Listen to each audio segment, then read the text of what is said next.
Chapter 821. At the same time, the people of Rome had also stopped 20 meters away. Devers and Camillus were both on their horses, looking at each other. In the end, it was Camillus who broke the silence first. "King of Dionia, I'm Camillus, the dictator of Rome. I know you." Devers nodded and said, "You are the hero of Rome.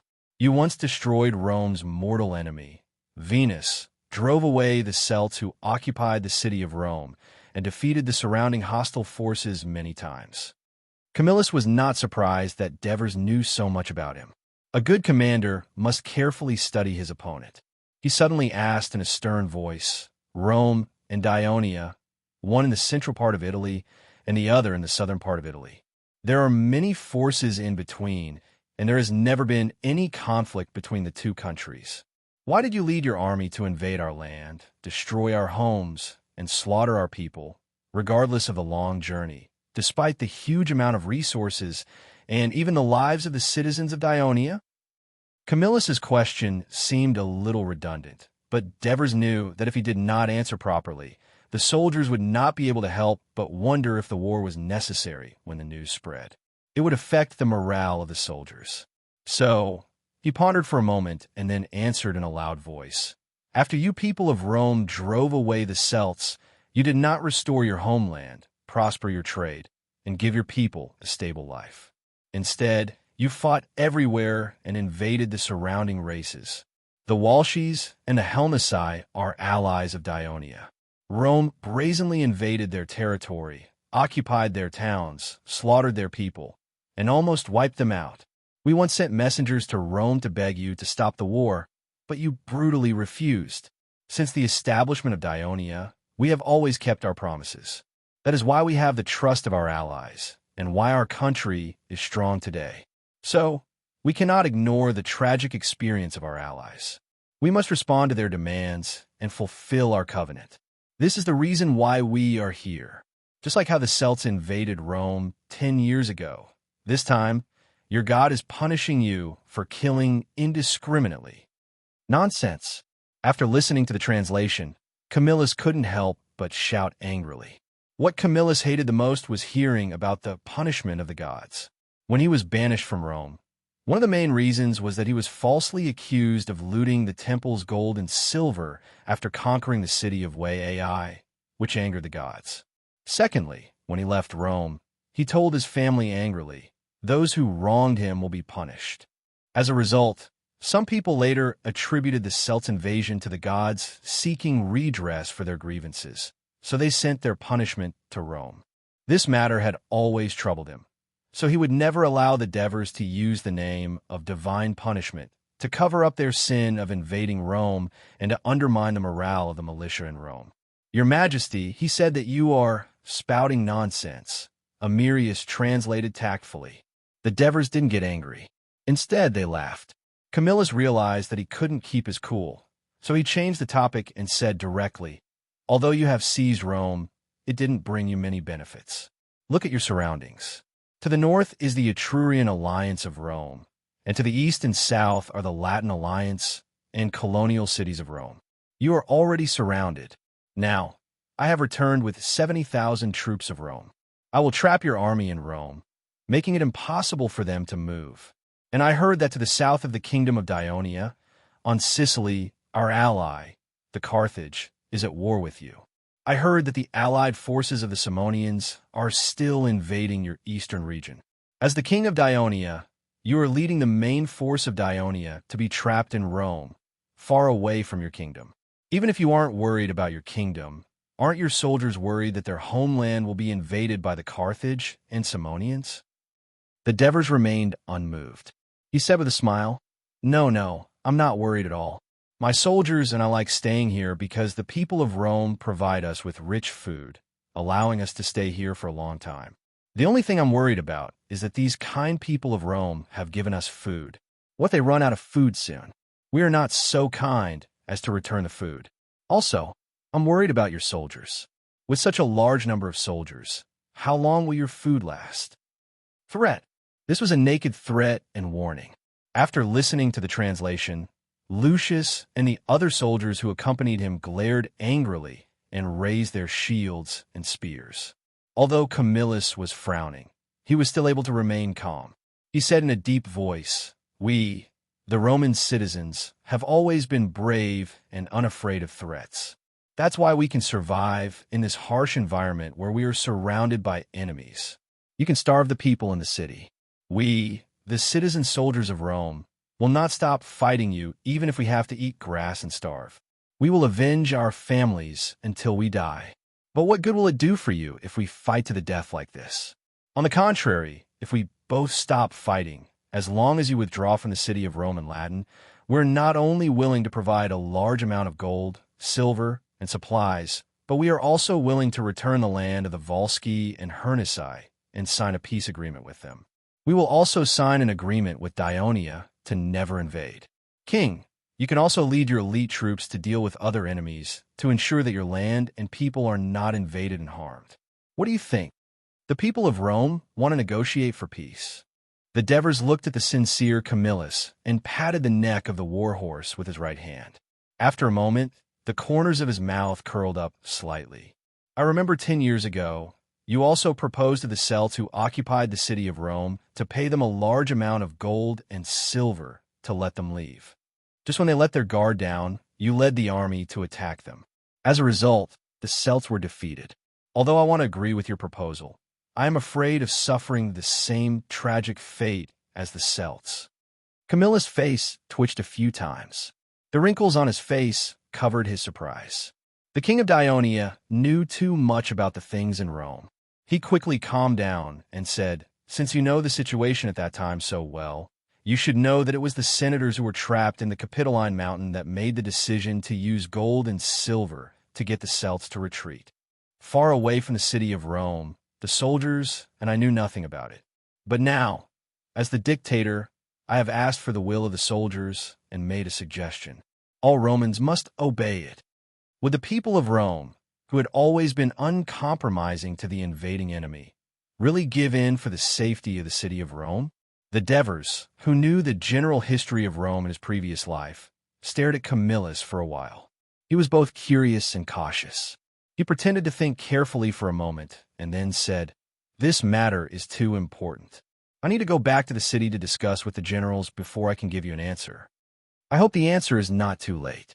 My soldiers are eager to go home. I am afraid they can't wait too long," Camillus said with a threatening tone.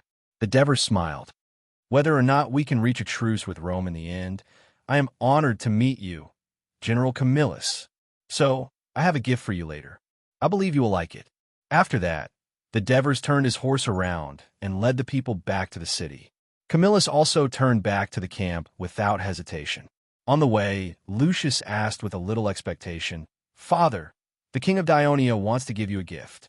Does this mean that there is a possibility of peace talks?" This king of Dionia is not simple. Don't have high hopes for him.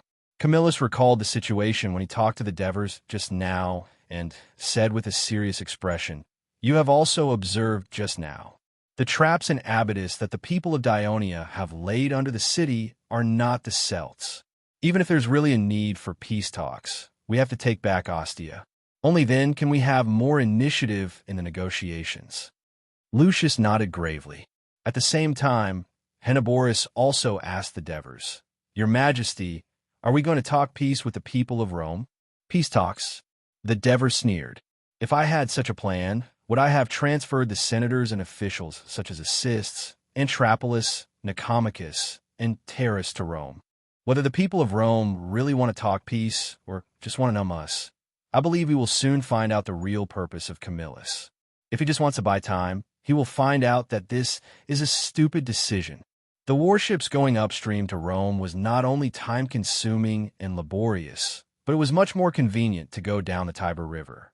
The reason why Mithridates led the warships that were anchored in Rome only arrived at Ostia at dusk was that divers used the assassination incident in the Temple of Diana as an excuse to consider the arrival of the Roman army. In order to ensure the stability of the city and have the army fight with all their might, divers ordered the Roman administrator, Assists, to immediately count all the male nobles and diners between the ages of 55 and 14 in the city and escort them to Turi by the Third Fleet. In the end, because there were too many of them, about 4,500, divers also rented some merchants' cargo ships. Middle-Aids entered the port on a clipper. Just over 2 days later, there were some changes in the port of Ostia. The number of merchant ships from Dionia increased, but the management of the port did not become chaotic. Instead, it became more orderly. The wooden fences used by the chambers of commerce of Dionia on the port were also removed. At least when Middle-Aids passed by, there were no conflicts or disputes. Chapter 8:22. When they arrived at the city hall, Terrace, who had already been notified by his subordinates, immediately came out and welcomed Middle-Aids in. After the two exchanged a few greetings, Middle-Aids handed the Devers' warrant to Terrace.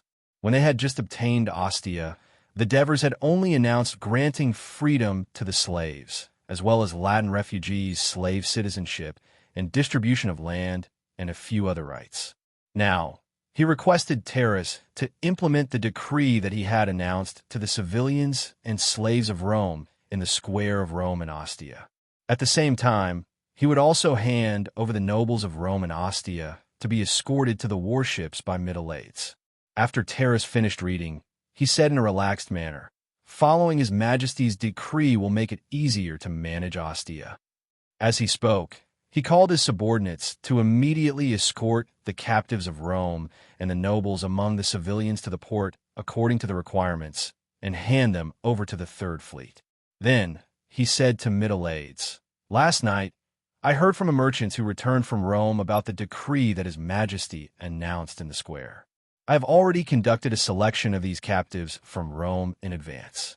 There are only 178 male nobles in Ostia, and those who meet the requirements to be escorted, I am afraid there are less than 100 of them. So, you don't have to wait for long. They will be sent to the warships soon. Sir Terrace is really meticulous. No wonder His Majesty would hand over such an important city to you." Middle-Aids complimented.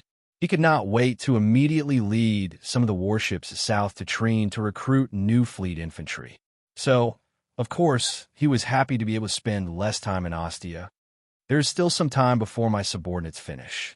General Middle-Aids, can you tell me the details of how His Majesty and you led the army to break through the city of Rome?" Terrace asked with a smile. "My pleasure," Middle-Aids simply replied. He had long heard of this veteran from Sicily. Among the many veterans of Dionia who relied on their political achievements or some other special reasons to rise to the position of Turin, this burly middle-aged man was the only one who deigned to train in the Turin barracks for a long time. Through his own training and performance, he was promoted from a recruit of the Legion's reserve team to the position of a captain of the reserve team. With this alone, he had won the respect of many military personnel, including, of course, Middle-Aids himself. Terrace said happily, "It's almost time for dinner. Why don't we drink some wine? I'll get the chef to make a few more dishes. We can chat while drinking." Middle-Aids thought about it. He was about to lead his team south, which meant that he was already out of the battlefield, so he didn't refuse. While the two of them were chatting, the guard officer at the door barged in and said anxiously, "Sir Terrace, there is an urgent report from the scouts outside the city. They found the Roman army marching quickly towards Ostia. There are many of them, more than 20,000. Middle-Aids was shocked. Terrace was also shocked, but he quickly laughed and said, "The Roman army came at the right time. Weren't you guys worried about not having a chance to go to the battlefield? Now that the military achievements are here, let's see if you have the ability to take them. Are you afraid, Kesselus?" The officer immediately replied loudly, "Sir, my brothers and I can't wait for the Roman army to attack Ostia now, so that they can have a taste of our strength. Go and inform the 3 captains immediately. Let the soldiers start eating now. Then, according to the previous training, lead the brigade to their respective defensive positions." "Yes, sir." Kesselus immediately turned around and left. Then, Terrace called for his subordinate, Luke Darius. Luke Darius was also a Latin citizen of Dionia from Ennona. He was specially left behind by the Devers to act as an interpreter for Terrace, who didn't speak the same language. In the end, Terrace boldly gave him the position of his clerk and gave him suggestions when he governed the town. At the same time, he also gave him the position of the adjutant of the new brigade. He was responsible for organizing and training the 1230 slaves and Latin refugees of Ostia who applied to become a citizen of Dionia. Before this, he was just an ordinary citizen of Enona and an ordinary soldier in the reserve force. Naturally, he worked very hard when he was suddenly given such an important task. Now, Terrace ordered him to assist the captain. After dinner, he gathered the soldiers of the new brigade as the reserve force of the city's defense, ready to go into battle at any time. After making the arrangements, Terrace said to Middle-Aids apologetically, "The damn Roman army interrupted your wonderful story. It seems that we can only finish this jar of wine after I defeat them and wait for you to return from Sericium. When that time comes, it will be my turn to listen to your story of how you defeated the Roman army." Middle-Aged smiled and then took the initiative to suggest with a serious expression, "When I was in Rome, the Roman army outside the city was busy building their camp. They didn't look like they were going to attack the city immediately. I didn't expect them to secretly send troops to attack Ostia. Sir Terrace, you must be vigilant. It is obvious that the enemy came prepared, because Ostia is too important to our army in Rome." After hearing this, Terrace nodded with a serious expression and asked, "General Middle-Aids, has the Roman army surrounded Rome? Can a messenger I sent enter Rome smoothly?" Middle-Aids shook his head. "When I left, the Roman army had already set up camp outside the city. Only the east side hasn't seen the enemy, but I'm afraid it will be difficult to go around them. It seems that it is safer to go by water." Terrace pondered and said, "General Middle-Aids, can I ask you to send a fast ship to Rome immediately and tell His Majesty about the enemy's situation here? That is my duty." Middle-Aids replied straightforwardly. He also reminded Terrace, "It will take at least half a day to travel from here to Rome through the Tiber River. It will take longer to travel in the dark because there is a certain degree of danger in both towing and sailing. His Majesty will only receive the news of the attack on Ostia tomorrow. When he sends reinforcements, it will at least be tomorrow noon. You must be prepared." Middle-Aids paused for a moment. Seeing that Terrace was deep in thought, he suggested, "I hope you can make some space at the port. I will let some warships dock at the port and let the sailors go ashore to help you fight. This will make up for the lack of soldiers, but you have to provide them with weapons and equipment." Terrace was surprised and grateful. He repeatedly expressed his gratitude and said, "General, you don't have to worry about the weapons and equipment. We have defeated the Roman army here. Other than selling some of the spoils of war to the merchants, the rest is piled up in the warehouse. It is enough to equip 6,000 to 7,000 people. Then I can rest assured." Middle-Aged said, "The sailors of the fleet under his command were not the infantry of the fleet. They usually trained at sea and were not good at fighting on land. However, they were young and strong, so it was not a big problem for them to defend the city. The reason why Middle-Aids took the initiative to help was that, as the senior general present, he left without providing any help when Ostia was facing a war. Once Ostia fell, he would inevitably be impeached by the censor of the Ministry of Military Affairs and criticized by his colleagues. Another reason was that he had discovered the importance of Ostia to the Third Fleet. If he could set up a military port here, the Third Fleet's control of the south coast of Italy could extend all the way to Etruria. Therefore, he hoped that when he got the approval of the King of Devers in the future, he could also get the active cooperation of the governor of Ostia. Therefore, it was important to win the favor of Terrace. While Ostia was nervously preparing for its defense, the Roman army, led by Titus, set off from Prinister at dawn. They passed through the city of Rome, then south past Lake Alba, and then turned northwest. After marching for nearly 90 miles, they finally arrived at their final destination, Ostia, at dusk. Titus immediately ordered the soldiers to eat their rations, put on their armor, pick up their weapons, and prepare to attack the city. While the soldiers were resting, he ordered the ballista unit to push the remaining 20 ballistas to the front and bombard the thin walls of Ostia, which were less than 4 meters high. The reserve soldiers of Dionia, who were extremely excited about finally being able to participate in the battle, watched as the Roman army came from afar like a winding dragon. They could not see the end of the army. Then, They split into hundreds and thousands of troops and gradually surrounded Ostia. Not only did they begin to feel nervous, but they even felt a little afraid. Terrace, who was also the commander of the Ostia army, also stood on top of the city wall, staring at the black mass of enemies below the city. He also felt a little nervous. This was the first time he was personally involved in an actual battle. However, in the past few days, he had repeatedly urged the soldiers to strictly follow what they had learned in the barracks to set up the defense. He believed that they could completely block the enemy's attack. Sir Terrace, look, the enemy's ballistas. Even without his men's reminder, Terrace could also see more than a dozen ballistas pushed to the front by the Roman army, but he did not panic at all. In the 10 years after the Southern Italian War, the Ministry of Military Affairs of Ionia had already studied how to use the ballistas and ballistas, which were originally used for attacking cities, to defend the city. For this reason, they asked their engineers to reduce the size of the ballistas, reduce their weight, and improve the firing method. The ballistas on the city wall were fired downward, so the stone bullets would easily slip off.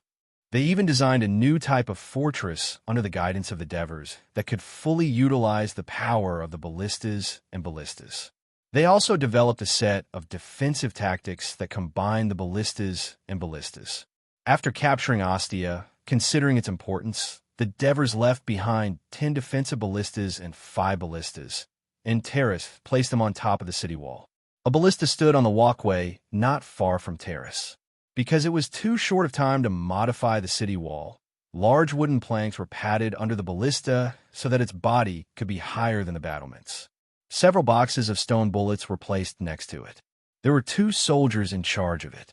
One was responsible for firing the ballista, and the other was responsible for reporting the parameters of the ballista. Chapter 823. When the Dionysian army first established the ballista unit, a legion of 10 ballistas was only equipped with 1 observer, and they were all from the Dionia Academy. This was because they needed to accurately calculate the landing point and firing curve, which required deep mathematical knowledge and fast computing ability. More than a decade later, a ballista could be equipped with 1 observer, which proved the achievements of the Dionia Kingdom in civic education. At this moment, the ballista operator had adjusted the settings of the ballista under the guidance of the observer. He pulled open the spring arm, quickly inserted a small stone bullet, and fixed it on the smoothbore wooden arm. Then, he pressed the firing button, and the copper ring that fixed the stone bullet and the iron hook that pulled the spring arm sprang open at the same time.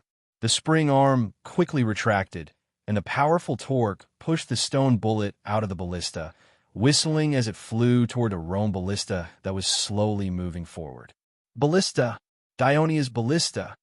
The Rome soldiers who were pushing the ballista saw the black spots flying in the air, and they shouted in panic. They wanted to push the ballista to avoid the black spots, but the heavy ballista moved slowly, and the stone bullets arrived in the blink of an eye. They hit the ballista not far away from the ballista, splashing dust all over the Rome soldiers. The Rome soldiers were still in shock when they saw 8 or 9 black spots flying out from the top of the city wall and attacking the other ballistas. Although none of the black spots hit the ballista, Titus, who was watching from the rear, was shocked. He never thought that the Dionia would leave so many ballistas in a small city like Ostia, and they even placed them on the top of the city wall to attack their own ballista. He had never seen such a defensive method before.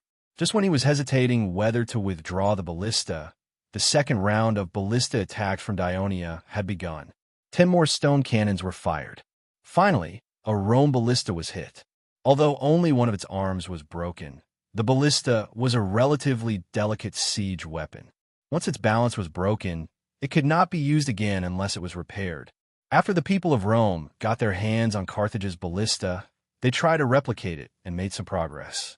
However, when it came to making the core components, such as metal ratchets, chains, and metal cylinders, they were not as detailed as Carthage's ballista. While they were still improving their technology, the people of Dionia arrived. So, one of Carthage's ballista was broken. Titus could only anxiously order, "Withdraw the ballistae." When the Rome's ballista troops retreated in panic, another ballista was destroyed by a stone bullet fired from the top of the city wall. Titus looked at the ballista troops retreating in panic, then looked up at the sky that had begun to be dyed red by the setting sun. Then he looked at the densely packed enemies on the top of the city wall. Soon, his eyes moved down and stared at the densely packed antlers in front of the trench. After a while, he retracted his gaze and turned to look at the soldiers behind him. These citizens of Rome from the colonies had put on their armor and picked up their weapons. Although they were a little tired from the long march, their eyes were full of fighting spirit as they stared at Ostia. Their desire to retake their motherland filled them with strength. Their fighting spirit also influenced Titus, allowing him to suppress the concerns in his heart. Although he had observed that Dionia's defense against Ostia was relatively tight, he did not have time to let the soldiers recover their strength and prepare for a more comprehensive siege. He had to retake Ostia before the reinforcements from Dionia arrived. Therefore, he could only rely on the vigorous fighters and large numbers of his soldiers. Inform all troops to prepare for attack, Titus said in a deep voice. The messengers galloped through the battle formation on horseback. The platoon leaders shouted for the soldiers under them to get ready. The soldiers stood up one after another and carried the ladders and javelins that had been made in advance from the pack carts, according to the previous arrangement. After a moment of commotion and clamor, woo! The bugles sounded, and the Rome army let out a deafening roar. Then, under the leadership of the platoon jarls, the soldiers began to march towards the east and south of Ostia. The sea was in the west, the Tiber River was in the north, and there were lakes and swamps in the southeast as a barrier. Titus subconsciously clenched his fists as he looked at the enemy surging towards him like a tidal wave. The 300 Dionia archers at the top of the city wall began to knock their arrows when they saw that the enemy was about to enter within 100 meters of them. The ballistae and crossbowmen at the top of the city wall had already begun to fire stone bullets and iron arrows at the enemy below the city wall. Although the swarming enemies had a high hit rate and they died horribly, a round of attacks only killed a dozen people. For the tens of thousands of Rome soldiers, it was just a small splash. It could not stop the advance of the Rome army at all. But it did not take long for the Rome soldiers who rushed to the front to scream in pain, "Ah, give me a hand. My foot is cut. Beware of traps. There are sharp nails buried in ground." As the Rome soldiers screamed and screamed, the advance of the entire army was hindered. While some Rome soldiers went to help their wounded comrades, some carefully observed the situation on the ground and moved forward cautiously. Arrows rained down from the top of the city wall. Although most of the soldiers at the front were heavy infantry of the Rome army, they did not have the time to use their shields to defend the top of the city wall due to the traps under their feet. As a result, they suffered more casualties. To make matters worse, they were blocked by the traps, which gave the ballistae and crossbowmen enough time to unleash their lethality. Titus was very anxious when he learned about the situation at the front. He realized that he had underestimated the defense of this small city by the Dionia army. He took a deep breath and calmed himself down. Hurry up and pass the order to the attacking army. Don't be in a hurry to advance. Remove the traps first. The messenger galloped away, and soon a scout galloped over. General Titus, the citizens of Adium have arrived. Titus was overjoyed. Just as he was about to reply, another scout arrived. General Titus, the citizens of Antium have arrived. While Titus led his army to the west, Camillus sent messengers to the Rome colony city and the Latin alliance in the west of Latin, hoping that they could send people to assist the army in attacking Ostia. Now, these towns had responded to Camillus's request. Troops from the towns in the west carried supplies and gathered at the rear of the Rome army. A look of joy appeared on Titus' face. He hurriedly expressed his gratitude to the leader and sent his capable subordinates to organize hundreds and thousands of people to set up bonfires in the surroundings. They began to build camps and tents, preparing for a prolonged battle. Terrace watched from the east gate tower of Ostia as the archers and ballistae continued to attack the Rome soldiers who were approaching the trench. The other soldiers also began to throw javelins at the city. The whole of Ostia had two gates, the east and the south. Previously, Terrace had his men block the south gate, leaving only the east gate open for scouts and messengers to pass through. Traps were laid on both sides of the road leading out of the city, making the road very narrow. The Rome soldiers had to line up in long and narrow lines to avoid the concentrated attacks of the soldiers on the city walls. The trench was full of wounded soldiers. Terrace was not excited about the result of the battle. He saw the bonfires lit behind the enemy's army and the continuous arrival of the Rome soldiers. He realized that the battle would become more difficult. The first order that came to his mind was to have the reserve troops completely block the east gate with wood and stones. In Rome, the citizens of Rome who went to the square to apply for citizenship of Ionia formed a sharp contrast with the nobles of Rome who cried because their loved ones were taken away. The citizens of the city were restless between the two extremes of ice and fire. The Devers returned to the Senate, hoping for a moment of peace. Unexpectedly, the governor of Rome, assists, came to them in a hurry. Your Majesty, since you went to worship the temples in Rome, the number of citizens of Rome coming to the square to apply has increased sharply. Now, the number of registered citizens has exceeded 1,000. The assists reported the good news to the Devers excitedly because it meant that the attitude of the citizens of Rome towards Ionia had changed. The Devers replied with a smile, I saw it when I passed by the square. It's a good thing, isn't it? Your Majesty, there is one thing that I have to ask you. The assist continued. Some citizens of Rome are asking about it. Their loved ones are in the army of Rome outside the city. They want their loved ones to become citizens of Ionia instead of fighting with us. They hope that they can go out of the city to persuade them. Oh, the Devers' interest was piqued. He stroked his chin and thought for a while. He then turned his head and asked, Clotho, what do you think? Clotho Catax, who was standing at the side, immediately replied seriously, Father, judging from the situation in the square these 2 days, we should believe what they said. We should allow them to go out of the city and persuade their loved ones to submit to the kingdom. This way, we can shake the enemy's fighting spirit, weaken their power, and strengthen our power at the same time. Even if some of them are deceiving us and just want to escape from the city, they're all old people, women, and children. In general, the advantages outweigh the disadvantages. The assists looked at Clotho Catax. When he was in Turii, he had been a guest at the Devers' mansion many times. From time to time, he could see the eldest son of the king. Clotho Catax was humble and polite, and he treated people warmly. He left a good impression on the assists, but this time, he found that he had become much calmer. The Devers nodded and said approvingly, Clotho is right. I will allow them to go out of the city, but not all of them. Only the old people in the family can go out. The women and children must stay in the city. Also, I will take this opportunity to send the gift I promised to Camillus. At this point, a mysterious smile appeared on his face. Literature Museum. Chapter 824. At dusk, in front of the camp that the Roman army was building, Adrius, the messenger sent by the Devers, stood with 2 women and 2 children behind him, under the curious gaze of the surrounding Rome soldiers. Before Camillus could send someone to greet them, Adrius shouted loudly in Latin, Lord Camillus, dictator of Rome, His Majesty the King of the Devers, in order to thank you for your kindness and help, has specially sent back your wife, daughter-in-law, and grandchildren, hoping to forge a deeper friendship.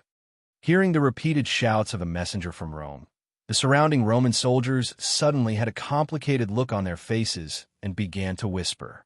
The Camillus family was only a small noble family in Rome. In his generation, it was even more sparse. Camillus only had 1 son and a few relatives, and this time he basically brought all the adult males of his family to Helniki. It was not for fairness, but because this was a war that they had to win. So, he also wanted the males of his family to gain some merits and benefits in this war. Therefore, when the Senate decided to retreat to Capitoline Hill, his mansion in Rome lacked competent men to preside over the retreat. Moreover, his house was not located in the central area of the city of Rome, so his family retreated slowly and did not make it to the top of the hill. In the big tent in the center of the Rome camp, Camillus and his son were surprised to hear the news. At the same time, Lucius also felt lucky. He said hurriedly, "Father, quick! Send someone to bring them in."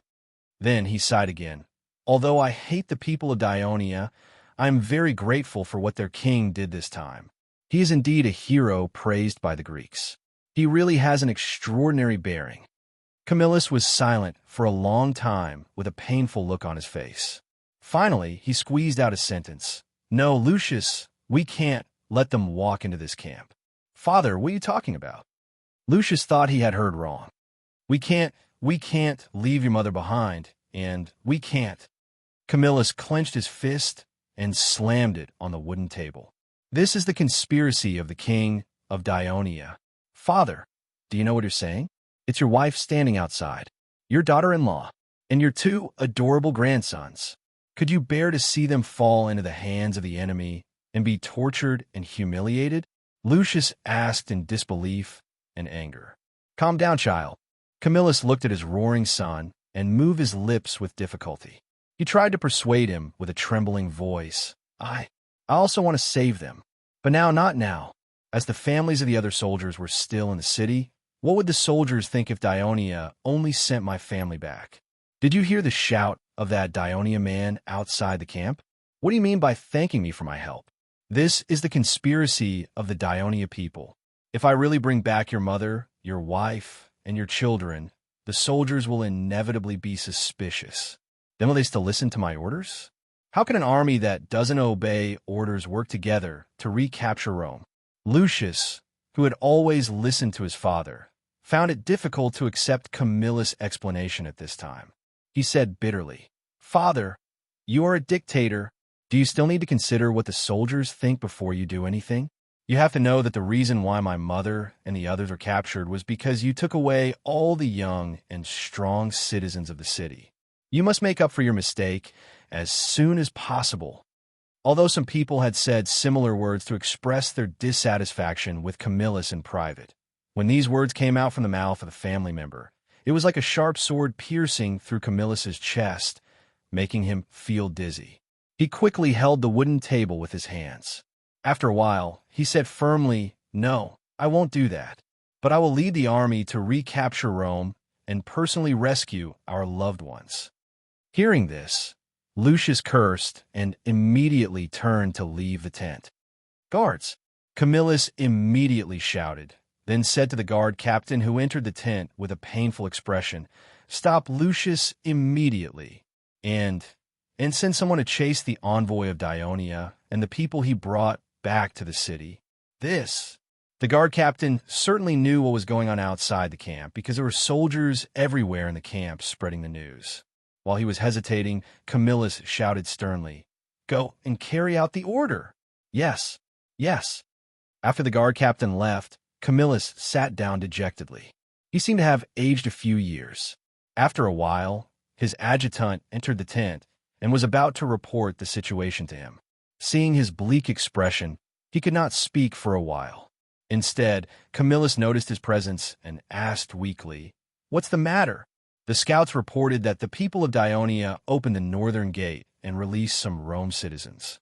Camillus's first thought was, the king of Dionia released these Rome citizens on purpose to divert the influence of the release of my family members and make me change my mind. He is really scheming.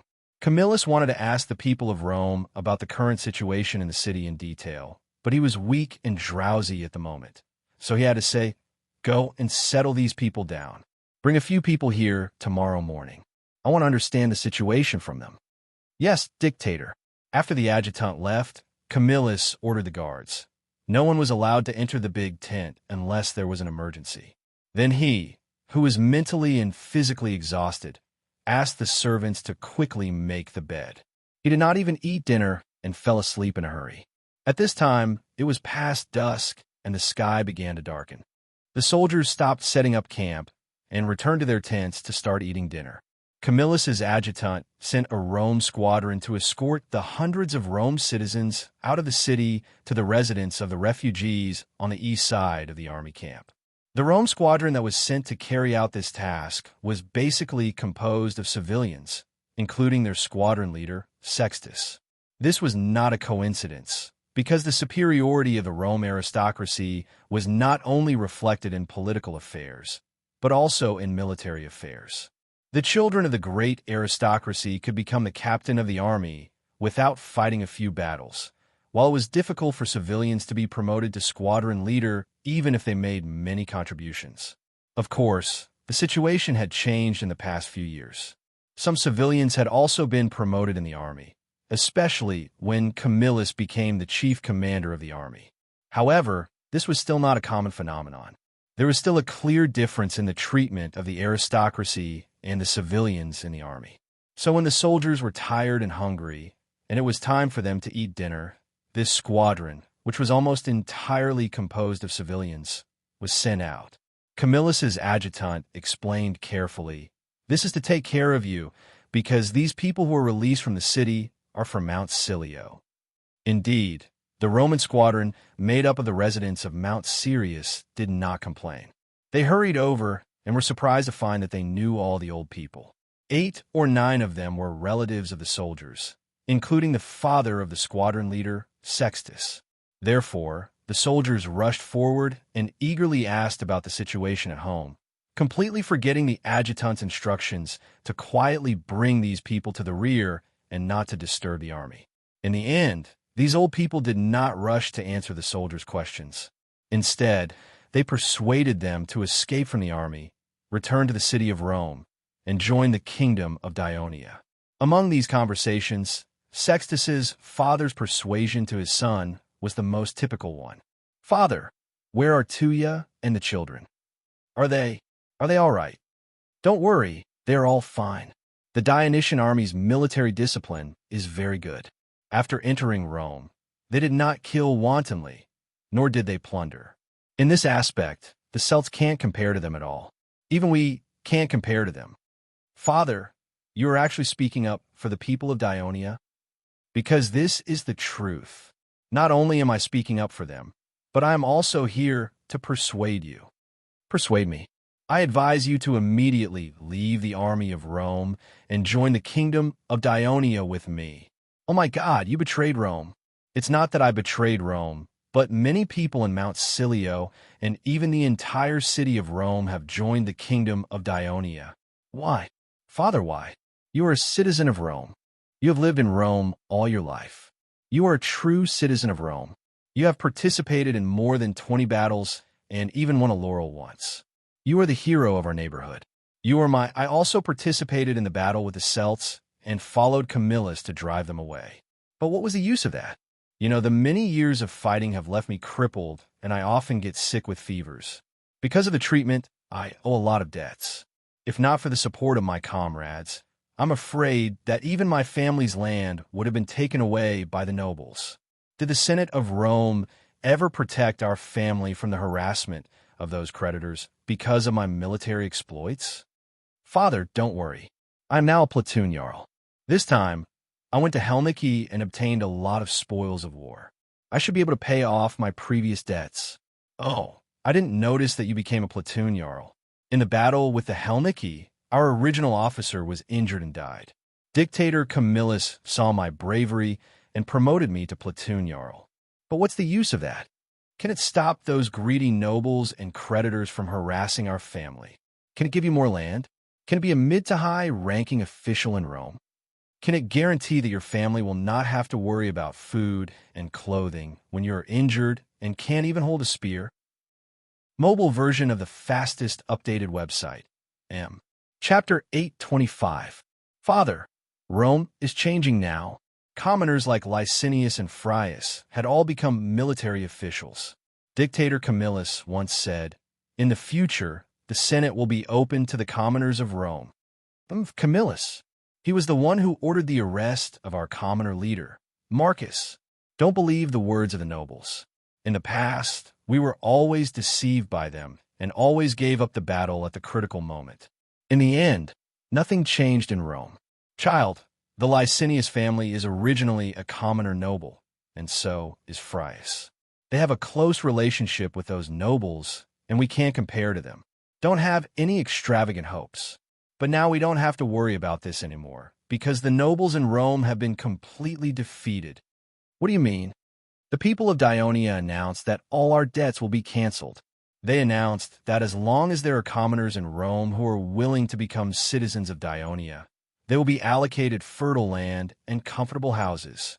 They also announced that any commoner in Rome who becomes a citizen of Dionia can apply for a position in the kingdom's public office, and through political achievements, they will eventually become senators. Father, the people of Dionia are enemies. They are enemies who have invaded our homeland. Everything they say is a lie, just to deceive us not to resist their invasion.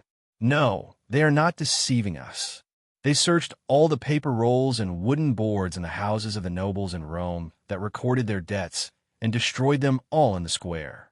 They gathered the families of the nobles together, confiscated their houses and land, and began to distribute them to the commoners of Rome who joined Dionia. They also made a commoner of Rome, who was once a slave because of debt, become a municipal official. I also specially asked someone to inquire about it.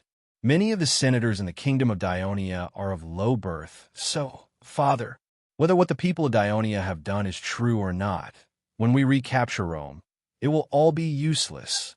On the contrary, these people of Rome who have benefited from the people of Dionia will inevitably be severely punished by the Senate. Recapture Rome? You have to be able to do it first. Look at the scars on my body. Although I've never been a squadron leader, I've participated in far more battles than you. I know that winning a war depends on which side has more soldiers, who are braver, who are more obedient, and who have better weapons and armor. Isn't that right? When the Dionia attacked the city, although I didn't go up to the city to fight, I had a detailed understanding with the neighbors who fled home. The bravery of the Dionia soldiers was not inferior to the citizens of Rome, but their armor, weapons, and siege equipment were far better than ours. They conquered the city of Rome, but they did not invade the people in the city. In terms of discipline, they also surpassed the citizens of Rome. We have 70,000 soldiers. Our commander is Camillus. We'll take back Rome. Father, don't say any more. Hurry up and follow me to the station to rest. After we drive away the people of Dionia, our family can reunite. Camillus is stronger than the ever-victorious king of Dionia. 70,000 soldiers can conquer the city of Rome, which is defended by 50,000 soldiers. Sextus, you are confused. Look at your soldiers. They know very well. After being reminded by his father, Sextus was surprised to find that some of his men were silent. Some looked embarrassed, but most of them were surrounding the old men, asking about the situation at home in the city. They looked quite excited. Sextus then remembered that among the squadron he led, there were not many citizens like him who grew up in the city of Rome. Most of them were refugees who had just arrived in Rome in the past decade. They did not have a strong sense of identity with Rome, so he was afraid that they would not be able to resist such a temptation. So he reminded the soldiers loudly, "Don't forget that the people of Dionia are foreigners. They don't believe in Jupiter, Juno, and Vesta. They have a king. We can't rely on such a foreign country that is completely different from Rome. Rome is originally a city-state composed of many races, so is Dionia. It is said that many foreigners have become their senators, and their king has personally worshipped the temple of Diana, the temple of Vesta, and even our common gods, Ceres, Libel, and Libera. This shows that Dionia allows us to have our own gods. As for the fact that they have a king, there is nothing to worry about. Don't forget that when the nobles of Rome killed Marcus, they accused him of wanting to be a king. However, he is a hero of Rome who really cares about his common people. Therefore, it doesn't matter whether they have a king or not. What matters is whether they can treat us common people more fairly, so that we don't have to worry about debts and becoming slaves. Instead, we could get land and power." Another old man said loudly. The soldiers' eyes lit up when they heard the last few words. Yes, just like the 5 acres of land south of the river port on the bank of the Tiber River. It is much more fertile than the land I used to have in the west of the city of Fadini. It is also much more convenient for farming. Sextus' father patted his injured leg and said happily, "My family has also moved to Mount Palatine and lived in a large house belonging to my former creditor, the Claudius clan. I once knelt in front of the house and begged them to postpone the repayment of my debt. Ha ha! Now I can become the owner of that house. Father, you... Hearing this, Sextus could only feel his vision turning black. That's right. I've already applied to become a citizen of Diolia, sharing the wealth of the former Claudius clan. According to their clan style of seeking revenge for the smallest grievance, they will definitely treat our family as their mortal enemy. What are you still hesitating for? You are crazy. How dare you provoke the Claudius clan? Sextus replied angrily, but his face was filled with fear. Your father is not the only one who provoked the nobles. Many of the common people in the city are now stained with the blood of the nobles and their customers. They have always treated us cruelly in the past. Now, it is our turn to take revenge. Another old man said with hatred. Not only did the other old men agree with his words, but many of the soldiers also expressed their agreement. Sextus became silent. At this moment, his father tried to persuade him again. Son, the governor of Rome from Turii, assists, has announced an order today. In 2 days, all the common people in Rome will gather at the square and elect a counselor to form the local council of Rome. Its function is to supervise and assist the governor of Rome in governing the city. Any common person can sign up. I have decided to participate in the election. Also, Governor Assis has also announced that the city of Rome will be divided into 9 districts. Considering that we do not have much experience in governing the city and are not familiar with the laws and system of the Kingdom of Dionia, the demo officers in charge of each district will be temporarily held by the officials of the Kingdom of Dionia. However, the demo adjutants will be selected from the common people of Rome. While they will assist the governor in governing the districts of Rome, they will also learn from the common people of Rome so that they can take on more important positions in the future. One of the important conditions for selecting the adjutants is that they must know Greek so that they can communicate better with the officials of Dionia. Sextus, you have learned Greek. I hope you can be the adjutant of the demo adjutant of Syrio. Sextus was still silent. Not only were the old people looking at him, but the soldiers were also looking at him, especially those who were hesitant. They were looking forward to their platoon leader's decision to help them make up their minds. If we enter Rome like this, will the people of Dionia not suspect us and attack us? When Sextus finally said this, the old men all smiled, and most of the soldiers breathed a sigh of relief. At the same time, some soldiers reminded him worriedly, "You want us to enter the city without weapons? If the people of Dionia go back on their word, we will be like lambs walking into a wolf's den." These words immediately angered the old people. Idiot! Will I put my child in danger? You cannot trust the people of Dionia, but how can you not trust your parents? Are we going to enter Rome now? Sextus interrupted their complaints. How is that possible? We haven't seen our child yet. Some of the old people protested. In order for Dionia to defeat the nobles of Rome in the end, we must let more civilians leave the army led by Camillus, return to Rome, and join Dionia. Only in this way can we weaken the strength of the nobles of Rome and defend the interests we have just gained. Sextus' father reminded them loudly. Since they had decided to betray Rome, Sextus completely settled down to think about the way out for them. Therefore, after thinking for a while, he said to the old people, "You should know that the dictator Camillus has always been very strict about the security of the camp. You can't go in. Let's go to the camp of the civilians first. There are also many civilians there that you can rope in. When the soldiers and I return to the camp, we will quietly tell the other civilians and soldiers about the changes in Rome. Of course, that includes your relatives. After dark, all the soldiers who are willing to leave will break out of the camp and join you. We will return to Rome together." Okay, let's do that. Sextus' father took the lead and agreed. During this period of time, Camillus had been worried about the invasion of the Dionysian army and the fall of Rome. Coupled with the continuous march over the past few days, he had not had a good rest. Exhausted by the Dever strategy, he had a rare good sleep that night. He even dreamed of driving away the people of Dionia and leading the army into Rome. Literature Hall.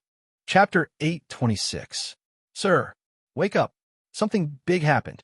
Sir, Camillus was woken up by his adjutant, and his heart suddenly tightened.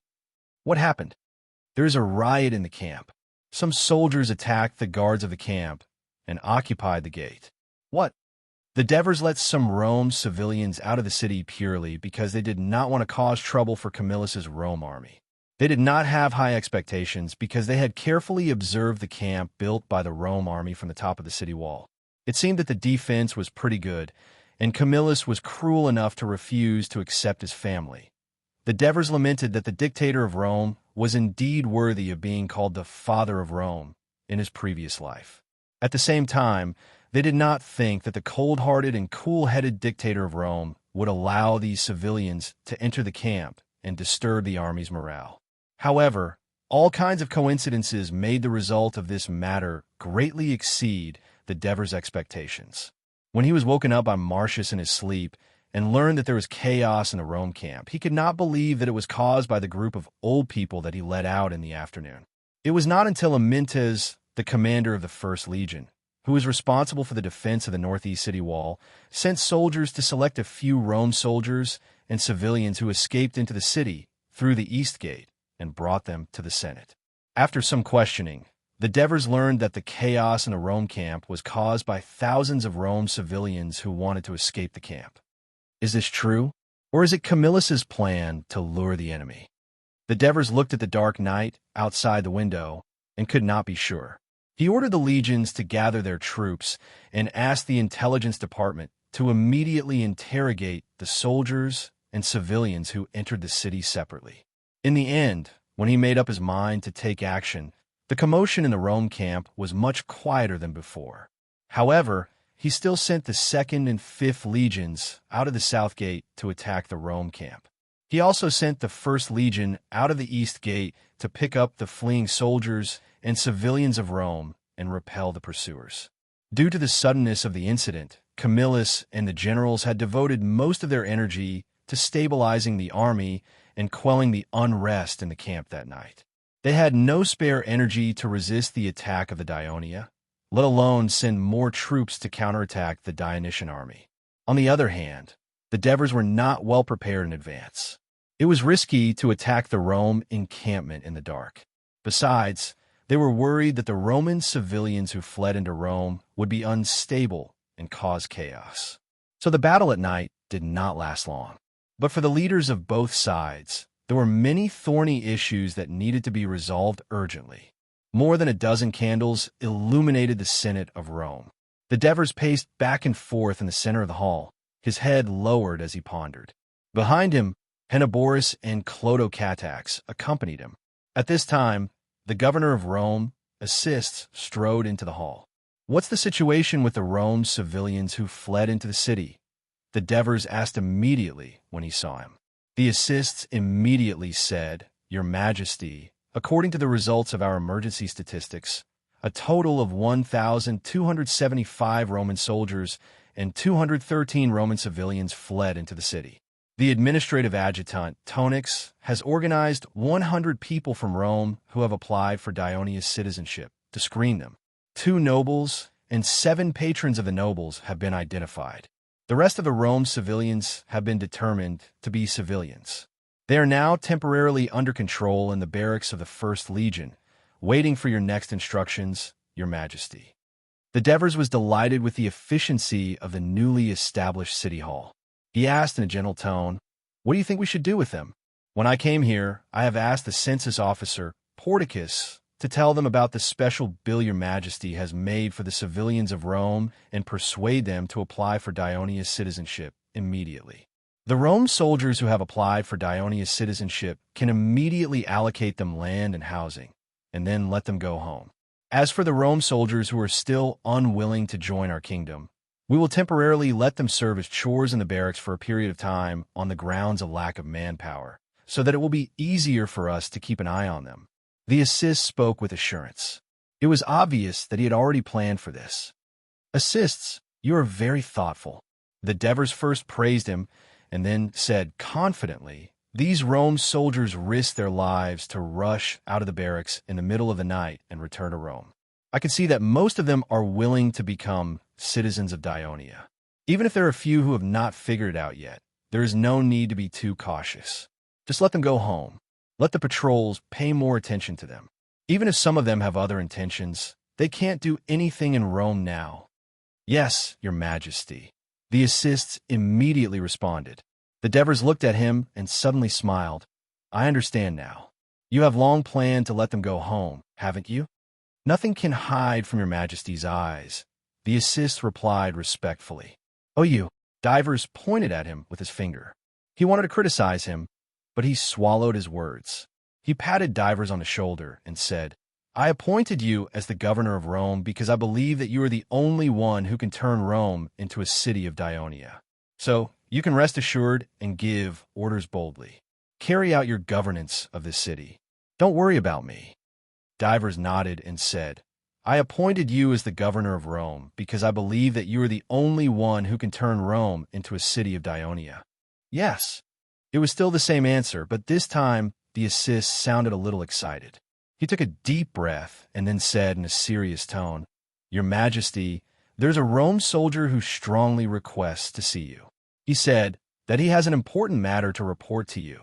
And this person is the only Rome platoon captain among all the Rome soldiers who escaped into the city. According to the others, this time the civilians of Rome were able to escape from the barracks, mainly because of his planning and leadership. Oh, the Devers asked with interest, what is his name? Lucius Sextus. I brought him here. He's waiting outside the door.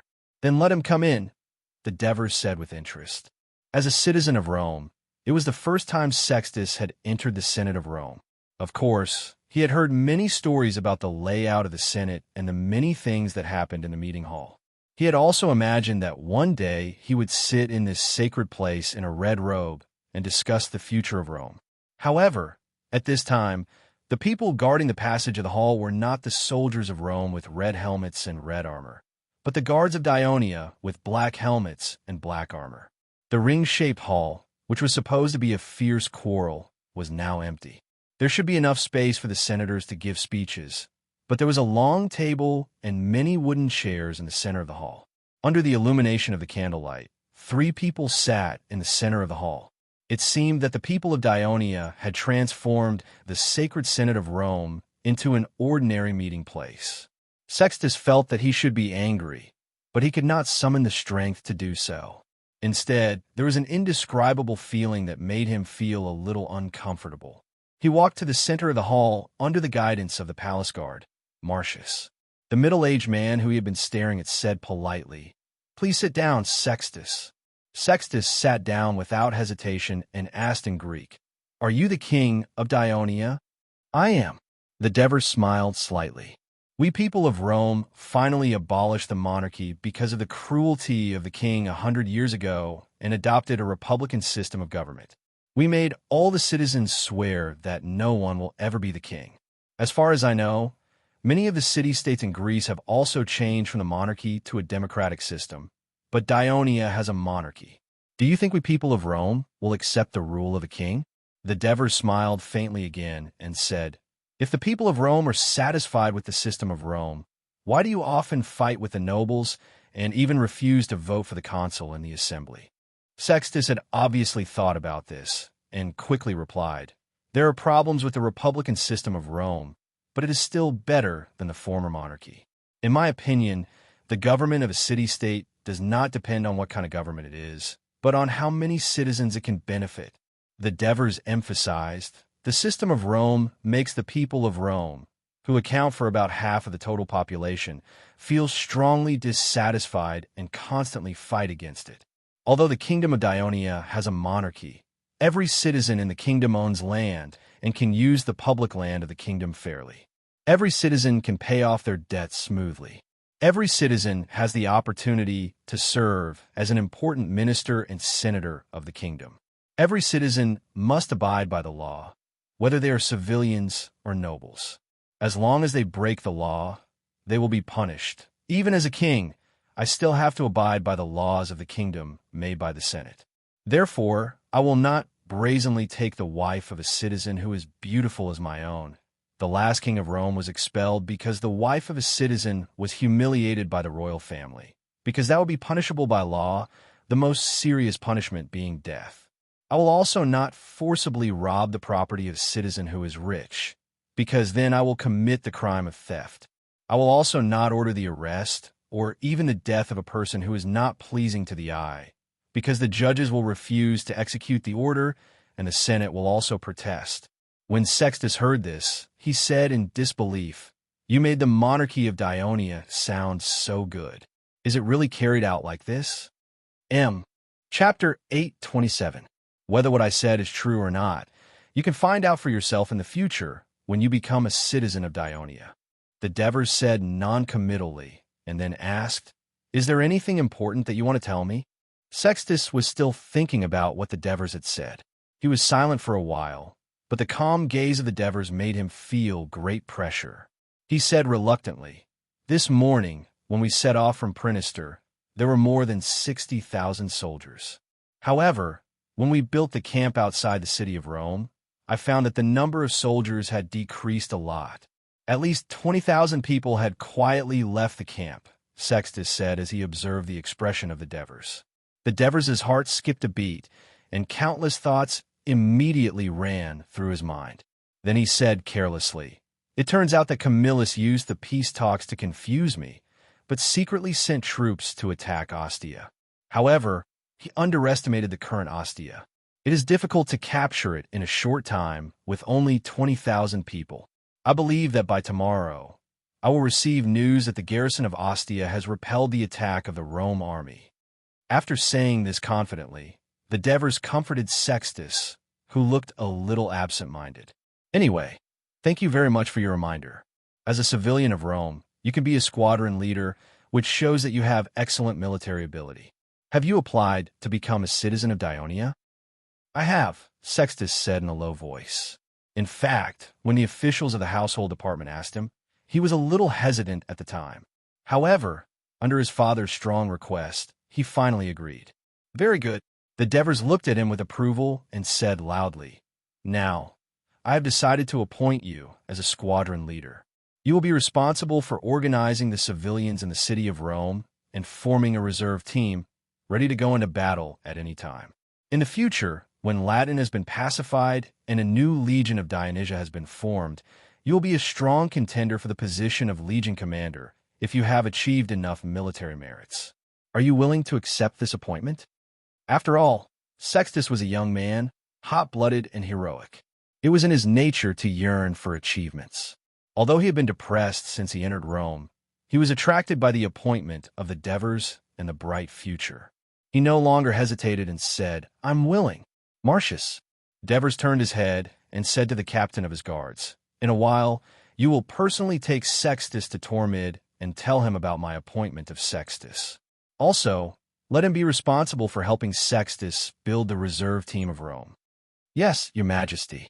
"Sextus," the Devers asked again with a pleasant expression, "I think there are many civilians in the Roman army outside the city, but why are you the only ones who escaped from the camp?" This time, Sextus answered the question in a much more serious manner. "Because the Roman army has strict rules for building camps. The legions must be separated from each other, and they are not allowed to move freely during the night's rest. I took advantage of the time when the soldiers were having dinner and quietly told the civilian soldiers of our legion about the changes in the city of Rome, but I could not pass the news to the other legions. Some of the civilian soldiers who received the news did not leave with us, but I believe that because of the chaos we caused in the camp tonight, the news will spread to the entire army by tomorrow." The Devers nodded calmly and said with concern, "Sextus, thank you very much for coming to warn us. Although we have taken precautions, this is still a great contribution. When you led the civilian soldiers out of the camp and escaped back to Rome, you have already made a great contribution. According to the military law of Dionia, the kingdom will reward the soldiers who made great contributions with more land and other materials. You must be very tired after working hard all day. Hurry up and go home to reunite with your family and have a good sleep. Tomorrow, I will summon all the people in the city to gather in the square and personally award you the reward. I will also announce your appointment at the same time, so it will be more convenient for you to carry out your next task. Oh yes, there's also a house. With your contribution, you deserve a big house." Sextus hurriedly said, "I heard from my father that our family has moved to a big house." "Oh, The Devers smiled and said, "Can you find your home tonight? If not, you can stay in the barracks of the First Legion tonight. Tomorrow, you can attend the gathering in the square nearby. When you go home with a reward and appointment, your family will be even happier." "Your Majesty, I know where my home is. I can find it." Sextus was a little incoherent. He hurriedly walked out of the Senate, reached out to wipe the fine sweat on his forehead, and let out a long sigh. In his original imagination, the king of Dionia must be a dignified and domineering person, but he did not expect the king to be so kind and so caring and warm to him. He originally wanted to question the government of Dionia and even make a big fuss about being imprisoned, but in the end, he almost learned from others and said the honorific title of king, which made him feel ashamed and a little confused. He turned back and looked at the Senate under the dark sky. In the flickering candlelight, he found that the door, which used to be sacred and insurmountable to him, was now so shabby in his eyes. After a long time, he moved his legs and walked forward, faster and faster. "Father, don't you think it's too risky to let the Rome soldiers who have just escaped back to the city pick up weapons and form a reserve team?" Clodo Catax, who had been quietly listening, asked worriedly after Sextus left. "It's good that you are vigilant." The Devers first praised his son, and then patiently explained, "Just like what I said to the assists before, even if the Rome reserve team really rebelled, they will not be able to do anything to the city of Rome, which is guarded by more than 40,000 troops. On the contrary, it will be easier for us to supervise them if we gather them together for training. At the same time, we can also take the opportunity to show the people of Rome our tolerance. We can use them boldly, and we can eliminate the doubts in the hearts of the civilians. Also, Henri." The Devers suddenly remembered something. "Write it down. Inform the assists tomorrow morning to bring the families of the nobles of Rome here when the meeting is held in the square.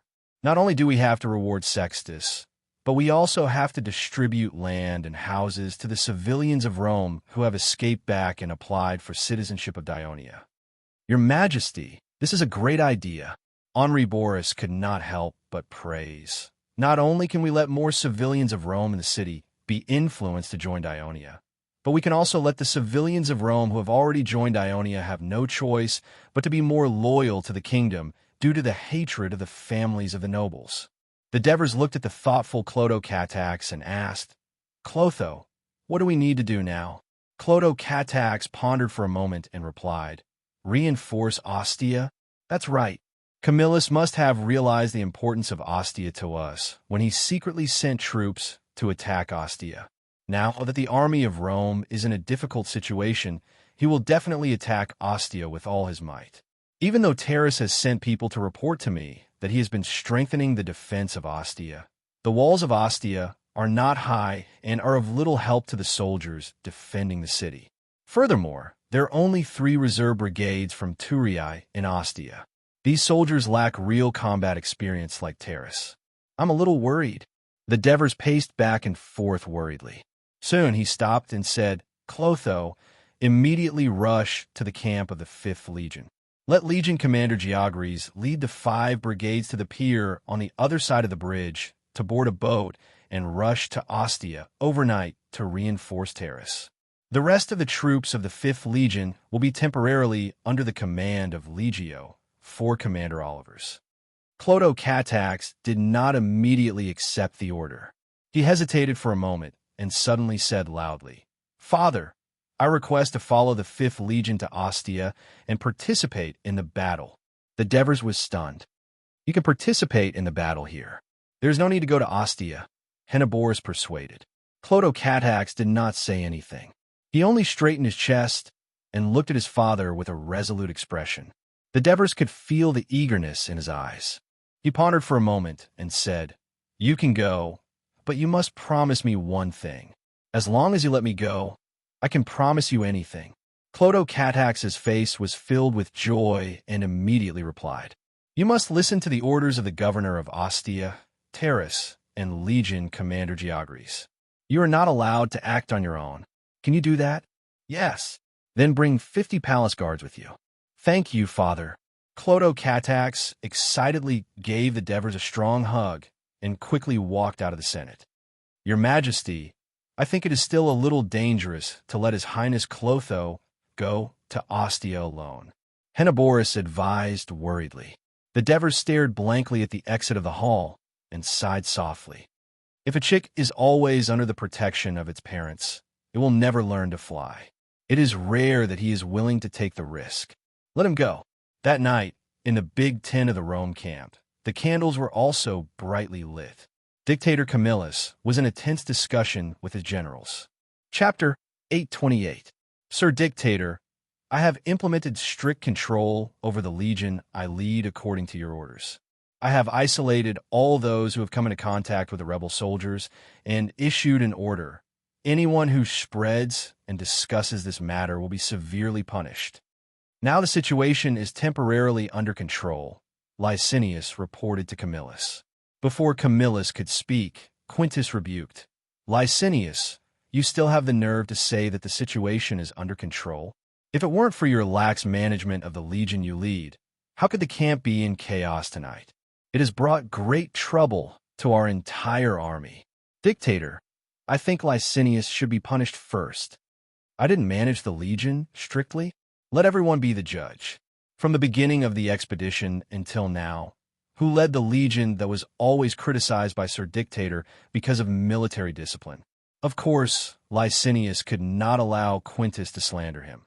So he said sarcastically, "You should be thankful that the legion under my command happened to fall into the trap of the Dionia, so there was no major turmoil in the camp. If it were the troops led by you, I'm afraid the entire camp would have fallen into chaos." In fact, what Licinius said was not unreasonable. The legion he led was in the southeast corner of the camp, and the troops led by Quintus were in the center. If Quintus soldiers knew about this, the news would soon spread in all directions, and it would be difficult to control. But Quintus did not think so. He thought that Licinius was humiliating him. He immediately pointed at Licinius and scolded angrily. "You damn commoner, I'm afraid you've been dissatisfied with us for a long time. This time, the damned Ionia gave you a chance, so you deliberately let the commoners and the legion go so that they could return to Rome and rob our land and wealth." Faced with such slander, Licinius was so angry that his face turned red. "Shut up, you thug in the eyes of the commoners. If it weren't for the greed and brutality of nobles like you, who forced the commoners into a corner, how could they be so easily tempted by the Dionia and betray Rome?" The two former military and political officials who had once worked together and fought side by side actually started cursing at each other in the tent. Seeing this situation, the generals in the tent all had ugly expressions. "Enough! All of you shut up." It was Camillus's roar that stopped the two of them from arguing. Camillus rarely lost his temper, but tonight he was obviously angered by the irrationality of the two of them. He pointed at the two of them with trembling hands and said, "It seems that the Dionia's attempt to sow discord has finally worked. Even the two of you are quarreling because of this. It's impossible to take back Rome now." When Quintus and Licinius heard this, although they still glared at each other, they could not help but feel a little ashamed. At this moment, Aulus asked worriedly, "Honorable Dictator, the hateful Dionia is quite vicious in implementing such a measure in Rome. Once the news spreads, most of the commoners and soldiers will want to escape, and the nobles will be worried about their families in the city. I'm afraid they won't listen to our orders with ease. What should we do?" As soon as he finished speaking, Frius also said eagerly, "The news in Rome has not only spread to the soldiers under Licinius. I'm afraid the people outside the camp have also learned about it. We can't completely block the news. In a few days, I'm afraid it will spread throughout the army. Forbid the soldiers from contacting the people, and try to persuade the people to temporarily live near the city of Prenister." Camillus made a decision with a solemn expression. This was obviously contrary to the order he issued a few days ago. He sighed helplessly. Even so, it can only be for a while. In order to prevent the morale of the army from wavering, we must lead the army to leave Rome. Leave Rome? When Quintus heard this, he immediately objected loudly. "That's impossible. The soldiers have worked hard to rush back from Helniki, hoping to take back Rome. Rome is right in front of them, but you want them to leave. I'm afraid no one will be willing to obey this order. If we don't leave, are we going to let them attack the city? With the current situation of the army and the current situation in Rome, we have no chance of winning the city of Rome. Licinius' words made the generals in the tent sad. They had already learned from the commoners and soldiers that the Dionia had taken cruel measures against the nobles in Rome. The surrender of the commoners and the retreat of the senators to the Capitoline Mountain with only a few troops. The Dionia had basically taken control of the situation in Rome. A sorrowful atmosphere began to pervade the tent. At this time, Camillus said in a deep voice, "I want everyone to pay attention. Although we have secretly sent Titus to lead the army to attack Ostia, the soldiers should be aware of the departure of such a large army. If the Dionia learn about this from the soldiers who have escaped into the city, then our plan to capture Ostia will be exposed. In order to prevent the reinforcements of the Dionia to Ostia, we must lead the army to leave Rome and go to Ostia. This will greatly prevent the soldiers from escaping, and we can recapture Ostia faster. Although the soldiers are emotional, I believe that the strict military law and your ability can make them obey orders." The generals looked at each other. Although they all looked troubled, no one expressed any objection. At this moment, they all knew in their hearts that this was probably the best way in the current situation. After capturing Ostia, what should we do next? Aulus continued to ask. After capturing Ostia, negotiate peace with the Dionia, or, depending on the situation, besieging the Dionysian army here, then attack Rome with full force. Camillus's tone was not very sure, and his expression was a little hesitant, showing that he was also a little confused. After all, these political measures implemented by the Dionia in Rome clearly showed that they did not just want to teach the people of Rome a lesson and ruthlessly plunder them, but had a long-term goal. If they wanted to reach peace talks and make the Dionia withdraw from Rome, it would probably be very unlikely. But attacking Rome might cause the soldiers to split, and the current Rome army could not afford defeat. Camillus was good at military affairs, but weak in politics.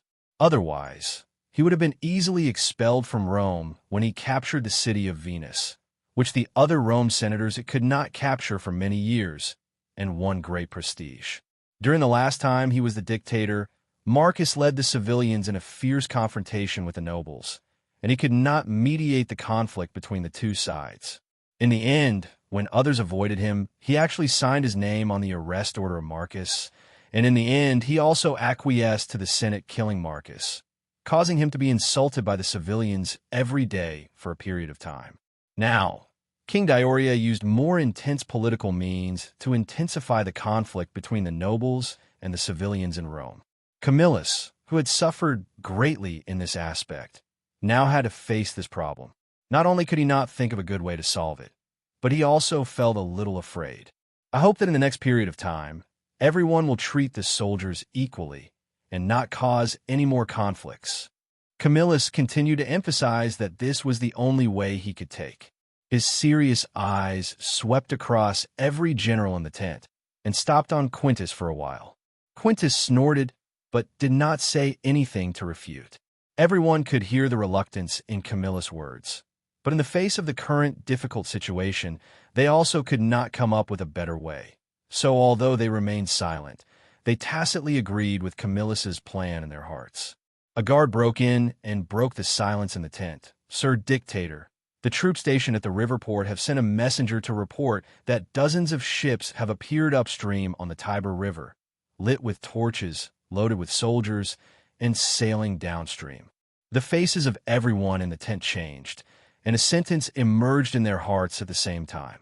The people of Dionia really want to reinforce Ostia. After Titus found that the front of Ostia was full of traps, he did not rashly order the army to continue the attack. Instead, he sent all the heavy infantry with long shields to protect themselves. Despite the rain of arrows and stone bullets fired from the top of the city wall, they patiently cleared the traps on the ground. Although they paid the price of some casualties, most of the traps in front of the trench were cleared by nightfall. Since Ostia was only a small city, and the Roman army only needed to attack the east and south sides, The length of the city wall was less than 2 miles. So Titus divided the entire army into 5 waves, taking turns to attack. When the first wave of soldiers attacked the city, the other troops would lie on the ground at the back to rest as soon as possible to recover some of the physical strength they had consumed during the day. When the Roman soldiers filled the trench and rushed to the bottom of the city, while the Ionia defenders were fighting the Roman soldiers who were attacking the city, Titus ordered his men to drive a pack of carts to the trench. He then unloaded the tarred wood in the carts and lit them with fire. The fire provided illumination for the Roman soldiers to continue the attack. In addition, Titus also came up with a clever trick. When a wave of soldiers suffered a setback and had to retreat, he did not immediately send a second wave of soldiers. Instead, he quietly pushed the ballistae forward. As the fire only illuminated the bottom of the city, the wilderness 100 meters away began to be shrouded in darkness. The Ionia ballistae at the top of the city wall could not see far away, so naturally, they could not fire accurately. On the contrary, the Roman ballistae could see the situation at the top of the city wall. So when they entered the firing range, 200 to 150 meters away from the city wall, they began to fire stone bullets. Although most of the stone bullets hit the wall, the splashing stone chips caused a certain amount of damage to the densely packed defenders at the top of the city wall. Chapter 8:29. After a period of continuous bombardment, Titus sent a second wave of soldiers to continue the siege after a period of rest. The defenders of Ionia, on the other hand, were busy defending against the attacks and dodging the stone projectiles. As time went by, the Roman soldiers gradually began to match the defenders in terms of physical strength and energy. In addition, there was another thing that gave the defenders a headache during the siege by the Roman soldiers. Other than the soldiers who were climbing the ladders, the rest of their heavy infantry were not idle either. They used their long shields to protect themselves while throwing javelins at the top of the city wall. Using the heavy infantry to throw javelins was a tactic used by the soldiers of the Legion of Dionysia. Camillus noticed the power of this tactic after the battle between Wolsey and the Ionia. He began to try in the battle against the Helnici and achieved some results. Before the attack, when Camillus and Titus were discussing how to attack Ostia, they mentioned the use of this tactic again. Although the heavy infantry of Rome did not go through long-term training like the soldiers of the Legion of Dionysia, and their javelin throwing was not only accurate, powerful, but also full of tactical variations, the low walls of Ostia increased the lethality of the javelins thrown by the Roman soldiers. And the fact that the heavy infantry of the Roman army far outnumbered the defenders at the top of the city wall became the key to suppressing the defenders of Ionia with javelins. After one wave of Rome's siege soldiers retreated, another wave of fierce attacks came. The continuous impact was like a raging tide. The casualties of the defenders of Ionia increased, and the strength of their defense decreased. The enemy had already attacked the top of the city wall several times. Titus had no choice but to send a reserve force. However, as he lacked experience, he did not break up these temporarily formed fresh troops. Instead, he assigned them to the defenders at the top of the city wall and let the reserve soldiers of the legion command them. Instead, he asked them to replace the vacant positions at the top of the city wall. As a result, the strength of the defense was not greatly enhanced. Instead, there was a lot of chaos. "General, look, the wall has collapsed." His entourage pointed to the front and began to cheer. Titus also could not suppress the ecstasy in his heart. A few days ago, the walls of Ostia had just been baptized by Dionia's ballistae. Although they had been repaired, it was not enough for them to fully recover in just a few days. After that, they were attacked by Rome's ballistae again. Finally, a section of the walls let out a wail and collapsed. Accompanied by the exclamations of the soldiers on both sides, a gap was revealed after the dust dissipated. When Titus saw this, he would not let go of the opportunity to break the city wall. He immediately ordered, "Stop the ballistae bombardment. Everyone, press forward and attack immediately." Although it was said that the entire army was pressing forward, in fact, only the militia of Rome participated in the attack with all their might. After all, They had marched for a long time during the day and continued to fight at night. Although there was a break in between, all the soldiers were extremely tired. Coupled with the fact that they did not care about casualties, the Latin and Etruscan allies were in a lot of trouble. Their generals had protested to Titus many times, and their soldiers had begun to fight passively. Only the militia of Rome, which had less than 5,000 soldiers, was supported by the belief of reclaiming their motherland. Under the constraints of strict discipline, the collapse of the walls of Ostia had given them hope of success. With a loud bugle, they roared angrily and launched another fierce attack on Ostia. The high morale of the Rome soldiers also influenced the troops of their allies. They reluctantly followed behind. Georges had always been a cautious man. With Clodocatax, he became even more cautious. So he arranged for 4 fast ships to take the lead in the front and the other ships to travel side by side. There was a large gap between the front and the back. All the ships lit their torches, and like a fire dragon, they swam downstream. Georges' caution worked. On the way, one of the pilot's ships collided with the fast ship that was going to report to the city of Rome and sank. Another pilot ship failed to control the direction of the river, hit a reef, and sank. All the transport ships were not seriously affected, and they safely approached the mouth of the Tiber River. However, the soldiers on the ships were shocked by the scene on the shore in the distance. It was almost late at night, but the sun had not yet risen. The waning moon was still hanging in the sky, and the sky was still dark. It was the best time for people to sleep. However, in the direction of Ostia, a fire was blazing, and the sound of killing was deafening. Could it be that Ostia had fallen? Whether it was Georges, the officers of all levels, or the soldiers, they all had the same worry in their hearts. With the guidance of the distant fire in the port lighthouse, and to not attract the enemy's attention, Georges immediately ordered, "Extinguish the torches on all the ships." Soon, the patrol ships of the port came out to greet them. After learning that Ostia had not fallen, the fleet quickly sailed into its port. After the ship docked, Georges was the first to go ashore. He was surprised to see countless people dressed as sailors gathering together and putting on their armor. The arrival of the soldiers of the 5th Legion was warmly welcomed by them. After Georges asked, he learned that the Roman army had been attacking the city since dusk and had not stopped. They lit up a lot of fire outside the city as lighting to facilitate the attack of the Roman soldiers. Due to the continuous fierce attack of the Roman army, the reserve troops, led by Terrace, suffered a lot of casualties. Not only did he send the reserve troops made up of Latin refugees and slaves to the top of the city, but he also gathered the sailors of the Civil War ships at the port, ready to provide reinforcements. With the help of the sailors of the 3rd Fleet, the soldiers of the 5 companies of the 5th Legion quickly went ashore. Under the leadership of Georges, they quickly rushed to the city. At this moment, a cry of alarm came from the front. "Oh no! The wall has collapsed." Georges was shocked. The situation was urgent.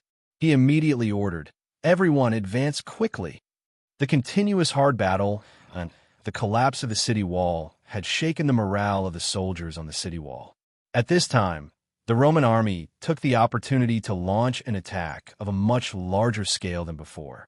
The black mass of Roman soldiers had not yet crossed the trench. Some of the freed slaves on the city wall had never seen such a big scene before. They turned around and fled. Terrace hurriedly led the guards to stop them. He decisively killed the slaves who led the escape to stabilize the morale of the soldiers. However, the city wall was more than a mile long. He could only care about one side, but not the other. As the enemy approached, the chaos on the city wall did not subside. Instead, it increased. The flustered Terrace did not even have time to assign troops to block the gap. In the end, even he lost confidence. Just when he was a loss and was about to give up, woo! A familiar bugle sounded in the city, followed by a uniform chant. "The great Hades, you are the guardian of the kingdom, the master of the night, the embodiment of justice and strictness." Before Terrace could respond, the reserve soldiers on the city wall had already begun to shout, "Our reinforcements are here! Our reinforcements are here!"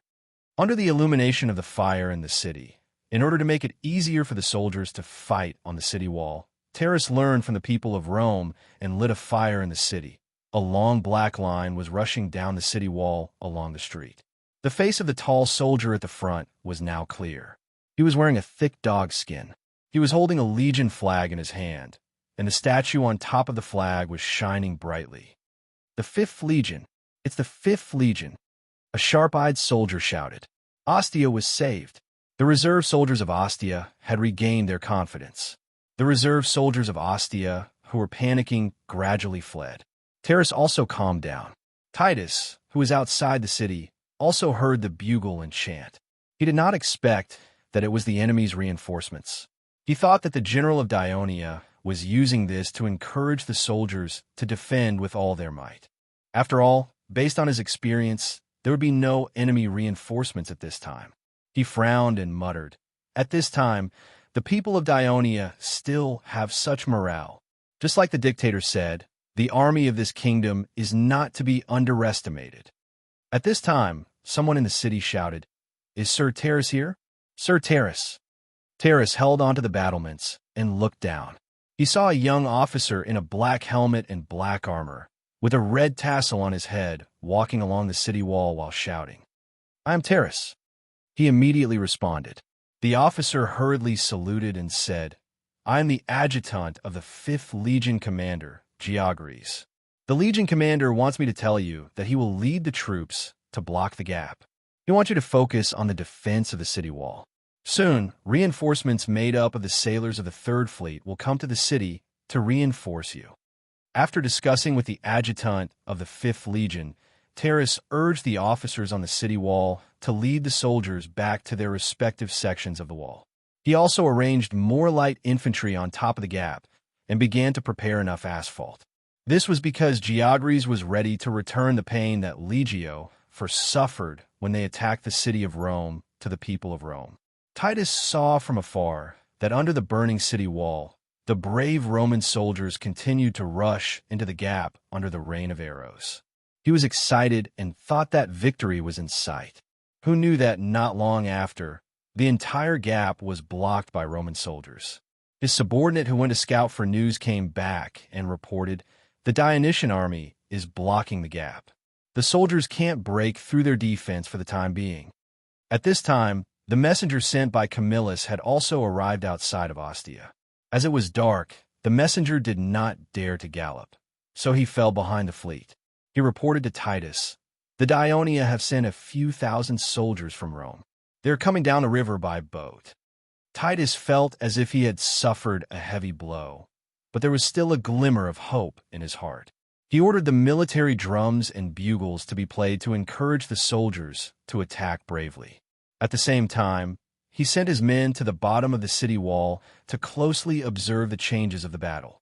At the same time, he also called back the Etruscan allies who were dawdling at the back of the attack team and ordered them to line up at the back in case of any accidents.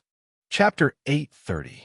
Georges brought 4 heavy infantry battalions and 1 light infantry battalion. He ordered 4,000 heavy infantry battalions to quickly form an arc-shaped defense line inside the breach of the wall. It was like a tough fishing net that trapped the Roman soldiers who rushed into the breach. As more and more Roman soldiers rushed into the defensive circle, the space was compressed and the number of soldiers became denser, which made it easier for the defenders to attack. Many Roman soldiers struggled in the flames when cans of tar were smashed into the wall. The tragic scene at the breach of the western wall of Rome reappeared, but this time, the roles were reversed. Coupled with the powerful attack from the 5th Legion, the disorganized and extremely tired Roman soldiers were finally overwhelmed by fear, and they were defeated. After Titus received the urgent news from his men, even though he was extremely unwilling and in pain, he still issued the order to retreat to avoid the enemy's counterattack along the wall, which would lead to more losses. In fact, after the 5th Legion rushed out of the breach, they continued to pursue the enemy, but they were counterattacked by the Etruscan coalition army. Although they were intercepted, the Etruscan soldiers' attack was not strong and did not cause any damage to the 5th Legion. After the cautious Georges received the news, he immediately ordered his troops to stop the pursuit. Because the situation outside the city was unclear at night, he was afraid of being ambushed by the Roman soldiers, especially when Prince Clodocatax was in the team. Although the noble young man was sensible and had always followed orders, fighting at the back of the team, and did not cause Geogres any trouble, it was better to be safe than sorry. In the end, Geogres withdrew the pursuing troops back into the city. Not long after the battle in Ostia ended, the next morning came. The City Hall of Rome held a public meeting in the square, according to the Devers' suggestion. The Devers commended the Roman civilian soldiers, led by Sextus, for their bravery in breaking away from the Roman army and defecting to Dionia. They were rewarded with more land, which further aroused the people's enthusiasm to join Dionia and to contribute to Dionia. Of course, it also deepened the resentment of the aristocratic families against the civilians of Rome. During the meeting, the Devers received a report from the garrison on the city wall. There were movements in the Roman military camp outside the city, and there seemed to be signs of withdrawal. Although the movement of the Roman army outside the city was the main concern of the Devers, he believed that it was more important to speed up the loyalty of the civilians in Rome. So he insisted on finishing the meeting before rushing to the south wall. It was already noon. Most of the camps that the Roman army had worked hard to build yesterday had been demolished. Almost no one could be seen walking around. According to the reports of the soldiers, throughout the entire morning, the camp in front of them was noisy, and there were even sounds of fighting. And according to the news from the scouts, the Roman army was divided into several groups and slowly marching to the west. Amyntas, Martones, and several other legion commanders suggested that they should take advantage of the enemy's retreat and panic to send troops to pursue and even force the enemy to engage in a battle. After careful consideration, the Devers did not accept this suggestion because he did not think that Camillus would be careless when the army retreated.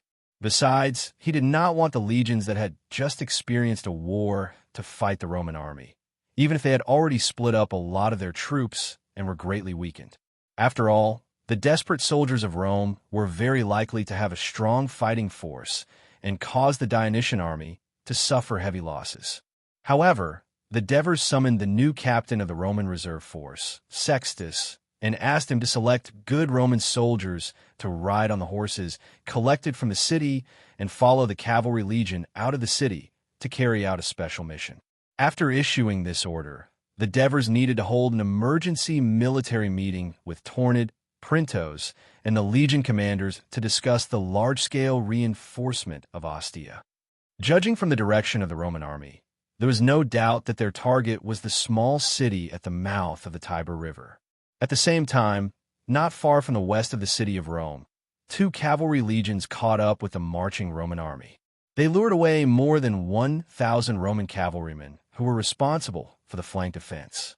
After that, Sextus led a few dozen civilians who were eager to make new contributions and rushed to the vicinity of the Roman army. Then, the Roman soldiers were surprised to see these enemies dressed in the uniform of Roman soldiers. When they were within 20 to 30 meters of them, they began to shout, "Citizens of Rome, I am Sextus. I used to be a civilian of Rome, but now I have joined the kingdom of Dionia." Why do I want to join them?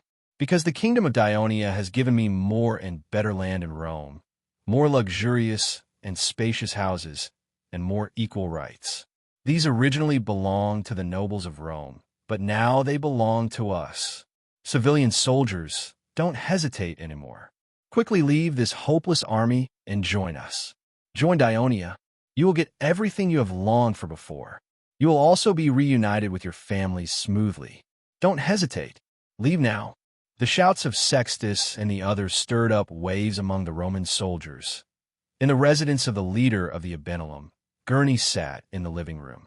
His expression was solemn, but he was no longer as worried as he was a few days ago. His eyes were shining as he stared at the door. Not long after, a few of his trusted subordinates arrived one after another. I have decided to follow the request of the messenger of Dionia and send messengers to the Hilpini tribes in other areas. Hearing this, the others understood that when Gurney said that he was going to send messengers, he was actually sending people to infiltrate other areas of the Hilpini tribe to spread the accusation that Lescock disobeyed the agreement and rashly tore up the alliance and started a war against Dionia without authorization, causing the tribes to suffer heavy losses, and demanded that Lesgok be punished for this. At the same time, he also spread that the leader of the Abenelum, Gurney, can help the tribes redeem their captive tribesmen for Dionia. After all, according to the decision of the Hilpini Tribal Alliance, the Abenelum had been excluded from the Tribal Alliance, and all Hilpini tribes were forbidden from interacting with them. That's great, leader. We've been waiting for you to make this decision. Tidoni shouted excitedly. We've had enough of this period of time. The Kautini, Pentini, and Karasini tribes have frequently sent messengers to warn us not to act recklessly during the war. Bah, now it's time to let these guys who bully us taste the wrath of the Abenelum. Leader, we really shouldn't wait for the war to end. Although the Samanai High Priest has sent messengers several times to say that as long as we support Lesgok, our past mistakes will not be pursued. However, everyone knows that as long as they win this war, without the obstruction of Dionia, Lesgok will definitely use force against us. For our safety, we must seize this favorable opportunity and strike them first. Maioni also expressed his support for Gurney's decision. Of course, I understand Lesgok's plot and the dangerous situation we're in now. Gurney sighed. The reason why we hesitated before is that if we do so, not only will we have a war with Lesgok, but it will also worsen our relationship with the other tribes and the High Priest, which will lead to a bigger war. Tidoni shouted again. Do you think our relationship with the other tribes and the High Priest is good now? Leader, do you remember when you were almost punished by them during the tribal sacrificial ceremony a few years ago? If there's a war, we can just wipe them all out, and then you'll be the first great leader of the entire Samanai. As soon as this was said, the faces of everyone in the living room changed. Gurney glared at him. Don't talk nonsense. With our strength, it's difficult to even defeat Lesgok, let alone the other tribes. What we need to do now is to provide help to Dionia in return for Dionia's help. To be honest, Gurney was very envious of Tidoni's straightforward way of doing things, very much like when he was young. However, since he became the leader, he had suffered several setbacks. For the better survival of the tribe, there were many problems to consider, and it was impossible to do whatever he wanted. Gurney's eyes swept across the faces of everyone in the hall. They all showed a kind of suppressed excitement. He took a deep breath and said loudly, Since you all agree with me, then we need to reconsider the relationship between Abenelum and Dionia. You all know that a few years ago, the king of Dever suggested to me to let Abenelum become a free city like Potentia. I didn't agree at that time. Now, if we carry out Dionia's plan, it means that we will be enemies with Beneventum and the other Samanai tribes. This will be an extremely difficult war. We need the full support of Dionia to win. So, I've decided to let Abenelum join Dionia and become a free city in this kingdom. As soon as he said this, the hall became silent. This aggravated Gurney's worries. He coughed and hurriedly said, If you don't agree, huh? Tidoni laughed heartily. Leader, you have finally made this decision. We are all relieved. When I participated in the Dionia rugby finals last year, the Gara players who played against us asked me strangely, Abenelum and Potentia are both free cities of Dionia. Why can the players of Potentia speak Greek, but most of you can't? Now some city-states and forces see us as part of Dionia and are quite envious of us. This often makes us feel embarrassed because we are not. Now we can finally rest assured. Literature Hall. Chapter 831. Yes, after Abenelum becomes a free city of Dionia, we can not only freely participate in the regional rugby and football matches, participate in the Hercules celebration, but also freely enter the various towns of Dionia to trade for the food and other goods we want. In the future, when Abenelum is in danger and in trouble, like last year's drought, Dionia can also help us at any time. Maioni said excitedly.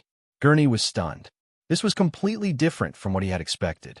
He asked doubtfully, Aren't you worried that Abenelum will no longer be our Abenelum in the future? Chief, what's there to worry about? Look at Potentia. It's been more than 10 years, but it's still the same Potentia. But the people there are much richer than us. More than 10 years ago, the Lucanians they were poorer than us. Mayon sighed with emotion. The others agreed with his words. Gurney suddenly understood. In the past few years, Dionia had repeatedly invited the Abenelum people to participate in the Dionia Rugby Finals and other celebrations. This broadened the horizons of the people who were originally trapped in the mountains. While enjoying the warm hospitality of the people of Dionia, they also saw the wealth and power of their southern neighbor. Not only did they let down their guard, but they also yearned for the Abenelum.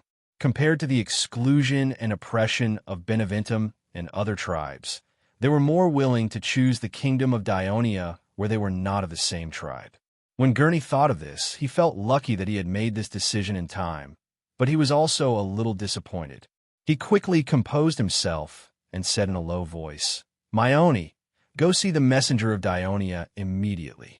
Tell him that Abenelum is willing to become a free city of the kingdom and is willing to immediately implement the plan of Dionia.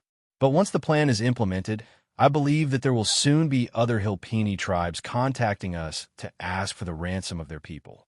So you have to discuss with him how to implement the plan next."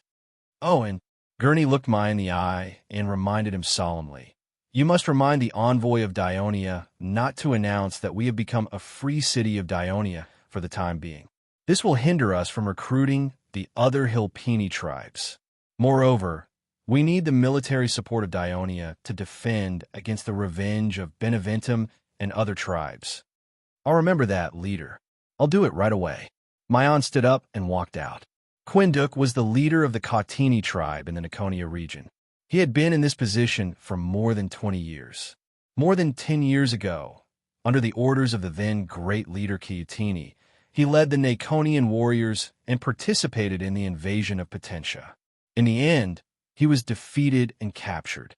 He stayed in Dionia for more than 2 years before he was finally released and returned home. But unlike what happened to Gurney, he still received the support of the great leader and soon sat in the position of the Niconia region's tribal joint leader again. But a few years later, he, who was originally the most favored successor of the great leader of the Kautini tribe, lost to Segavani and failed to become the new great leader of the Kautini tribe. This was mainly because Segavani used the fiasco in Potentia to spread unfavorable rumors against him, causing many tribes to give up their support for him. The reason why Quinduk had been strengthening his relationship with Dionia was partly because he had seen the strength of Dionia and believed that Kautini, or even the whole of Simone, could not match it. Secondly, he had always been resentful of not being elected as the great leader. Since then, he had never been to Kautini, nor had he seriously carried out any of Segavani's orders. With the establishment of the small town of Papania in Inona, the contact between Niconia and Dionia became more and more frequent, not only in terms of trade and employment, but also in terms of culture and religion. This greatly benefited the tribes in the Niconia region. The people did not have to risk their lives to plunder every year, and they could eat their fill. When sick or in childbirth, they had the help of the priests of Hades and the doctors of Dionia, and they did not have to rely on praying to the gods. The other Kautini tribes needed to invade the Campanian alliance from time to time to ensure the survival and development of the tribes. But the tribes in Niconia only needed to develop quietly. After 7 or 8 years, their population had increased greatly, they had sufficient food, and they had better weapons. Dionia did not prohibit the trade of iron and weapons with Niconia. Thus, they became one of the largest towns in the Kautini region, no less than Kautini. Therefore, Quinduk, who had gained confidence, strongly criticized Segavani for violating the Treaty of Dionia and plundering the Campanian alliance many times. He also never allowed the tribes of Niconia to participate in such plundering. It was not because he truly wanted to be on good terms with the kingdom of Dionia and the Greeks. In fact, he never responded to the invitations that Dionia sent to Niconia to participate in the rugby finals and other celebrations. He also secretly restricted the priests of Hades that Inona sent to Niconia to preach. Because he only wanted to regain his position as the great leader, he always opposed Segavani and undermined his prestige. And the opportunity finally came. Segavani invaded the Campanian alliance again, but he was defeated by the Dionia and captured. When the tribes of Kautini fell into shock and sorrow, Quinduk jumped out and asked to immediately elect a new great leader to help the entire tribe survive this difficult time. However, the tribes led by Uzbek and the other leaders of Kautini were unwilling to let the Naconians, who had close ties with the Dionia and had even begun to believe in the gods of other races, take power. They first asked for help from the other tribes, causing a meeting of the four major tribes to quickly be held in Kautini. They secretly received a promise from the great leaders to declare war on Dionia and rescue the captured tribesmen. Then Uzbek and the others united the high priest and some other regional leaders to make a statement. The tribes of Kautini should now prioritize the rescue of their tribesmen, and the election of a great leader should be postponed. Seeing that the other tribes did not respond, Quinduk, who was alone, could only temporarily cease all activities and watch the development of the situation. The envoys sent by Kautini to negotiate were rejected by the Dionia, which made Quinduk secretly happy. But a few months later, the Samani's raid on the Downey region of Dionia surprised him, and the news that Dionia agreed to exchange captives, including Segavani, made him even angrier. But then, the successive defeats of the Samani made him secretly happy again. On one hand, he publicly announced, since the captured tribesmen have been released, should the matter of re-electing a great leader be put on the agenda? On the other hand, he quietly sent people to various regions to spread the news, saying things like, "The reason why Kautini suffered such a crushing defeat was the result of Segavani's incompetence in command. Is a person who has been captured still qualified to be a great leader?" He used the same trick that Segavani had used on him back then on himself. Finally, this time, the tribes responded to Naconia's proposal and began to discuss the matter of re-electing a great leader. In the end, the location of his tribal assembly was set in Nola. Quinduk was happy about this because in the past, the location of the Kautini tribal assembly was often near Kautini in the eastern mountains because that was the birthplace of the Kautini tribe. But Quinduk was not at ease. After all, it was too close to the tribes ruled by Segavani and Uzbek, and Nola was located in the western plains, close to Naconia, which was more advantageous for him. What he was excited about was that this was the result he had fought for, and it finally came true. It just happened to show that after the repeated failures, the tribes of Kautini had realized that they could no longer fight against Dionia, and his importance, who had a good relationship with Dionia, was highlighted. Realizing that he had won, Quinduk led the other tribal leaders of Naconia to Nola. Since the leaders of all the tribes of Kautini had gathered in Nola with their guards, the city could not accommodate so many people. Most of them camped outside the city, so the Nola area was filled with tents, herds of cattle and sheep, and a large number of people. The frequent conflicts not only gave the Lowlands a headache, but also made the neighboring Campanian alliance nervous. They strengthened their vigilance while seeking support from Dionia. In order to avoid accidents, the Lowlands shortened the process of the assembly. On the third day after Quinduk's arrival, the ceremony to elect a great leader officially began. More than 100 leaders and tribal representatives, because some of the leaders of the Kautini tribes were leading their warriors to fight against the Dionia in the east of the Samani Mountains, they could not return in time, so they could only send representatives gathered in the square in the city. Surrounded by warriors to maintain order, a wooden platform was built in the center of the venue, and two people sat in it. One was the joint leader of the lowland region, Sinani, and the other was the great leader of Kautini, Segavani, who had just been released. Quinduk had been watching Segavani since he came to power. He had not seen Segavani for 10 years. Compared to the arrogant image of Segavani when he was elected great leader 10 years ago, his face now was old and thin, his head drooping, and he looked dispirited. It seemed that he had suffered a lot during his captivity, which made Quinduk feel a burst of joy. At this time, Sinani stood up and said loudly to the audience, "Respected leaders, welcome to Nola. Today we are gathered here for a very important matter that concerns all of us, the Kautini. Next, great leader Segavani will announce it." Mobile version of the fastest updated website. Chapter 832. After Sinani finished speaking, he took a deep look at Quinduk, who was sitting in front of him, then quickly lowered his eyes and sat down quietly. Over the years, because the Naconians were close to Dionia, they were not welcomed in other parts of Kautini. However, the relationship between Lola and Naconia was not bad. After all, the two sides were close neighbors, and the close relationship between Dionia and Naconia had also benefited Lola. There was even one time when Sinani had a fever and sought help from the priest, but to no avail. In the end, after Quinduk learned about it, he invited a doctor from Dionia to treat him. Thus, after Quinduk arrived in Lola, he immediately went to find Sinani. After getting the full support of the organizer, he was completely relieved. At this moment, the look in Sinani's eyes made Quinduk feel that everything was under control.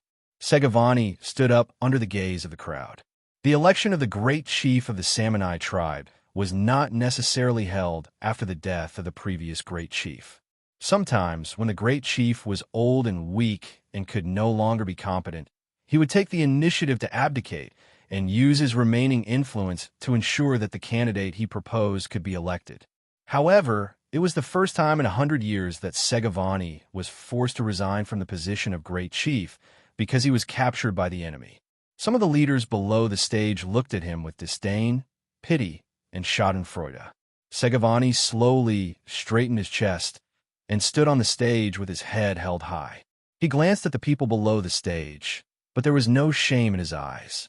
Instead, there was a trace of fierceness. He said loudly, "Before I announce the important matter, I first have to invite a few important people to the stage." Following the direction of his finger, the warriors on the side of the stage made way, and 4 people walked directly onto the wooden stage. There was a commotion below the stage, and all the leaders looked surprised. The 4 people were Great Chief Lizkog of Hilpini, Great Chief Bardhani of Pentine, Great Chief Kontruk of Karasini, and High Priest Johnny of Savone. Why did the 4 most powerful people in the entire Samanai tribal alliance, who should have been in the east of the Samanai Mountains, appear here at the same time? Why did they come? Every leader had the same question in their minds. For Quinduk, when he saw these 4 people appear, in addition to surprise, he felt even more uneasy. He immediately looked at Sinani on the stage, because when he met with Sinani before, he didn't mention that these people would appear in today's assembly. At this moment, Sinani lowered his head, not daring to make eye contact with him. After seeing the 4 people on the stage, Segavani greeted them with a smile. The uneasiness in Quinduk's heart intensified. He suddenly stood up, turned around, and walked out. The other leaders of Naconia also stood up when they saw this. "Leader Quinduk, where are you going?" Segavani's question came from the stage. "Where I go is none of your business." Even if the situation was a little bad, Quinduk's tone was still tough. "Our priests and the great chiefs of the other 3 tribes have unanimously agreed that Segavani was not only the great chief of Kautini in the past, but he will also be the great chief of Kautini in the future." High Priest Roan's words caused an uproar in the audience. According to tradition, the priests and the other 3 tribes have no right to interfere with the internal affairs of Kautini. Quinduk roared angrily. "This is not the Holy Mountain, nor is it the territory of other tribes. This is Kautini. Who said they interfered with the election of Kautini?" Segavani sneered and looked around the stage. "If any leader objects to me continuing as the great chief, please stand up." As soon as his voice fell, some leaders shouted in the venue, "We support Segavani continuing to be the great chief of the Kautini tribe." Although some leaders objected in their hearts, seeing that the situation was not good, they did not dare to stand up at this moment to avoid becoming the target of Segavani's revenge in the future. In the end, only a small group of Quinduk and the other Naconian leaders stood alone in the middle of the venue. "Segavani, is this the procedure of electing a great chief?" Quinduk asked loudly. "We are at war now. Everything should be simple for the sake of war. This is also the oracle of God Savone." High Priest Roan interrupted. "I can't agree with this wanton destruction of tradition. I will never agree with this rebel who relies on outsiders to steal the great chief." Quinduk pointed at Segavani and said sternly. He was about to leave with a face full of anger. However, more warriors rushed in from the periphery of the venue, using their swords and spears to stop him from leaving. Segavani, what do you mean by this? Quinduk's expression changed, and he angrily grabbed a spear pointed at him with his hand, rebuking sternly. Do you want to kill your competitor in this sacred gathering? Then come, use this spear to pierce my chest, and let the people of Kawatini see clearly what a despicable thing the great leader they elected is. Seeing this, the Naconian leaders behind Quinduk also shouted, Everyone run! Segavani wants to kill us. Their shouts made some of the leaders panic, but about 1/3 of the leaders in the venue had already received the news in advance and did not move, so the venue did not get out of control. Quinduk and the 7 or 8 leaders of Naconia wanted to force their way out of the venue, but dozens of warriors with spears and wooden shields surrounded them. The atmosphere was very tense. Segavani shouted from the stage, Leaders, I just said that I have an important matter to announce to you. Do you know why we suffered a crushing defeat when we raided the Campanian alliance? Because the Dionia already knew our invasion plan in advance and knew that the focus of our attack was Tessera. So they sent troops to Campania in advance and ambushed us along the route of our attack. In the end, it led to our crushing defeat. While I was in captivity, I thought hard and even secretly obtained some information. In the end, I confirmed that there was a traitor among the leaders of Kautini. They had close ties with Dionia and knew of our plans. They informed them in secret, which led to our ultimate defeat. So who are these traitors? Segavani's words made most of the leaders subconsciously look at Quinduk and the others who were surrounded at the edge of the venue. The traitors are, of course, these people from Naconia. A leader from Kautini pointed in the direction of Quinduk and shouted angrily. They had planned this long ago.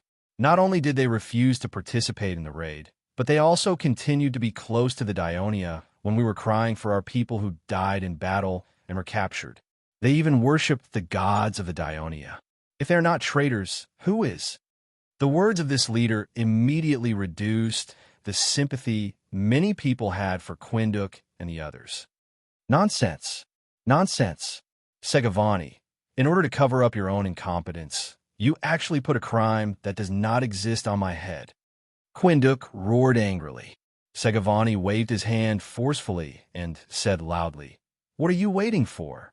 Arrest these traitors immediately. The warriors swarmed up and pressed Quinduk and the others to the ground. They quickly tied them up and gagged them. High Priest Roan spoke with a stern tone. Everyone, we, the Simonians, have lived on this land for hundreds of years. Now, we are facing a great crisis.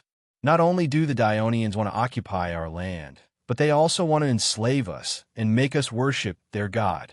For the survival and continuation of our race, the 4 major tribes will unite to fight against Dionia. Any tribe that refuses to fight is a sinner of the Simonians and will be punished by Savone. Bring that traitor Quinduk here, Segavani shouted sternly. The warriors carried the struggling Naconia joint leader. When they passed by the venue, Quinduk cast a pleading look at the nearby leaders, but they hurriedly avoided him. When he came to the stage, he saw his enemy, Segavani, pointing at him and shouting, Should we execute this traitor? Execute him! Execute him! Some people under the stage kept shouting. Some were silent, but no one clearly expressed their opposition. Quinduk knew that it was difficult for him to escape. He widened his eyes and exerted strength in his legs. He suddenly broke free from the hands of the warriors behind him and slammed his head into Segavani, who was stirring up the crowd. If it weren't for Leskok's quick reflexes, pulling Segavani to his side, this great leader Kautini would probably have been knocked off the wooden stage. Amid the cries of the leaders, Quinduk, whose hands were tied behind his back, rushed down the wooden stage and hit his head on the ground. Immediately, his head was covered in blood, and he fell to the ground, twitching. It was obvious that he would not survive. The leaders who witnessed this tragic scene were distressed. Segavani secretly heaved a sigh of relief and hurriedly thanked Leskok. Then, he glared fiercely at the other leaders of Naconia and said sternly, Quinduk has already been punished by Savone. If you want to live, you must gather your people and declare war on the Dionians in order to obtain Savon's forgiveness. Make your choice. Some of the Niconia leaders still glared at Segavani, while others lowered their heads and said nothing.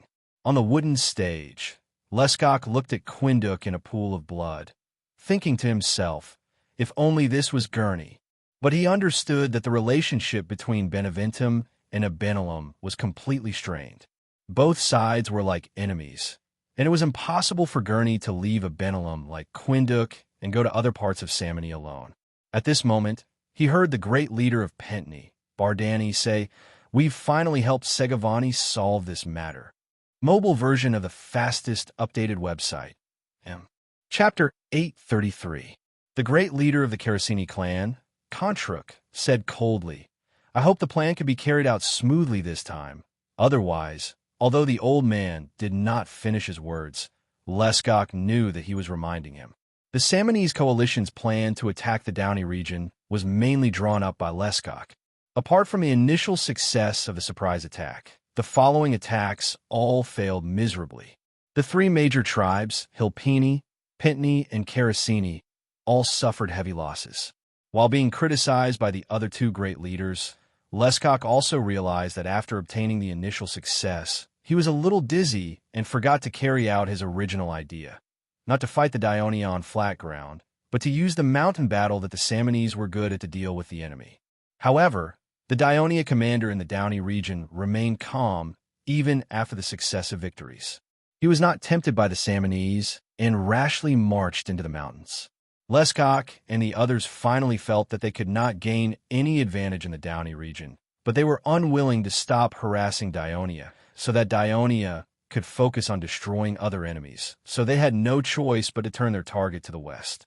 The weak alliance of Dionia, the Campanian alliance, and the defenseless Lucania municipality seemed to be better targets to harass.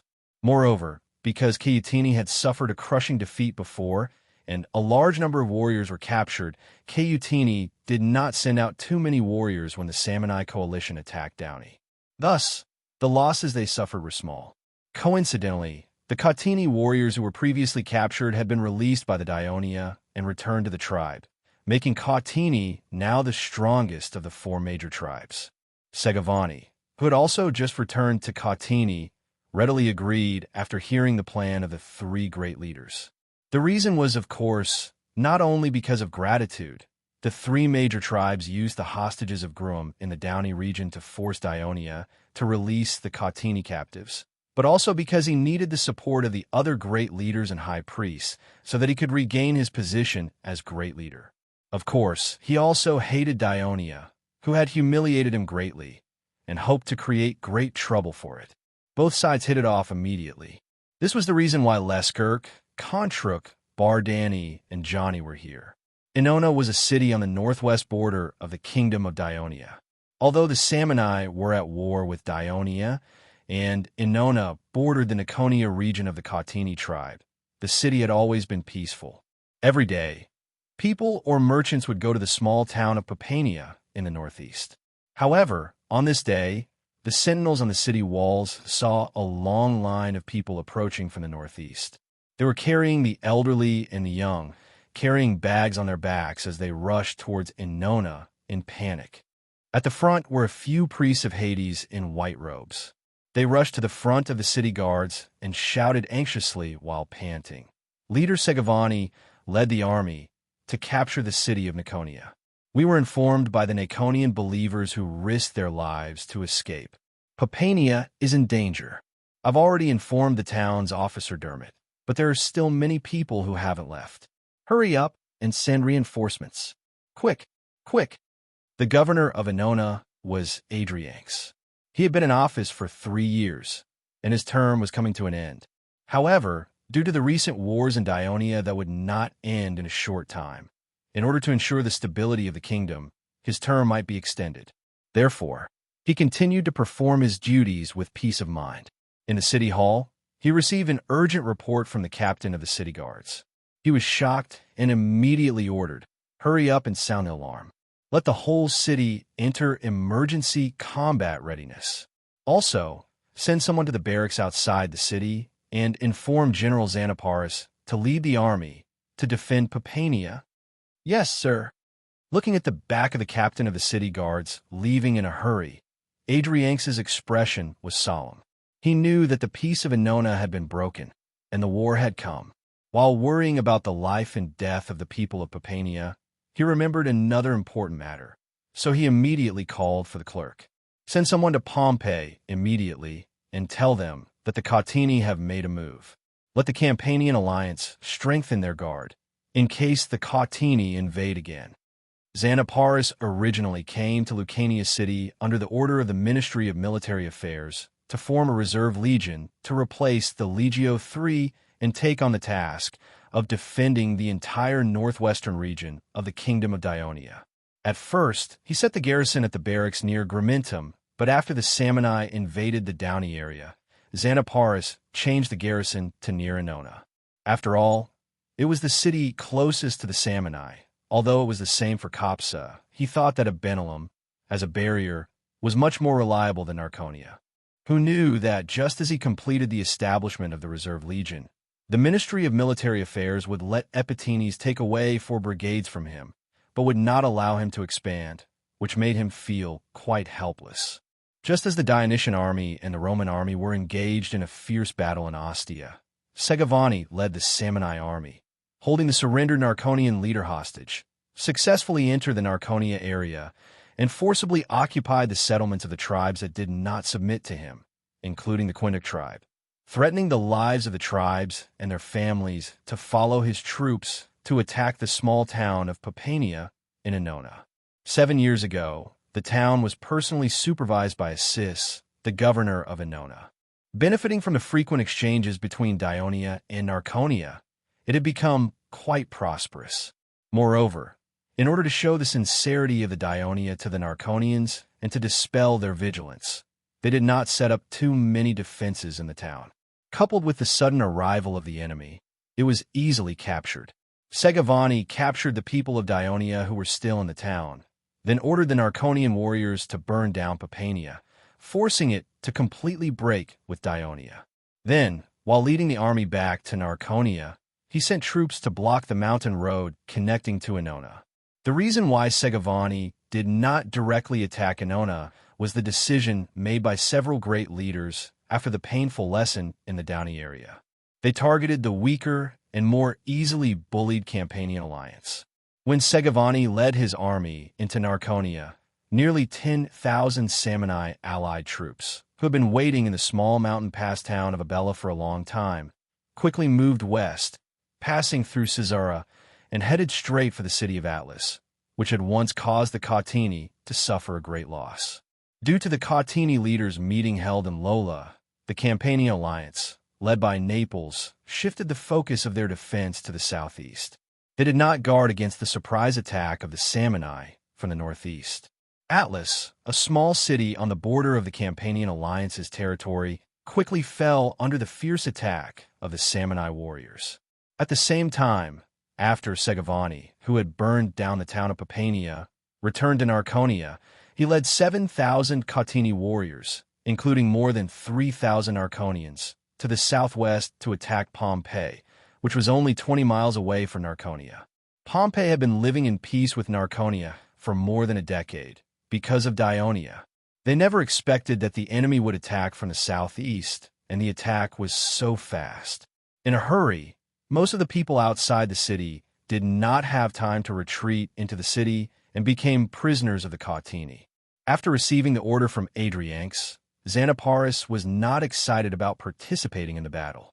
The reason was that there was only 1 battalion of soldiers in the barracks. This was actually very normal. Under normal circumstances, soldiers of a legion would bring their own rations and standard weapons from their homes to the barracks within 3 or 4 days and undergo a military training under the guidance of a military training officer. Unless the military training office of the Ministry of Military Affairs ordered the entire legion to train together, it was usually done by each battalion in turn. The military training of the barracks of each legion was the responsibility of the military training officers sent by the military training office of the kingdom's Ministry of Military Affairs. The Legion commander had no right to intervene, but he could observe the training, understand the conditions of his soldiers, and give his own training suggestions. Only with the authorization of the king and the Ministry of Military Affairs could he command his own legion. Under such a serious situation, Xanaparis should have gathered all the Legion soldiers in the barracks. But this way, when the soldiers ran out of rations, they would have to rely on the barracks to provide food. Usually, food would be allocated from the nearby granaries, but now that food was scarce, Xanaparis could only let the battalions take turns to be stationed in the barracks. Although there were only 1,000 soldiers in the barracks, Xanaparis still gathered them without hesitation and quickly marched to Papania. At the same time, Xanaparis also ordered the messengers to immediately rush to the 4 coastal towns of Enona, Poseidonia, Elia, and Picassus, and inform the soldiers of the other battalions to gather in the barracks immediately. When Epthinus came to mobilize the troops, Xanaparis specially asked Epthinus to take away the battalions mainly made up of the citizens of Gramintum, Nudum, and other inland towns of Lucania, leaving behind the battalions made up of the citizens of the coastal towns. This was for the sake of informing the soldiers to gather in the future and for the soldiers to reach the barracks more quickly. After the troops bypassed Enona, they encountered many refugees along the way. They were shouting in panic, "The Cautini are here. They have captured Papania." Mobile version of the fastest update website. Chapter 834. This caused the soldiers to speed up again and again. Xanaparis, who was almost 60 years old, found it a little difficult even on a horse. After entering the mountain path, no matter how urgent it was, Xanaparis had to slow down his troops to prevent being ambushed by the enemy. At this moment, the soldiers saw fire in the distance. The scouts sent out hurried back to report. The Cautini had retreated and burned the entire town of Papania. By the time Xanaparis arrived with his army, the bustling town built in the valley was already shrouded in flames. 3 headless corpses were placed in the open space south of the town, with a wooden sign next to them. A line of Greek words was written in human blood on it. "I have 134 Dionia people in my hands. Give me the captured Samonese warriors in exchange. Otherwise, they will end up like these corpses." The soldiers were furious when they saw this tragic scene. They all requested to chase after the enemy and rescue the captive people. The old Xanaparis was certainly not as impulsive as the soldiers. He just asked the soldiers to collect the 3 corpses and line up in place, waiting for the scouts' report. Soon, the news that came back confirmed his guess. There seemed to be an ambush on both sides of the mountain path ahead, and there were Cautini warriors waiting at the exit of the road. Xanaparis led the army back without hesitation. He knew that the long-term peace between Niconia and Dionia had been broken, and the war had reached the northwestern border of the kingdom. Not only did he have to gather the reserve army as soon as possible to defend Enona, but he also had to inform the Ministry of Military Affairs as soon as possible to send more troops or give himself more authority to lead troops.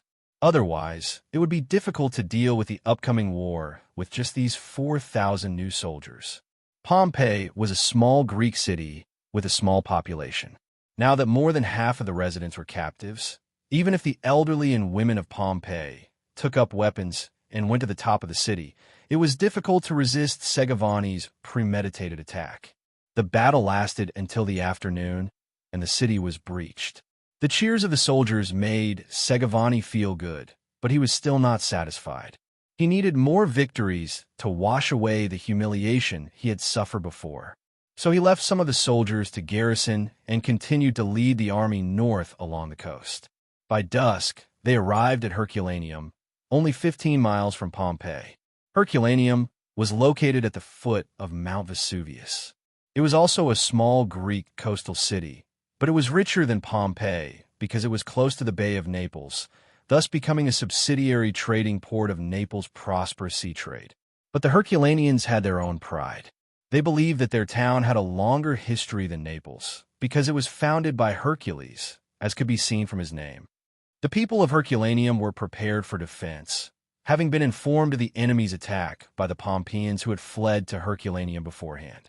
Seeing this, Segavani did not order another attack, but set up camp on the spot. Herculaneum's messenger had rushed to Naples to ask for help, but at this time, Naples was facing the threat of the Samnese coalition from the northeast. Originally, they were going to send the Campanian coalition to repel the enemy, but now that they heard that a large number of enemies were attacking from the south, the Neapolitans, who were likely to be attacked from both sides, immediately gave up on the idea of fighting. At the same time, they also sent messengers to Dionia to ask for help.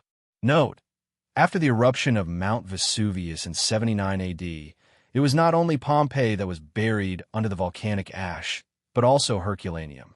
Unlike Pompeii, which had been excavated, 75% of its town was still buried, and most of it was intact. After Dionia won consecutive victories against Asculum and Venosa, the Samnese were forced to retreat to the mountains. Even a mountain reconnaissance team reported that there were no traces of the Samnese in the hills at the border of the Downey region. Obviously, the heavily injured Samnese coalition gave up on the plan to continue harassing the Downey region.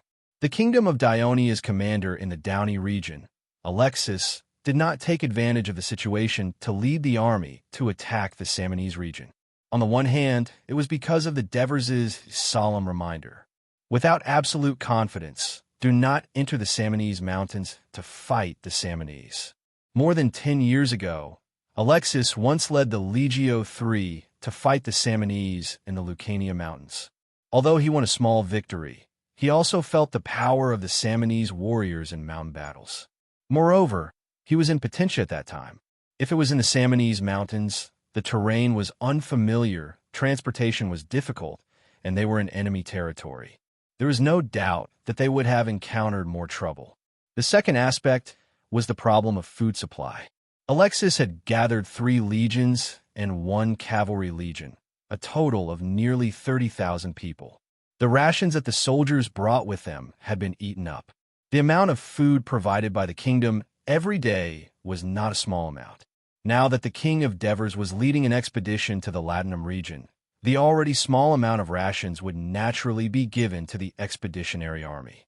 The Ministry of Military Affairs had already made a suggestion to Alexis. Since the Samnese had suffered heavy losses, they had stopped attacking the Downey region.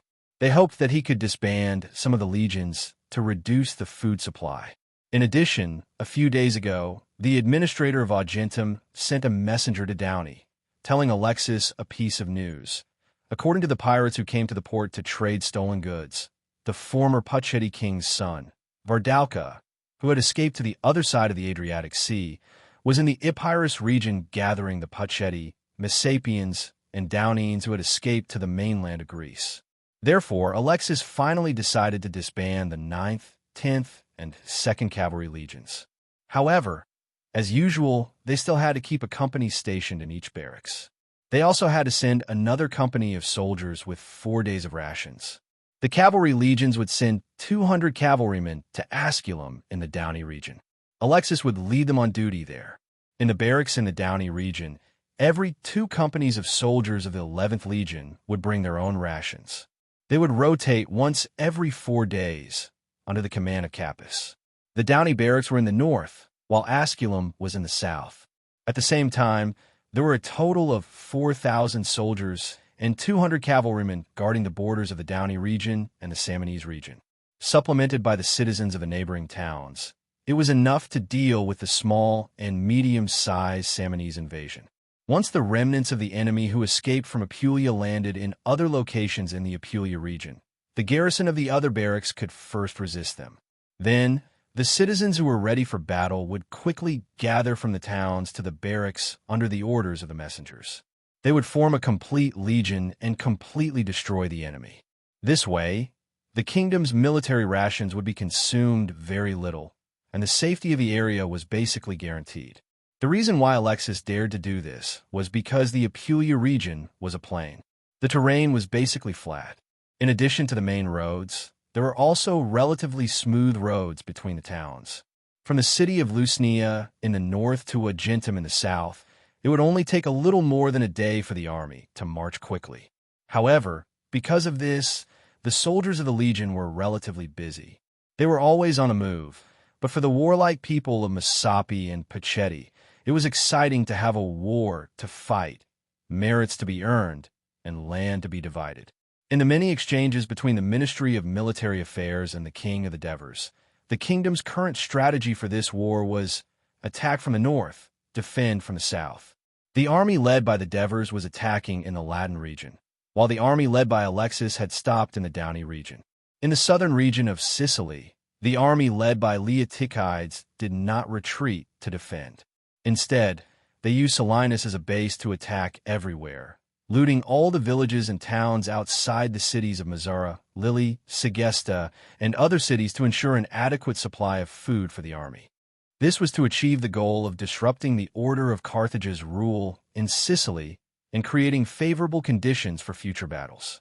Leotychides adopted a combat strategy of attack and defense. When the Devers led the army to the coast of Latin, the drowned body of the commander of Dionia's Third Fleet, Franio, had been found in the reefs of the coast between Minoa and Agrigento. As the body had decomposed, Leotychides led all the soldiers and fleet sailors to hold a solemn cremation funeral for him in the city of Selinus. Everyone was crying. However, traces of the commander of the Sicilian fleet, Sequirian, had yet to be found. Leotychides once speculated that Sequirian might have fallen into the coast controlled by Carthage's people and was captured.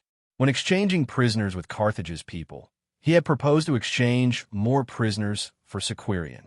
Carthage's people did not reply, as the orders signed by the Devers agreeing to transfer the Fourth Fleet to Sicily had not yet reached the Ministry of Military Affairs. The former commander of the Fourth Fleet, Stephacus, temporarily took on the responsibility of commanding the entire Sicilian fleet. In fact, there were only a few dozen warships left in the Sicilian fleet.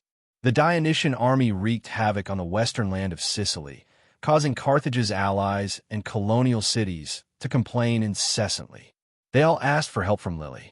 The morale of the troops in Lille was low, and the military system was in chaos. Pomerka only wanted to protect himself and did not dare to go out of the city to fight the Dionysian army. Chapter 835. It turned out that although the Carthage Senate made a decision to let Brother Mago be the commander of the Sicilian army, the senators led by Hanno refused to allow the Carthage citizens to organize an army to go to Sicily on the grounds that the citizens of Carthage suffered heavy casualties in the last battle. Instead, they suggested that Mago should lead the Iberian army that had not suffered any casualties. Of course, the senators led by Predicuba would not agree to this proposal. They strongly called for a further investigation of the blame for the failure of the last war, while helping the emissaries of the Allies from Sicily to publicize the tragic experiences of the Phoenicians and Carthage people in Sicily in an attempt to incite the common hatred of the Carthage citizens and push the Senate to pass the proposal that the city of Carthage once again organize an army to go to Sicily. Time slipped away day by day in the dispute between the two sides. Although Mago, who was far away in the southern part of Iberia, was anxious, he still declined the request of the Senate to urge him to send troops immediately on the grounds of gathering troops. After all, it was unacceptable for Mago to consume the military strength of Iberia alone and let Hanno get what he wanted. While the Italian peninsula and Sicily were at war, a major event also happened in Greece. The Sparta king, Cleombrotus, finally led the assembled Sparta allies across the Isthmus of Corinth and entered central Greece. He summoned the various garrisons of Sparta in this area, preparing to conquer the Thebes again and restore Sparta's authority in central Greece. But in the process, the Sparta general, Sphidellus, who was originally stationed in Thespia, was afraid of being blamed by the new Sparta king because he did not send troops to help suppress the Thebes riot. Out of the mentality of atoning for his mistakes, and out of the ambition to gain glory and compete with Phoebidas, he made a plan to attack the port of Piraeus at night. He believed that by seizing Athens as an important trading place, not only could he make up for the loss of the Thebes, but he could even win glory that would not lose to Phoebidas. Although many Greek city-states secretly despised him, the citizens of Sparta still think that Phoebidas' sneak attack on the Thebes was a great achievement. Since the messenger of the new king of Sparta was already on the way, Sfidelis did not have time to make a more detailed plan. He led his troops and set off at night, heading southeast to the port of Piraeus. However, his troops were not familiar with the terrain, and he underestimated the difficulty of the journey. As a result, it was already dawn before they reached the port. The people of Athens at the port discovered their traces and immediately mobilized for defense. Seeing that the sneak attack had failed, Sfidelis had to turn back along the way. During the retreat, the army ravaged the territory of Athens in order to get rid of the key. This unprovoked provocation immediately aroused great anger in the people of Athens. Sparta once sent an envoy to accuse two generals of Athens of participating in the Thebes riot. In order to prove their innocence, Athens executed the two generals who acted without authorization.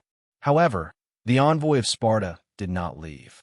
Instead, he continued to stay in Athens, claiming that he was carrying out the order of the Sparta Council of Elders and would continue to monitor the performance of Athens in the coming days.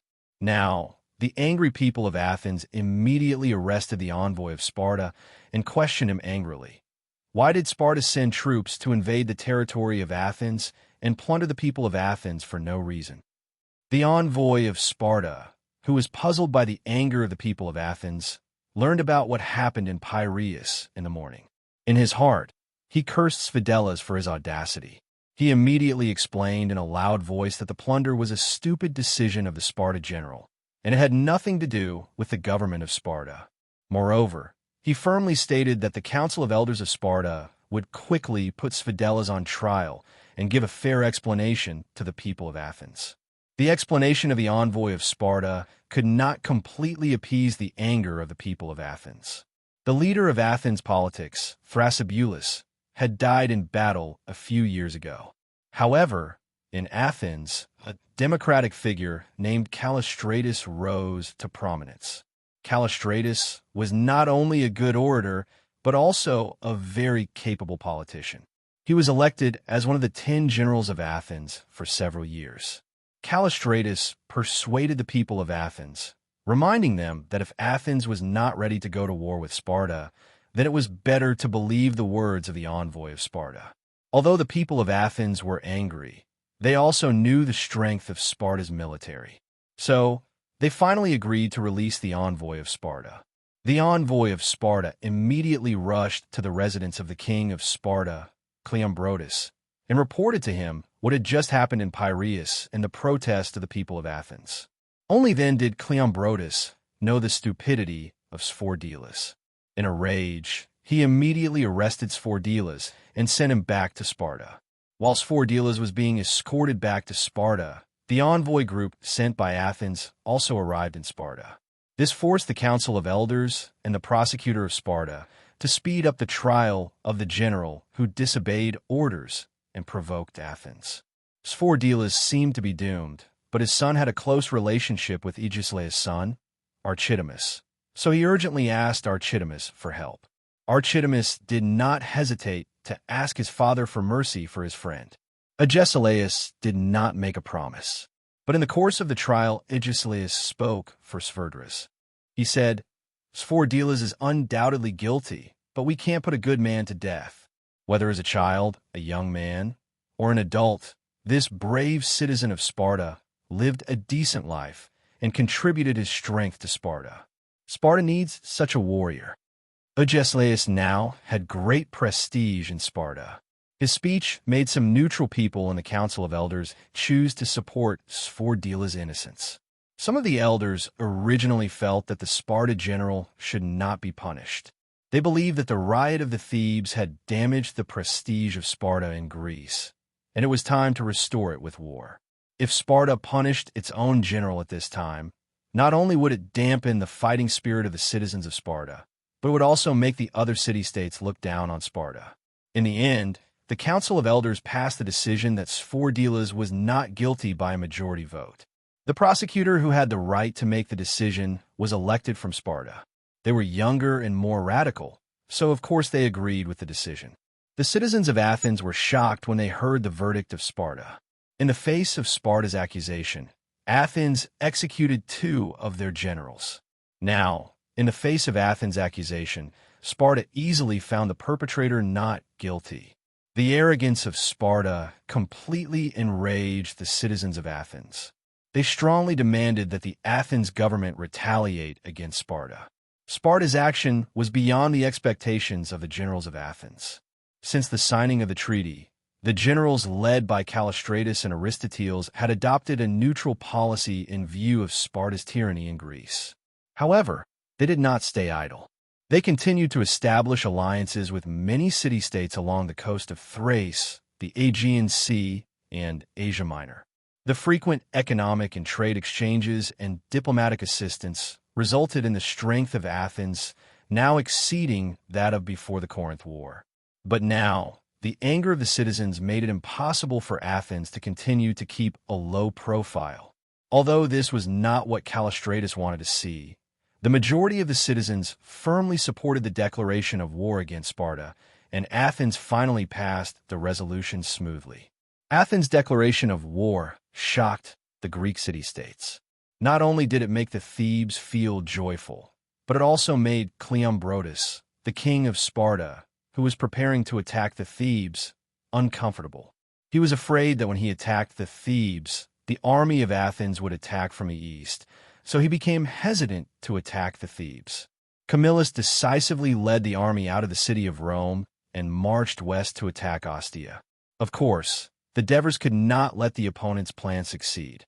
He had to send the 1st Legion, Legio IV, Legio VI, and some soldiers of the 5th Legion to the port of Ostia by taking the cargo ships of the Chamber of Commerce, or march along the north bank of the Tiber River to the mouth of the river, and then be ferried by warships to Ostia on the south bank. At this point, about 35,000 soldiers, including the temporary reserves formed by Terrace, were gathered in Ostia to defend the city from the Roman army, which had less than 60,000 soldiers. Since the Devers still had to stay in Rome, he could only appoint Amyntas as the temporary defense commander of Ostia. After careful consideration, he believed that Amyntas, who had rich combat experience and seniority, could make the other legion commanders listen to his command, and he could completely defend this small city. However, in order to prevent him from being impulsive, the Devers strictly ordered him to only defend the city and not leave the city to fight. In addition, the Devers also appointed Clotocatax, who was fighting in Ostia, as Amyntas' personal staff officer. On the surface, it was to let him learn military affairs from Amyntas, but secretly, he was given a warrant. Once Amyntas acted on his own, Clotocatax could take out the warrant to remove Amyntas from his position and replace him with Olivers as the commander. This was the first time Clotocatax took on such a heavy responsibility. He gladly accepted the task, which also allowed the Devers to achieve another goal: cleverly keep his son away from the battlefield and protect his safety. Chapter 836. Outside of Ostia, Camillus repeatedly proclaimed that as long as they recaptured this port city, they could negotiate with the Dionia and eventually return to Rome peacefully. The Roman soldiers who were eager to return home were encouraged by this. They attacked Ostia for 2 consecutive days, but were repelled by the Dionysian army. However, corpses were strewn all over the city, and the ground was dyed red. Many parts of the city walls had also collapsed. It was obvious how fierce the battle was. On the 3rd day, the Roman army continued to attack. Meanwhile, in the Senate of Rome, the Devers held a meeting. Other than all the senators in Rome, the Legio III commander Lazu, the staff officers Printos, Tormid, and the diplomat Topyrus also attended the meeting. Everyone, Topyrus has been appointed by me to go to the Etruscan cities on the north bank of the Tiber River, Kysrela, Volchi, Tarsiona, and Fafluna. I had hoped that these Etruscan city-states that were forced to submit to Rome due to the strong military pressure from Rome would break their alliance with Rome and join forces with us to attack the colony city of Rome on the north bank of the Tiber River. The Devers sighed softly when they said this. Your Majesty, could it be that these Etruscans do not agree? Lazaru asked hurriedly. As the commander of the legion responsible for guarding the bridge of Rome and the new river port on the north bank, if the Etruscan city-states on the north bank could turn to Ionia and attack the colony city of Rome, the enemy's pressure on the north of Rome would no longer exist. The Legio III could then be deployed to other battlefields. This was the reason why Lazaru was so concerned and the first to interrupt. The Devers did not answer directly, but looked at Topyrus. Everyone's gaze immediately shifted to the diplomat. He gulped nervously and said, After I received the order from your majesty, I took a boat to Kesrela first. Not only because it was the closest to us, but also because, as far as I know, it was the Etruscan city-state that was the friendliest to the Greeks. As a matter of fact, they did receive me very warmly. But when I mentioned that Dionia was willing to ally with them to fight against Rome, the Kesrela people politely refused. They said, Kesrela has been friendly with Rome for decades. They will not easily abandon this friendship, but they will not participate in this war and become the enemy of Dionia. They also defended the Rome, saying, We have already seized Rome and gained the upper hand. It is best if we can negotiate with Rome at this time. This way, we can gain more benefits and ensure that the trade order in this land will not be greatly damaged. They said they will not become our enemy, but the Kesrela people are defending the people of Rome. The governor of Rome assists, said with a frown. The Kesrela people made it very clear that they have been friendly with the people of Rome for decades, but we have never had any contact before. If I were a Kesrela person, of course I would help the people of Rome. Matones said straightforwardly. Nicomachus looked at Topyrus and asked worriedly, Since Kesrela, who is the friendliest to the Greeks, is also siding with the people of Rome, I'm afraid the other Etruscan city-states won't support us, right? Topyrus nodded slightly and continued.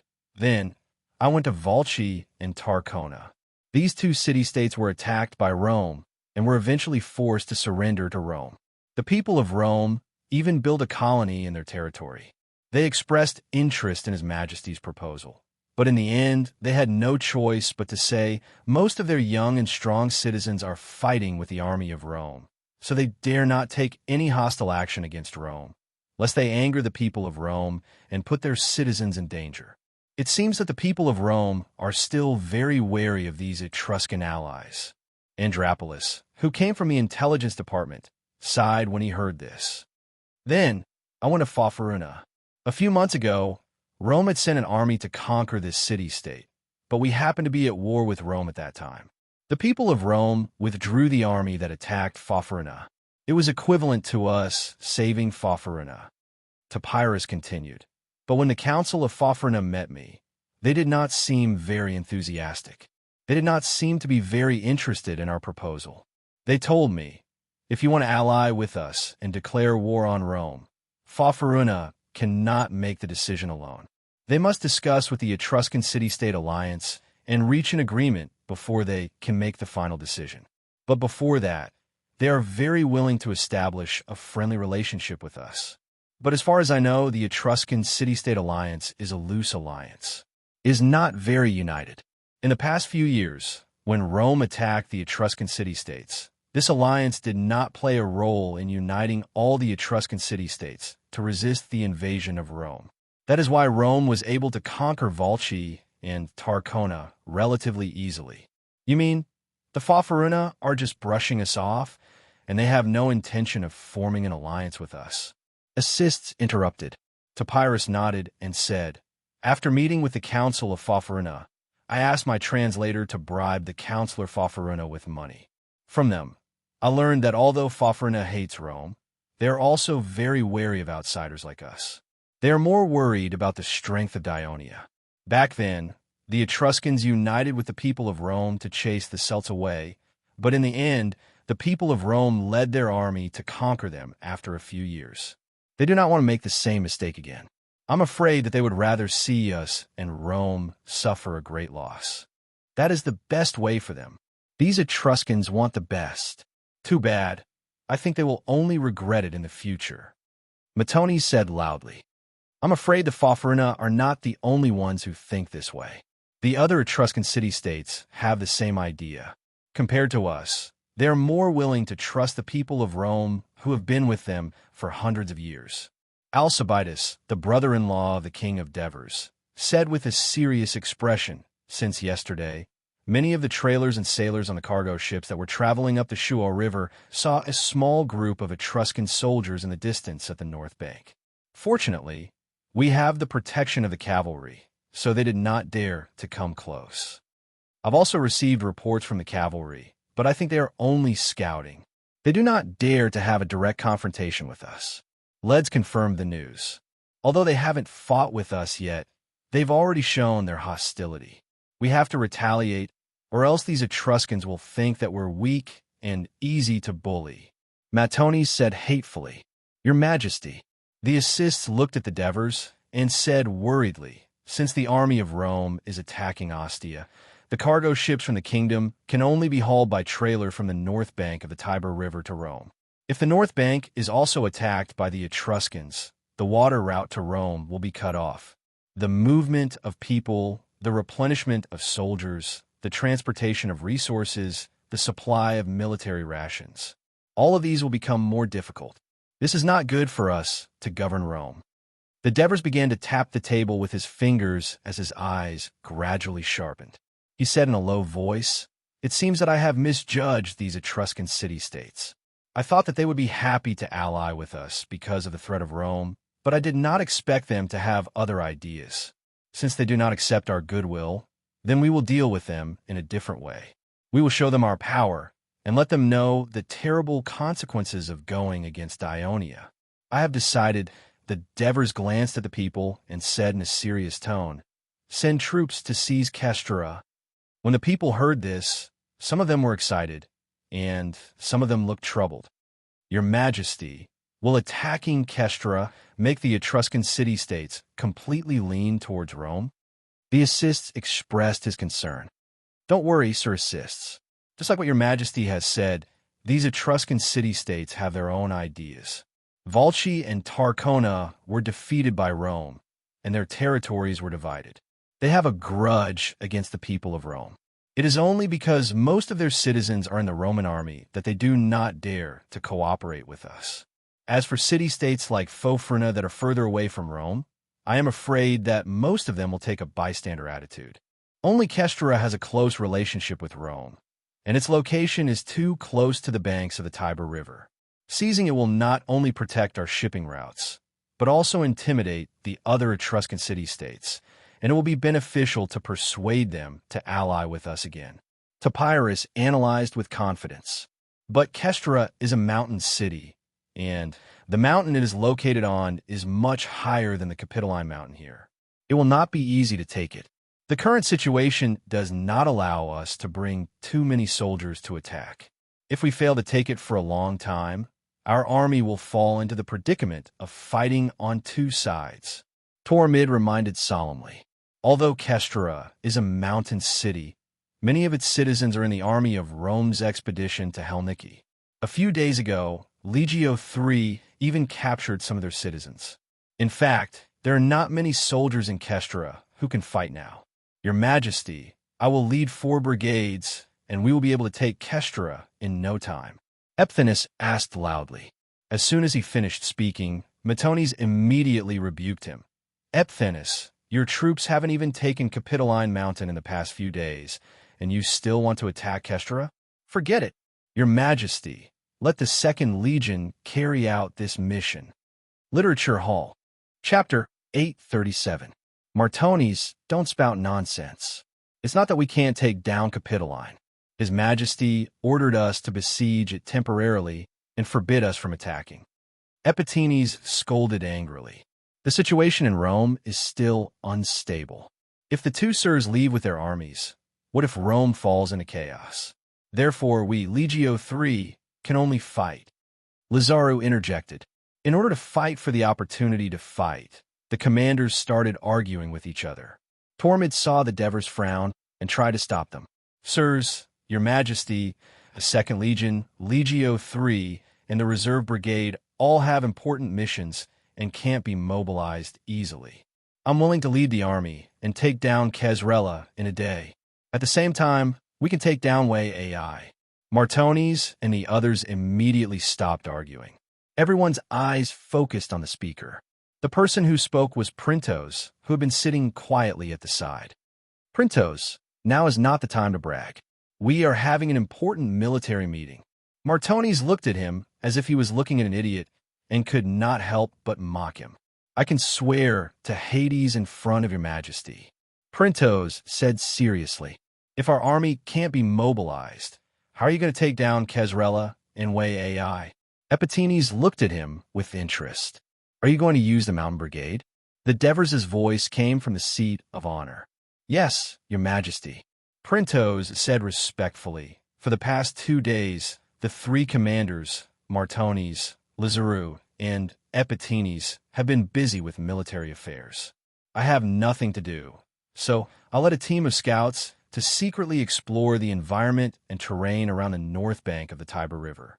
Although Kezrela is located on a mountain, it's not too difficult for the scouts to climb over it. According to my long-term observation, even during the day, there are no sentries on top of the walls of Kezrela, and the defense is relatively lax. Maybe it has something to do with its long-term friendship with Rome and the fact that it has maintained peace for more than a decade, so the possibility of a successful surprise attack is very high. I remember you were in a mountain reconnaissance brigade for a few years, and you even made some achievements. Devers looked at him and said slowly, Yes, your majesty. If that's the case, it seems like you're not boasting. Kezrela City can indeed be climbed. Are you preparing to launch a surprise attack at night? The Devers scanned the crowd and asked thoughtfully, Yes, your majesty. What about Vicky? Are you going to ambush them with a mountain recon brigade? Devers asked. Printos said calmly, Let the people of Rome attack, your majesty. The Devers' eyebrows twitched, and then he squinted his eyes. He understood that the people of Rome that Printos mentioned was the reserve force that had just been formed by the civilians of Rome in the city. It had increased from a few hundred people a few days ago to more than 2,000 people. For this reason, the Devers also promoted a few more capable and loyal civilians of Rome to be Sextus's assistants. Let the civilians of Rome in the city attack Vicky. That's impossible. Martin Ness clearly expressed his objection. The order in the city of Rome is not very good now, and it's caused by the civilians of Rome. Yesterday, a few civilians of Rome attacked the patrol team. It's too risky to let such an unstable reserve force attack Vicky. And according to the report from the scouts, although there are not many Rome soldiers in Vicky, the defense is relatively tight. With more than 2,000 civilians of Rome who have not received formal military training from Dionia, it's impossible to attack Vicky. Master Martin Ness, after interrogation, the arrested people of Rome have been confirmed to be the hangers-on of the nobles of Rome. As the adjutant of the administration of Rome, he was responsible for the order and security in the city, so he was in charge of the patrol office and the court. The small nobles and hangers-on in the city have not been cleaned up yet. Doesn't this mean that the members of the reserve force are very complicated? How can we use them with confidence? Martin Ness replied, unwilling to be outdone. Assists interrupted. In the past 2 days, I have talked to Captain Sextus of the Reserve Force of Rome and several team officers. They said that the soldiers are eager to perform meritorious deeds in order to get more rewards. If we don't dare to use them boldly and still have doubts about them, I'm afraid that their expectations of us will turn into resentment, which is not good for us to govern the city. They dare to take the risk of betraying the army of Rome, escaping here, and pledging allegiance to us.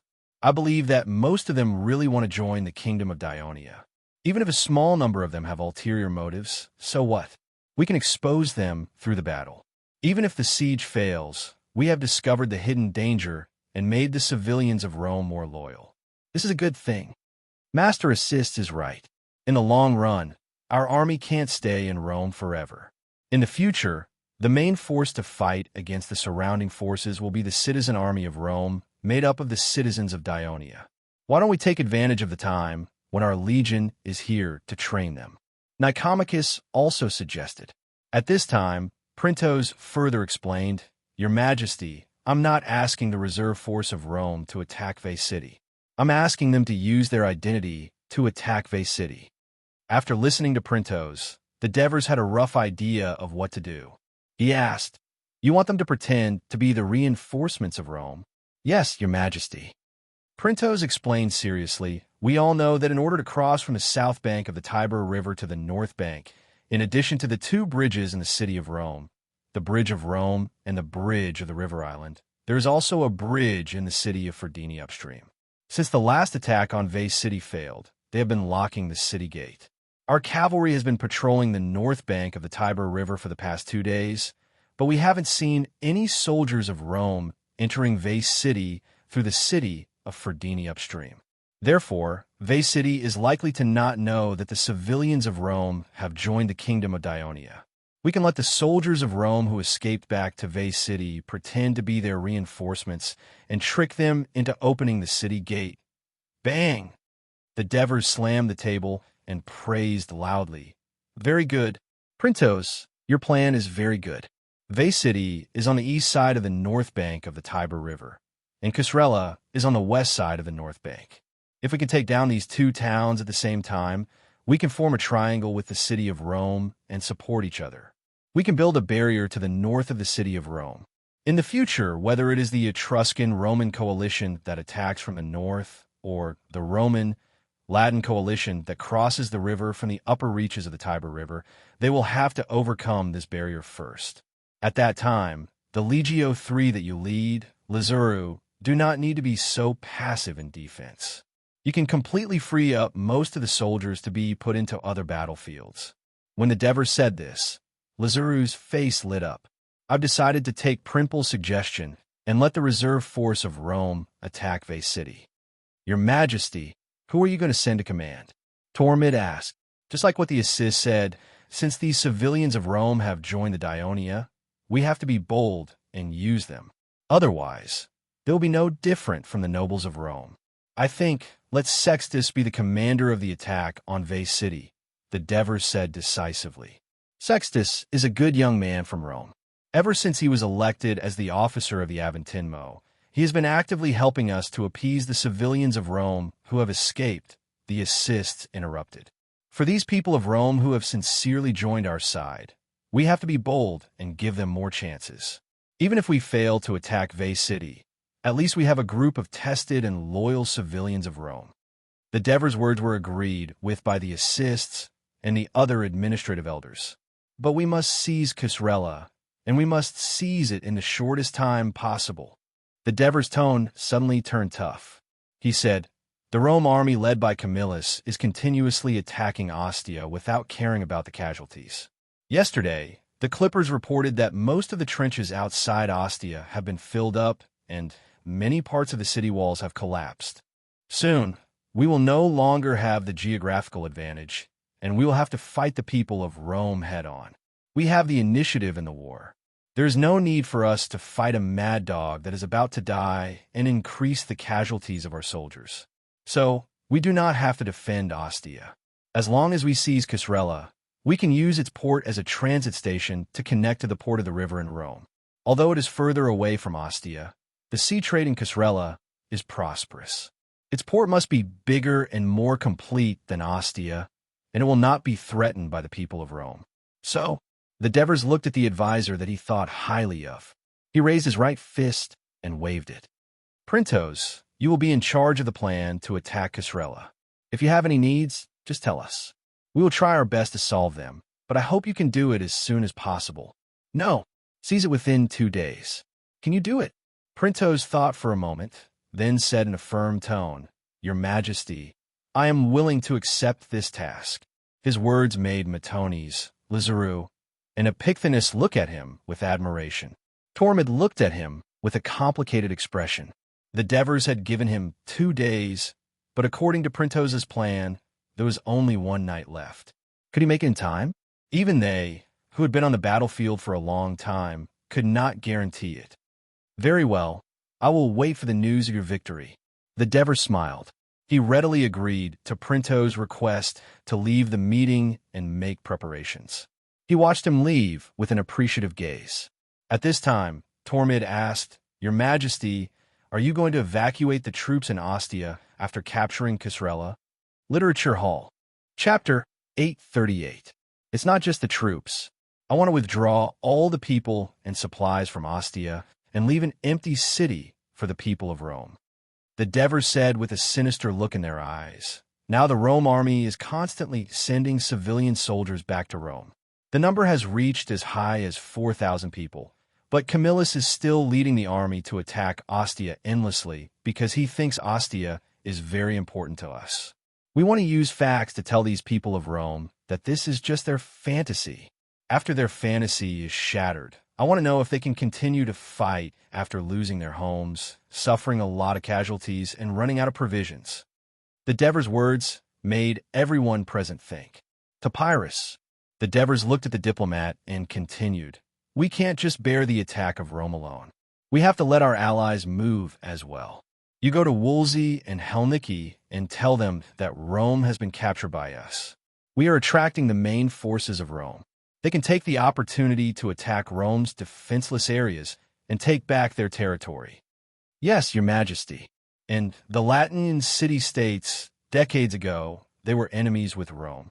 I don't believe that they are as close as brothers with Rome now.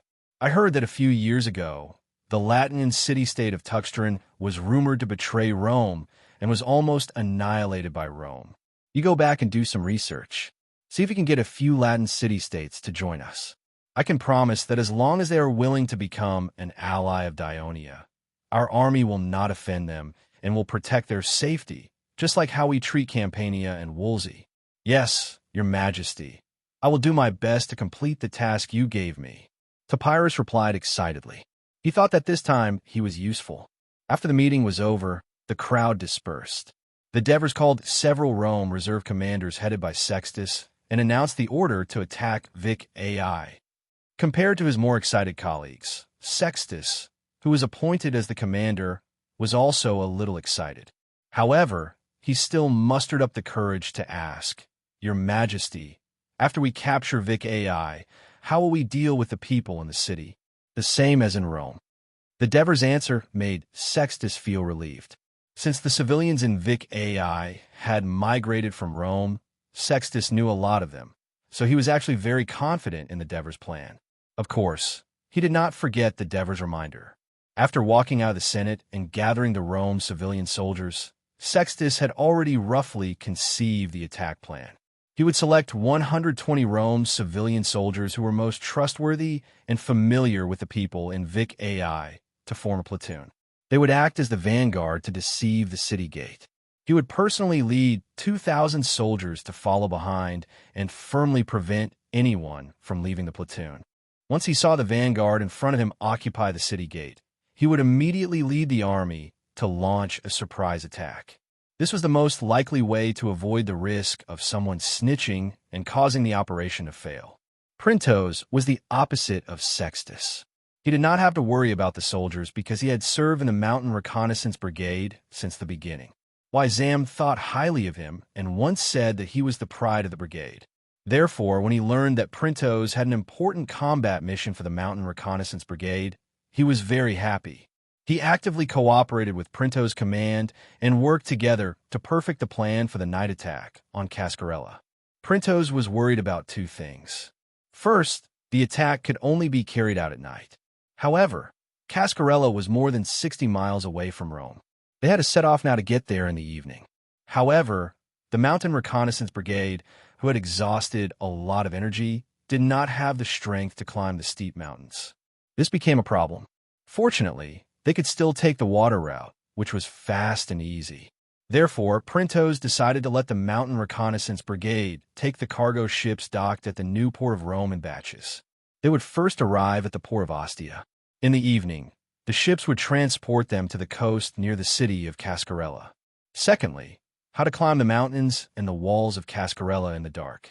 This might be a big problem for the Legion of Dionysia, but it was not too big of a problem for the soldiers of the Mountain Reconnaissance Brigade. When the Devers established this brigade, they hoped that they would not only play a role in the war, but also play a role in special operations. Therefore, Wyzam usually formulated training programs according to this need and strictly trained the soldiers. In addition, the first word in the name of their brigade was mountain. Climbing mountains was the focus of their training program. Of course, it also included climbing in the dark. The meticulous Printos had also drawn a topographic map of the surroundings of Cascarella during the previous investigation. Zam called in the scouts who were the best at climbing. Everyone compared the map and discussed how to climb the city of Cascarella. When the plan was finalized, Zam immediately ordered the soldiers to prepare materials and tools. After noon, the Mountain Reconnaissance Brigade came to the new port of Rome in high spirits and was ready to board the ship. In the morning, Amyntas was woken up by the guards. The first thing he asked was, "Rome has started to attack again?" "Commander, there is no messenger to report the enemy's attack. It's already morning, and breakfast is ready." "No attack." Amyntas was surprised. In the past few days, the Rome had started to attack the city at dawn and fought until dusk. Their fierce attack made Amyntas feel a little scared. He rubbed his unshaven face with his hand. He had been worried about the war for the past few days and did not get enough sleep. He always felt a little sleepy, but the words of the guards made him feel a little relieved. While eating breakfast, he was still thinking. The Rome did not launch an attack at this time, as usual. Is it because they can no longer support an attack of this intensity? Not long after breakfast, Amyntas decided to hold a military meeting in his rare free time. Olaphus, the commander of the 4th Legion, Georgius, the commander of the 5th Legion, and Tellus, the governor of Ostia. Tellus was previously the military governor of Ostia, so he had the right to participate in the military council. Along with Aristolus, Amyntas' adjutant, and Crotocatax, his personal staff officer, also attended the meeting. The first thing to start the meeting was to report the casualties of the various units yesterday. Because it was already evening when the battle ended yesterday, the soldiers were tired and the sky was dark. It was impossible to accurately calculate the casualties, so the meeting was postponed until today. Aristolos, the adjutant of the 1st Legion, held the data that had just been collected from the various legions. He stood up and said, "Yesterday, the 1st Legion lost 293 people and 537 people were injured. Legio 4 lost 558 people and 722 people were injured. The 5th Legion lost 536 people and 891 people were injured. The Ostia Reserve Brigade lost 1,021 people and 537 people were injured. The soldiers of the Reserve Brigade of the 3 Turii legions were transferred to the official legions and added to the 3 legions." In the hall, whether it was the military officers or Clodocatax, their expressions were very heavy. This was because these coal numbers represented the lives of many people. Yesterday, our casualties reached 5,000 people, which is more than the total number of casualties of the previous 2 days. Amyntas heard this and pounded his fist on the back of the chair with a painful expression. Clodocatax looked at the angry Amyntas and thought about the tragic battle that he had seen in the past few days. He couldn't help but feel sad. He even felt that the task that his father gave him was a bit redundant. Under the fierce attack of the Rome, even the defense of the city was a bit difficult. How could they have the ability to go out and fight in the field? He saw that the usually witty Olivers said with a lingering fear, the reason why yesterday's casualties were so high was because the Rome had built a barricade that was 1 meter higher than our city walls. They placed a large number of light infantry on the barricade and used javelins and arrows to attack the ballistas on the city walls. This forced our ballistas to move down the city walls. After that, the Rome pushed their ballistas to the front of the city and bombarded it, causing several sections of the city walls to collapse. This further weakened our advantage of relying on the city walls to defend. Moreover, they had the advantage of numbers and continued to attack wave after wave. Hades above. This time, I really saw that the Rome's small square formation tactic was similar to ours. Therefore, when they fought with our soldiers at the gaps, the formation was almost unaffected by the terrain. Moreover, the Rome soldiers' bravery did not lose to our soldiers. In fact, their desire to fight was even stronger. I personally saw several Rome soldiers holding on to our soldiers' legs after being stabbed, providing opportunities for the soldiers next to them. Therefore, I felt a little lucky that they were able to break through the gaps in the city walls and finally defeat them. What luck! That's because our soldiers were stronger in the chaotic battle. Their short swords also played a strong role in killing. Olivers, as a Legion commander, you are the role model of the Legion soldiers. You must always be brave and confident. Only then will your soldiers be confident in victory. Amyntas immediately reprimanded. His tone was just like how a platoon leader would reprimand a small mercenary like Oliphas 20 years ago. Oliver's was stunned for a moment. Then he immediately came to his senses and apologized. "I'm sorry, everyone. I lost my composure just now." Over the years, the Legion has been used to winning battles. This is the first time we have encountered such a brave, organized, and skillful enemy.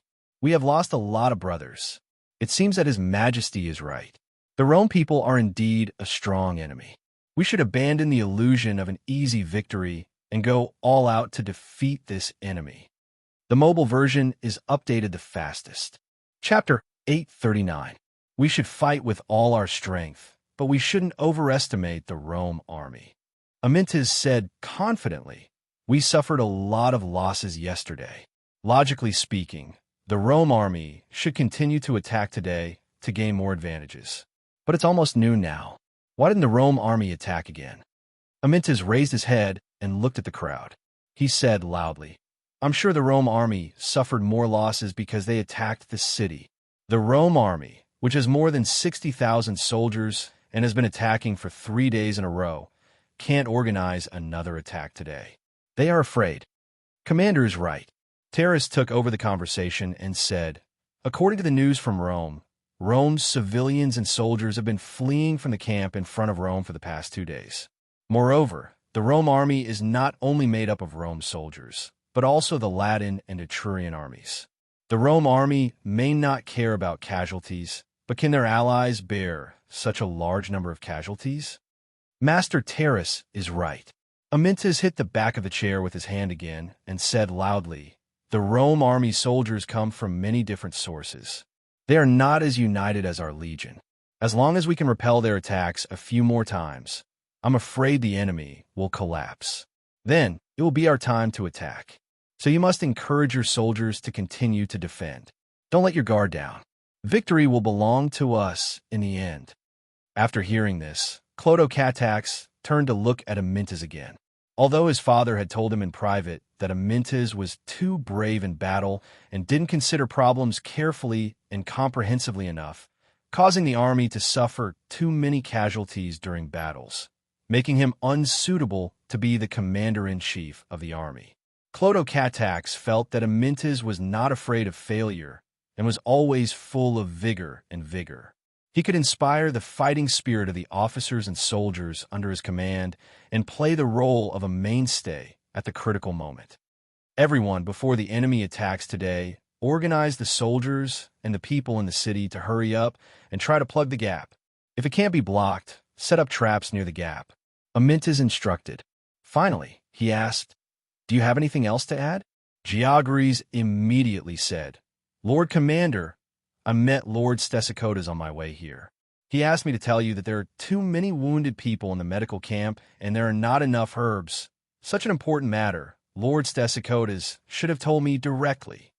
Amyntas grumbled, but he had completely forgotten that he had never called anyone from the medical camp to attend the military conference these past few days. He had been fighting on the city wall the rest of the time. So how could Stesicodes have seen him? Clodocatax blinked. Through these few days of contact, he realized that this might be one of Amyntas' biggest weaknesses. He was too arbitrary. It was no wonder that his father was a little worried about him. Georges hesitated for a moment and said, "Lord Stesicodes has been busy treating the wounded for the past 2 days. I'm afraid he doesn't have the time." Terrace immediately said, "In a while, I will send someone to the port to inform the men of Agumus, the big herb merchant of Turii, to see if they have any stored herbs. If not, ask them to transport them from the kingdom as soon as possible." "Well, I'll leave this matter to you," Amyntas said straightforwardly, then looked at the others and said, "Are there any other questions? If not, hurry up and carry out your own tasks." As soon as he finished speaking, a guard hurried into the hall and said, "Reporting to the commander, His Majesty the King has sent a messenger, saying that he has an urgent military order to convey." Amyntas was stunned and quickly said, "Quick, let him in." After a while, the messenger walked into the hall. and Clodo Catax recognized him as his father's young staff officer, Aesonaris. Aesonaris quickly glanced at the people in the hall, then looked at Amyntas and said respectfully, "Commander Amyntas, commanders and lords, I have come to Ostia under the order of His Majesty the Devers to convey his latest order." As he said this, he held up the papyrus scroll tied with black thread with both hands and presented it to Amyntas. Amyntas opened the papyrus scroll. At first, he looked happy. Then his expression became solemn. He looked straight at Aesonaris and said with a hint of anger in his voice, "Are you sure this is the order written by His Majesty the King himself, and not the idea of the general staff?" Aesonaris said in a tone that was neither humble nor arrogant, "Lord Commander, don't tell me you don't recognize His Majesty's handwriting and seal. Besides, His Majesty is personally leading the army. How dare we, the general staff, issue an order privately?" What the hell is going on? Oliver saw that the atmosphere was not right, so he quickly interrupted. "His Majesty wants us to evacuate Ostia." Amyntas hit the back of the chair again. Everyone was surprised. After all, the soldiers had fought for 3 days and paid a lot of casualties to barely defend Ostia. It was hard for anyone to accept that they had to give it up. Therefore, even Geogres asked, "Does His Majesty think that we can't defend Ostia?" Lord Commander did not explain the original intention of His Majesty's order. Aesonaris glanced at Amyntas and explained seriously, "Yesterday, we have captured Kestra and Waiai. The port of Kestra is not far from the mouth of the Tiber River, and it can accommodate more ships. In view of the fact that the Rome army has continuously attacked Ostia, causing our army to suffer more casualties, in order to ensure that we have enough troops in the next battle, and that there is no need to fight an army that has lost its home and has no hope, His Majesty Devers has decided, please note, not to." Aesonaris secretly scolded Amyntas, then said in a serious tone, "The soldiers of the 3 legions will quickly retreat to the north bank of the Tiber River and then return to Rome by land. The other troops, as well as all the people, materials, and prisoners of Ostia, will all be transferred to Kestra. If possible, we will completely burn Ostia to completely cut off the possibility of the Rome army using the port of Ostia and strike a blow to their morale. Lord Terrace is in charge of the evacuation of the entire city. Everyone must listen to his orders. After arriving at Kestra, Lord Terrace will take over as the governor of Kestra City. This is the entire content of the order. Please follow His Majesty's order and execute it immediately." While Aesonaris was speaking, Olivers and the others were already passing the order of the Devers. "Indeed, His Majesty's order says so," Oliver said loudly. "That's good. Our soldiers can reduce unnecessary casualties." Geogres looked happy. In the past few days, due to the continuous siege by the Rome army, the arrival of the legions, and Amyntas as the commander, the whole city revolved around the war. Terrace was more like a general under Amyntas, and he was ordered around. He was even criticized by Amyntas because his soldiers were incompetent. As the governor of this small city, it was impossible to say that Terrace did not have any grievances. However, the shrewd Terrace would not show the joy of regaining power at this time. So, he remained silent, but his mind was thinking about how to evacuate as soon as possible without being discovered by the enemy. Although Amyntas admitted that the Rome army's attack had caused a lot of casualties, he was unwilling to retreat without winning. It was like admitting defeat before the battle. Clodo Catax saw Amyntas' hands on the back of the chair, staring at Aesonaris without saying a word. He looked like a ferocious beast that was ready to pounce on him at any time. Clodo Catax subconsciously reached out and touched the secret order that his father gave him. Only now did he realize that these senior generals who usually smiled at him were not as obedient as he thought they were at certain critical moments. However, he was confident in his father's prestige. "Commander, we should execute His Majesty's order immediately," Olivers suddenly said loudly. Geogres also added, "Yes, we should take advantage of the time when the Rome army has not attacked to quickly prepare for evacuation." The 2 commanders' statements made Amyntas look away. He looked at Oliver's and Geogris. After a while, he said bleakly, "Then let Sir Terrace be in charge of the evacuation arrangements." After that, he stood up and walked out of the hall. The rest of them looked at each other and breathed a sigh of relief. If one day he could lead the army into battle, how could he make these generals obey his orders? Crotto and Catax were silently thinking. Camillus came out of the camp where the wounded were treated with a heavy heart. The tragic scene of the camp, full of struggling wounded people, was still lingering in his mind. Their painful moans gripped his heart tightly, causing him to be in a trance. "Father, be careful." Lucius grabbed Camillus, who almost fell. "Lucius, do you think I was wrong to insist on attacking Ostia?" Camillus murmured in a low voice while holding his son's shoulder. "Father, if we don't attack Ostia, are we going to attack Rome?" "Father, don't think too much. Titus, Aulus, and Quintus all agree with your plan. In such a difficult situation, we can only force the Dionia to negotiate peace with us by constantly killing and injuring the soldiers of Dionia and seizing Ostia." Lucius said in a deep voice, "In the past few days, there have been 20,000 casualties." Camillus let out a long sigh. He had always cherished the lives of his soldiers. He had always been good at fighting smart battles and had a low casualty rate. This time, the casualties were the result of his plan. He could not help but blame himself deeply in his heart. Mobile version of the fastest updated website. Chapter 840. However, as someone who had fought on the battlefield all his life, he quickly adjusted his mentality because he knew the predicament that the Rome army was facing now, and he did not allow himself to be overly depressed.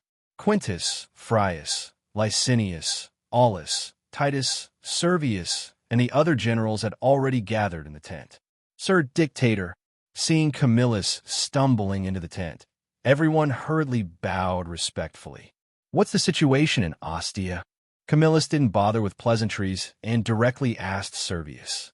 Servius, who was in charge of guarding against the enemy's surprise attack, quickly replied, "The people of Dionia stationed many soldiers on top of the city wall. Perhaps they saw our troops outside the city, so they didn't dare to go out of the city to destroy our earth rampart. However, they are seizing the time to repair the breach in the city wall. So, we have to seize the time, reorganize the troops, and launch another attack." Hearing this, Camillus was a little anxious. He looked at Licinius. "How's the construction of the mine going?"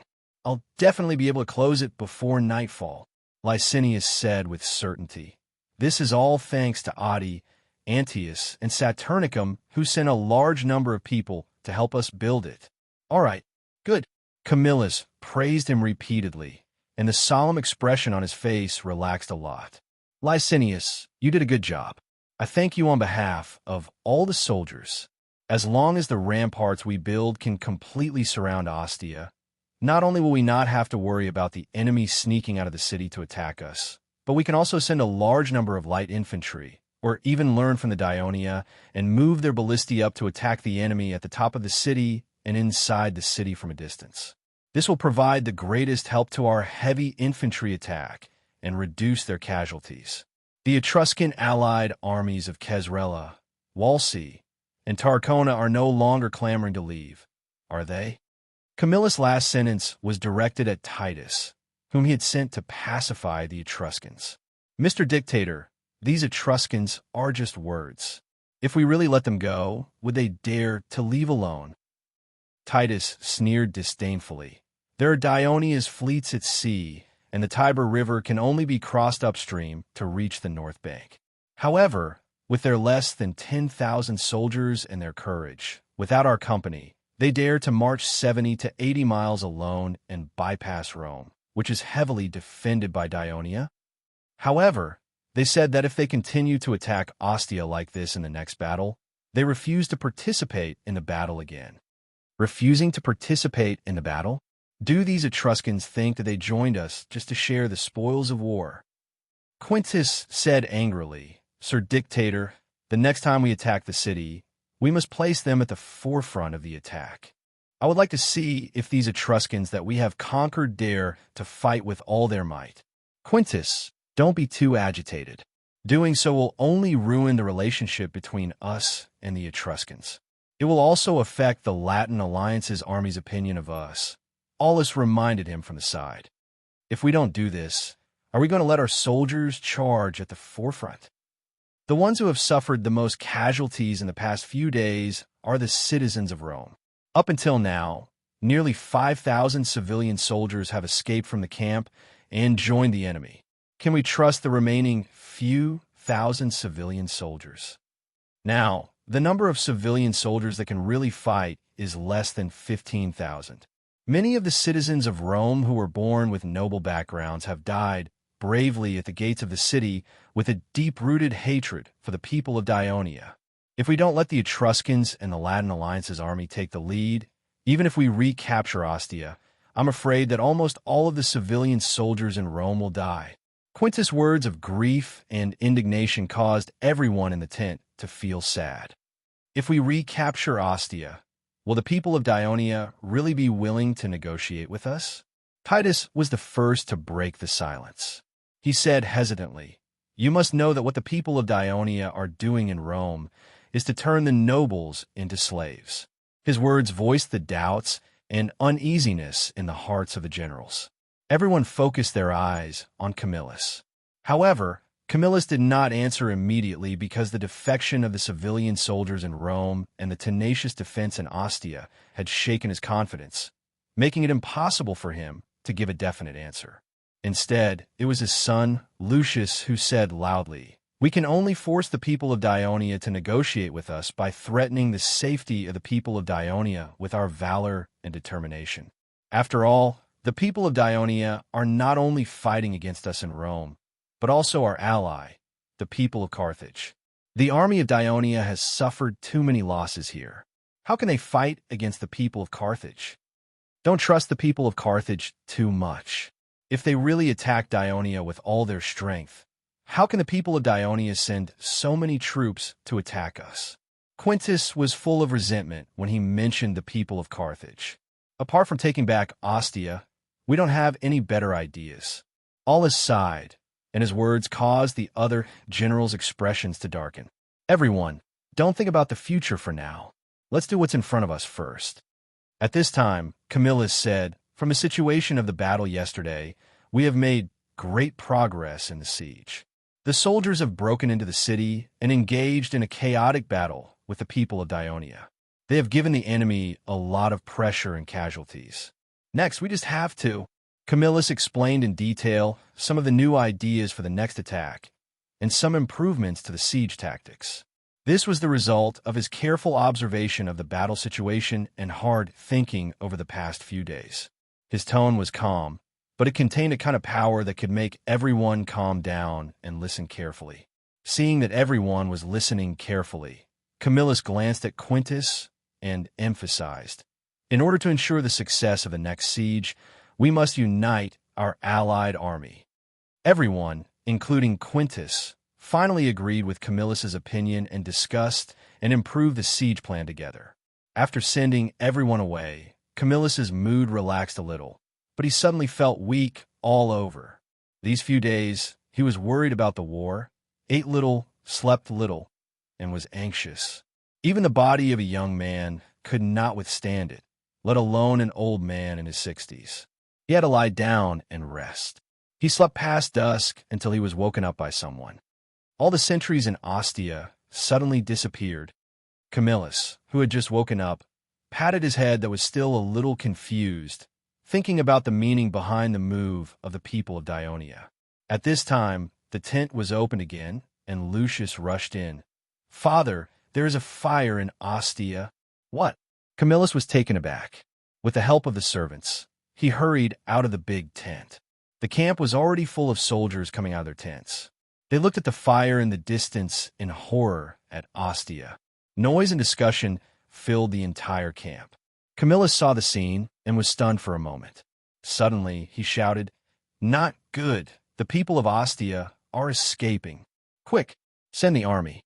Rush into the city, put out the fire, and catch the people of Dionia. Quick!" In the night, the soldiers of Rome were organized and rushed towards the burning Ostia. But they were still too late. After receiving the retreat order from the Devers, Terrace ordered his officers to contact the cargo ships of the Chamber of Commerce at the port and the Dionysian fleet cruising the nearby sea, and gradually began to retreat in an orderly manner. Since most of the evacuation was carried out in the small port directly facing the sea in the west, the Rome army monitoring the mouth of the Tiber River did not notice anything unusual. Finally, when the soldiers of Dionia began to retreat, Terrace ordered his men to set fire to the city and the port that were doused with tar.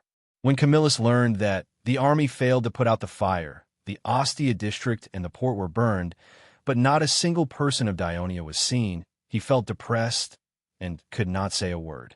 At this time, he understood that the people of Dionia would rather burn the city than let them occupy it. They had already shown their determination to not compromise. "Father, what's wrong with you?" In the midst of Lucius's exclamation, Camillus covered his chest and slowly fell to the ground. Although he was a civilian of Rome, his home was not in Rome, but in Venus, where he had his own land and family. In the past few days, the news that the people of Dionia gave special treatment to the civilians of Rome spread in the camp. The civilian soldiers living in the city of Rome began to flee the camp. Although Macellus and many of the civilians of Rome who moved to the colonial city north of the Tiber River were a little tempted, they did not leave. After all, in the colonial city that was built less than 10 years ago, the conflict between the nobles and the civilians was not serious, and their lives were not bad. Under such circumstances, it was difficult for farmers to abandon their home country, which they had lived in for decades, and join an unfamiliar kingdom. However, because they were loyal to Rome, they did not receive the commendation they deserved. Instead, they were hated by the nobles and soldiers of Rome in the camp.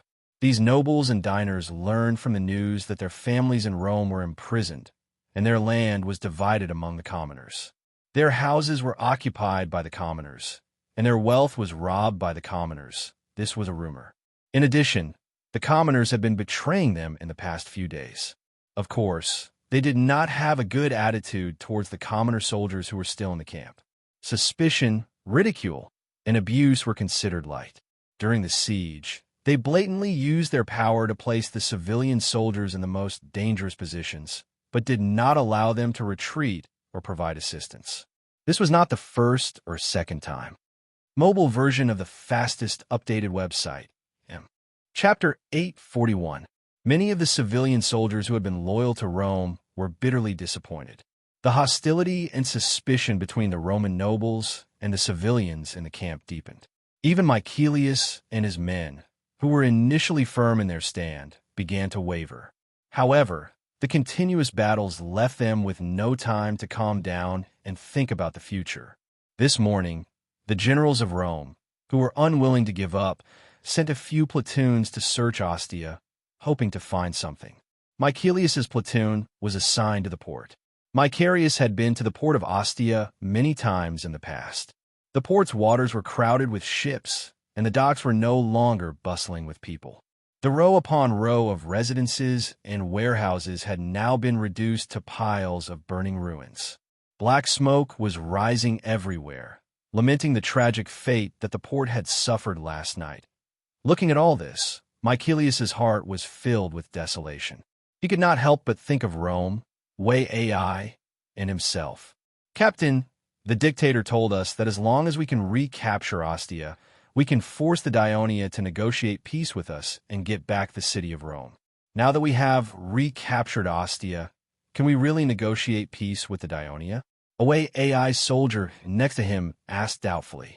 Michaelius could not answer his doubt. The soldiers were not fools.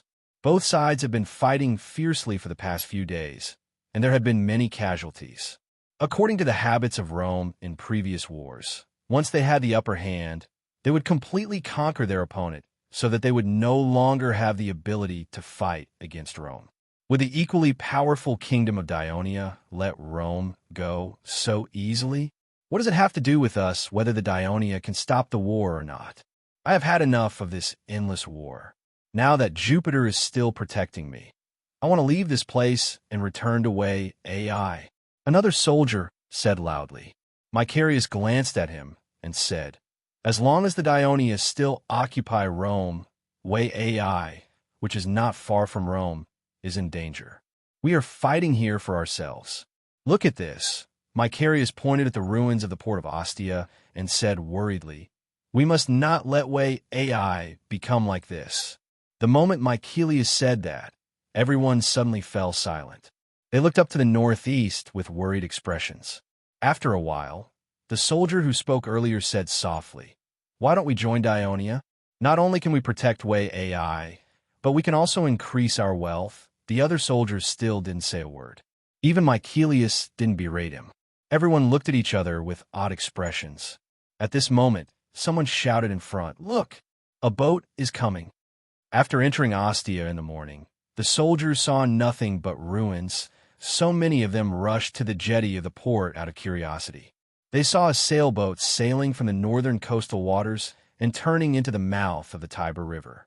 It first approached the northern shore, but when it saw the many Roman soldiers in the port, it turned around and headed straight for the port. "It's an Etruscan boat, right?" many of the soldiers guessed. The mouth of the Tiber River was more than 200 meters wide.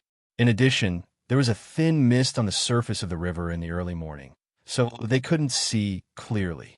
They could only make a judgment based on the direction the boat was coming from. Of course, they hoped that was the case. When they saw the picture of black hair entwining a double thigh painted on the canvas, the soldiers immediately became restless and picked up their weapons. The sailboat stopped about 30 meters away from the jetty and turned sideways. A few people on the boat shouted loudly in Latin. The team led by Mycelius didn't manage to squeeze onto the jetty, so they couldn't hear what the people on the boat were shouting. However, they soon saw a commotion among the soldiers in front of them. Following that, a clamor pierced their eardrums. "That's impossible. They're lying. It's impossible that Kesrela city has been occupied by the Dionia." You're right. Kesrela city is built on a mountain ridge.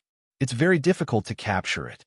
Besides, the main forces of Dionia are concentrated here to fight us. How could they have enough troops to attack Kesrela city? This must be a lie. The huge city of Rome was captured by the Dionia in a day. This already shows how terrifying the Dionia's siege ability is. Is Kesrela city harder to capture than Rome? Besides, as you can see, this boat came from the north. So what? The cunning Dionia might have deliberately made this boat take a detour to deceive us. Hey, you're only talking about Kesrela city. Didn't you hear the people on the boat say that they've also captured Venus? It took us 10 years to capture Venus. How could the Dionia capture it in such a short time? That's why I say that the Dionia are lying to us. If Kesrela and Venus are lost, our Sutrium will be in danger. No matter what, I have to go back immediately. I'll go back with you. The Roman army suffered many casualties during the siege over the past few days. Camillus took the opportunity to reorganize the army and mix the citizens from the colonies with the citizens of Rome. This was to make commanding the troops smoother. Therefore, a Rome squadron often had citizens from many places in Rome. Mycelius's team were all citizens from Venus. When they heard this, their expressions changed. "Captain, what should we do?" The soldiers looked at Mycelius in panic. Mycelius was equally confused. Although he also felt that the Dionia might be lying to them, he couldn't say the words, ignore them, and stay behind to continue fighting. He hesitated for a while as the scene of his wife and children sending him off repeatedly appeared in his mind. Finally, he made up his mind and said, "We'll go too. We'll return to the camp immediately, pick up our bags, leave the army, and rush back to Venus from the Tiber River." What if Venus is really captured by the Dionia? The soldiers asked with trembling voices. Then, just surrender to the Dionia? Mycelius squeezed the words out of his mouth in pain. None of the soldiers objected. On the contrary, their expressions relaxed. It wasn't just Mycelius's team. Several other squads of soldiers were clamoring to return to the camp immediately. No matter how the platoon commander from Rome tried to dissuade or threaten them, he couldn't stop them. The sailboat from before had sailed to the north bank, but it didn't dock on the opposite bank because there were too many mudflats at the mouth of the river. Instead, it moved forward and glided for a while before docking. Dozens of trackers disembarked from the ship and attached tow lines to the sailboat. The sailors rowed, and the trackers pulled the boat up the Tiber River. Not long after, one ship after another sailed from the north and turned into the mouth of the Tiber River. They followed the north bank and sailed towards the city of Rome in the east. When the Rome soldiers who were still at the port saw this scene, they no longer doubted what the Dionia had said. They ran out of Ostia and ran back to the camp. This time, the camp was already in an uproar. After learning from the doctor that his father had woken up, Lucius immediately lifted the curtain and walked into the tent. Camillus was lying on the bed with his eyes open, staring straight at the top of the tent. No one knew what he was thinking. Lucius walked quietly to the bed and asked with concern, "Father, are you feeling better?" "Cough. I'm fine." Camillus's voice was hoarse as he replied weakly. He then asked, "Now, how's the situation at the camp?" "Well, it's nothing serious. The order in the camp is still relatively stable," Lucius said perfunctorily. Camillus turned his head. Although his face was pale, his eyes were still full of spirit. "You are my son. Can you hide anything from me? I'm lying here. I can hear the noise coming from outside. It's obvious something big has happened. Tell me everything. I can handle it." "Father, the doctor said that you should pay more attention to your body to recover. Titus, Quintus, and Aulus are temporarily in charge of the army. Don't worry too much." Lucius comforted him softly. "I'm a dictator of Rome. As long as I am alive, I must be responsible for all the citizens of Rome.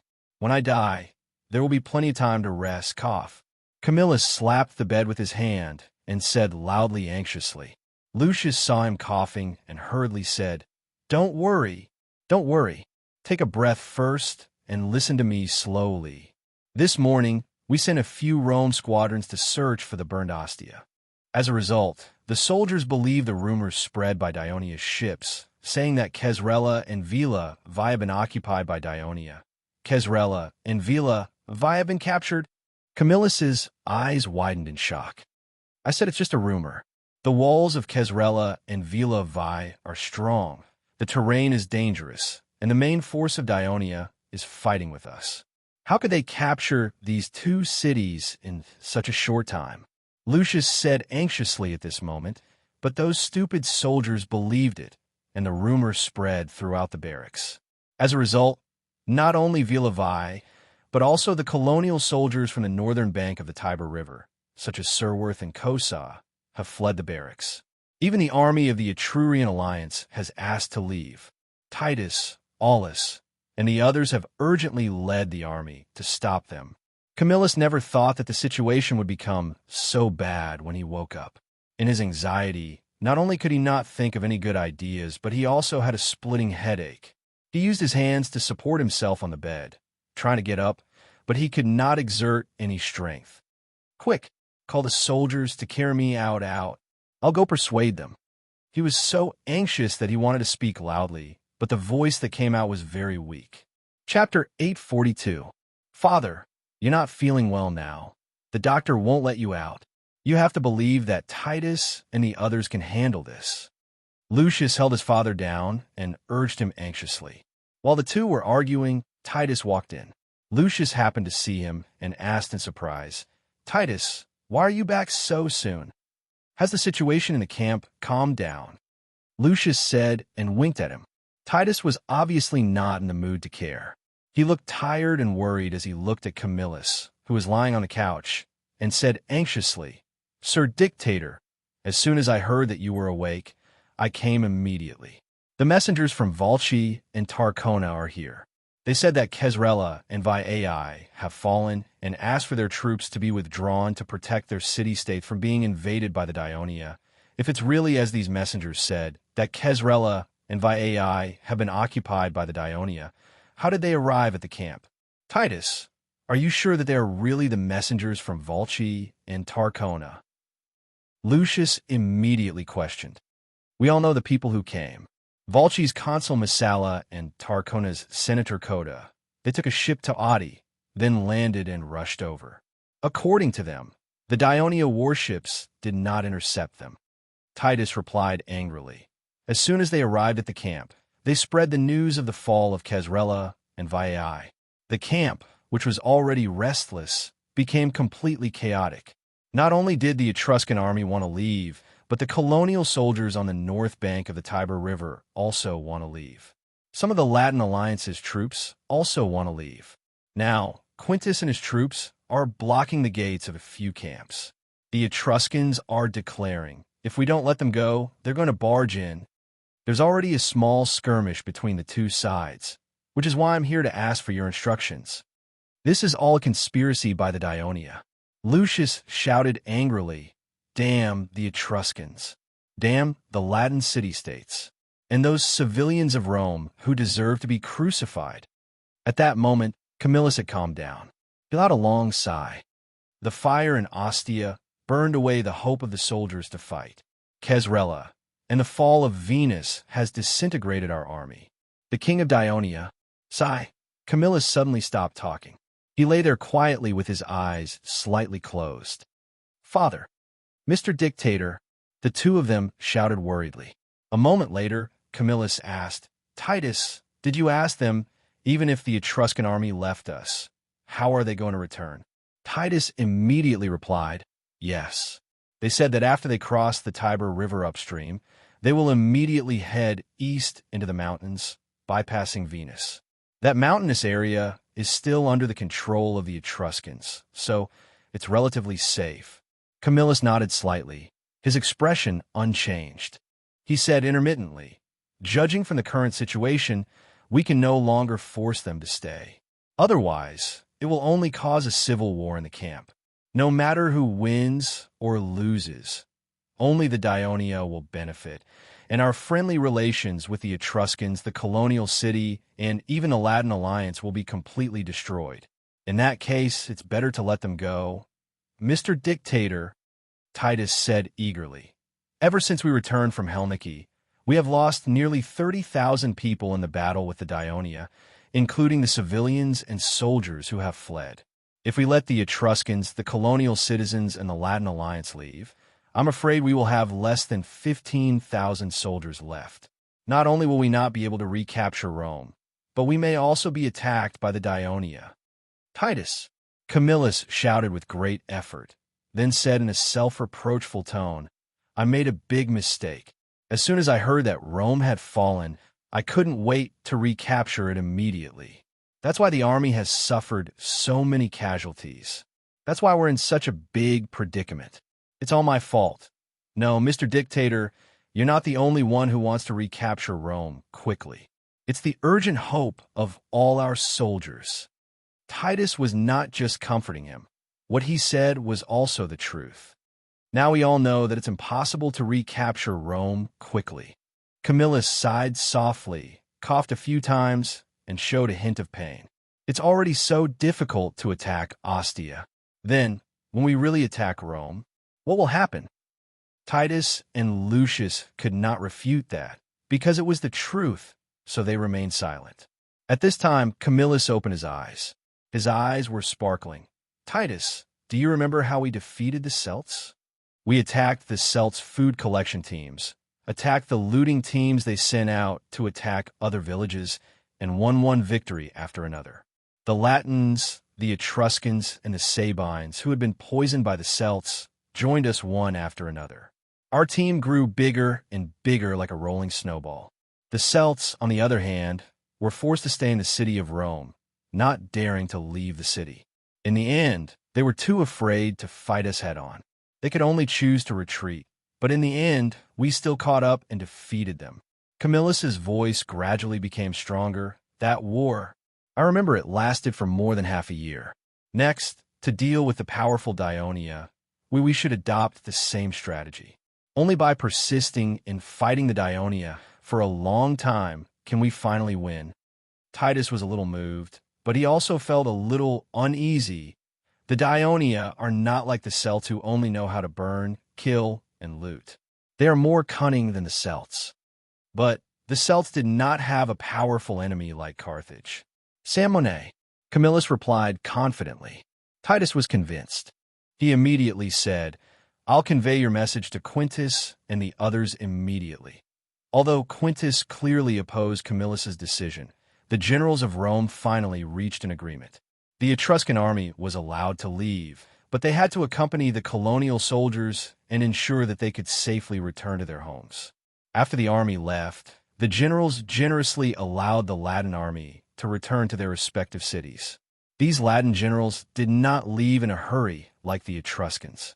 Instead, they rushed to the big tent and sincerely expressed to Camillus that as long as he called for them, their cities would be willing to continue fighting alongside Rome and chase away the outsiders. Dionia. Seeing the troops who fought side by side, leaving one after another, it was a huge impact on the Roman soldiers who were still in the camp. They inevitably panicked. The generals put in a lot of effort to barely calm the chaos in the camp. The allied army of about 13,000 soldiers from Etruria and the colonies of Rome marched eastward and arrived at the Tustran region in the evening. After resting for a night, they arrived at Fidena in the afternoon of the second day. They crossed the Tiber River through the pontoon bridge. Just as they left the riverbank and prepared to go east into the mountains, they found that the Dionia army had already lined up in front of them and blocked their way. The panicked allied soldiers had to prepare for a fight to the death. Just as the two armies were about to approach each other, the Etruscan army of Volci and Tarcona suddenly turned their spears and shields and attacked the flanks of the colonial soldiers of Rome. The soldiers of Rome did not expect their allies to suddenly betray them. They were caught off guard and immediately fell into chaos. The Dionysian army took advantage of the situation and attacked from the front. The allied army was quickly defeated. Except for a few soldiers who escaped across the Tiber River and hid in the city of Fidena, most of the soldiers of Rome were captured. The soldiers of other Etruscan cities also surrendered one after another. The Dionysian army almost did not suffer any losses and won a great victory. It turned out that Printos led the mountain reconnaissance brigade to attack the city of Kesrela at night. However, a small number of Kesrela people escaped to the neighboring city of Tarcona during the night. The people of Tarcona turned pale with fright. The Dionians had occupied Luo city in one night, and their formidable military might had struck fear into their hearts. Tarcona, which lacked young and strong citizens, was clearly unable to resist the Dionian army's continued assault. Therefore, Tarcona sent people to the neighboring Etruscan city-state, Walch, while sending messengers to Kesrela to find out what was happening. After Printos captured Kesrela, he immediately sent people back to Rome to report the news of the victory to the Devers. The Devers were overjoyed and immediately sent 2 battalions of Legio III to guard the city of Kesrela. When a messenger of Tarcona arrived at Kesrela, Printos was busy. Not only did he have to quickly stabilize the order in the city, but he also had to deal with the complicated affairs of the port in time.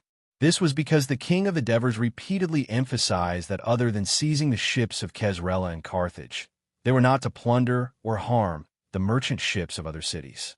As for the arrival of the messenger of Tarcona, Printos only told him that if he had any proposals or requests, he could go to Rome to discuss it with His Majesty the King. When a messenger of Tarcona saw that the Dionia general who occupied Kesrela did not speak ill of them or even threaten them with force, he felt a little relieved and really rushed to Rome. Not long after, the messenger of Volci also arrived.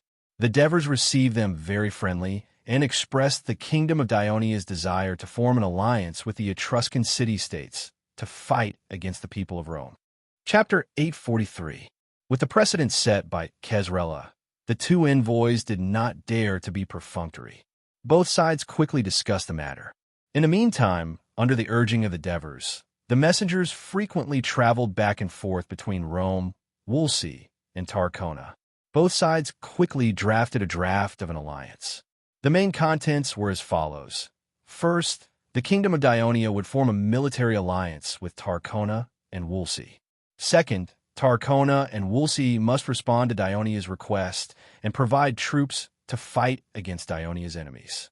In return, Dionia must protect the territories of Tarcona and Wolsey. Third, Wolsey and Tarcona must recognize Dionia's legal occupation of Kesrela. Fourth, Dionia must assist Tarcona and Wolsey to recapture Servordum and Cosa and return their territories to their original allies. However, the citizens of Rome and the cities belonged to Dionia, and the soldiers of the allies were not allowed to plunder them. Before the alliance agreement was officially signed, the two Etruscan city-states sent envoys to Rome under the urging of the Devers the next day. That was how they achieved this easy victory. On this day, the sun was shining brightly, and the sky was clear and cloudless. After experiencing the war, killing, chaos, and crying, the people of Rome had a rare look of joy on their faces. They dressed up, brought their wives and daughters, and gathered on both sides of the road from the arena to the square, waiting for the start of the triumphant ceremony. Among these people was Macarius. 3 days ago, when he learned that Venus had fallen, he immediately fled the military camp with many of Venus' soldiers. As the Roman army was busy blocking the departure of the Etruscans and the other colonial cities on the north bank of the Tiber River, most of them managed to escape. Many of them, like Macarius, ran directly to the city of Rome and surrendered to the Dionia. After the Dionia officials verified their identities, the surrendered nobles of Rome would be transported by ship with their families to the south, where the Turii Household Registration Department would distribute them to various towns in the kingdom. As for the surrendered citizens, they would be asked if they wanted to live in Rome or Venus before they would be settled according to their choice. In fact, they would actively guide the citizens to choose Rome, because after clearing out the nobles of Rome, more than half of Rome was left empty. For Macarius, who had grown up in the city of Rome, of course he was willing to return to Rome. Not only was there a better house, but he could also be allocated more fertile land. In order to restrict Venus, the Senate of Rome had assigned a flat land along the river that originally belonged to Venus to Rome, leaving only the hilly and mountainous areas for the citizens of Rome who had migrated to Venus. Not only did the officials of Dionia help him find his wife and children, but they also told him that His Majesty the Devers had specially promulgated a law for the citizens of Rome who had applied to become citizens of Dionia. When the autumn harvest comes, they can first harvest the crops that originally belonged to them, and then cultivate the new land. The considerate act of the Devers had indeed made all the citizens of Rome who had surrendered to Dionia feel more at ease. While Macarius was busy moving, a piece of news spread throughout the city of Rome. The people of Dionia were going to hold a triumphal ceremony in Rome the next day. This immediately caused a stir among the citizens of Rome. After all, the triumphal ceremony was one of the most sacred ceremonies for the citizens of Rome. It was a ceremony for the citizens of Rome to show off their achievements and glory after defeating the enemy. Therefore, the citizens of Rome, including Macarius, were eager to know, did the people of Dionia know how to hold a triumphal ceremony? What kind of attitude would the people of Dionia take towards the people of Rome during the triumphal ceremony? Because in the past triumphal ceremonies in Rome, the captured enemies would always be escorted and paraded. Therefore, many citizens of Rome gather by the roadside with complicated expressions on their faces, with many questions in their minds, waiting for the ceremony to begin. Woo! A long horn sounded, followed by a chorus of drums. The impassioned and joyful melody came from the south of the city of Rome. As the people by the roadside listened, they could not help but shake their heads along with the unfamiliar but beautiful melody. Some even praised the music and asked the people around them for the name, but no one knew. After a while, the people in the south of the city were the first to stir. They shouted loudly, "They're here! They're here!"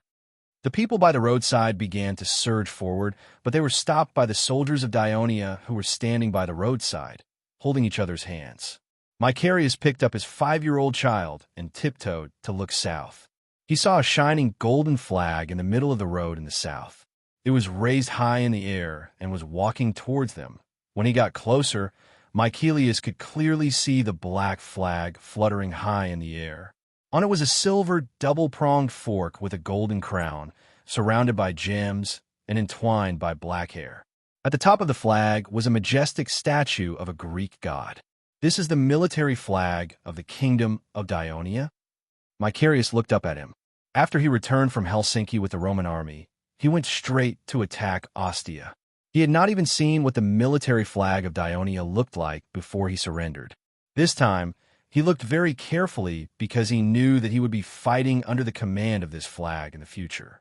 The citizens of Rome on both sides of the road looked curiously at the soldier who was holding the flag. Although he was not very tall or burly, he was strong and muscular. There were several scars on his face, and he looked quite fierce. Of course, the citizens of Rome did not know that the soldiers who were able to hold the military flag during the triumphal ceremony of Dionia were the most courageous and outstanding soldiers in the war. For a citizen of Dionia, this was the highest honor, and it was also the focus of the citizens of Dionia. After all, there was only one person holding the military flag, and there were several generals riding on the chariots. Not a single citizen of Rome cheered or threw flowers at the soldiers who held the military flag.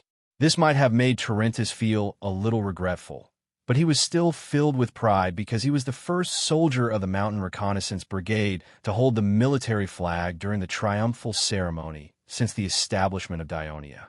He first took the risk to sneak into the waterway under the city of Rome at night and achieve the first meritorious deed.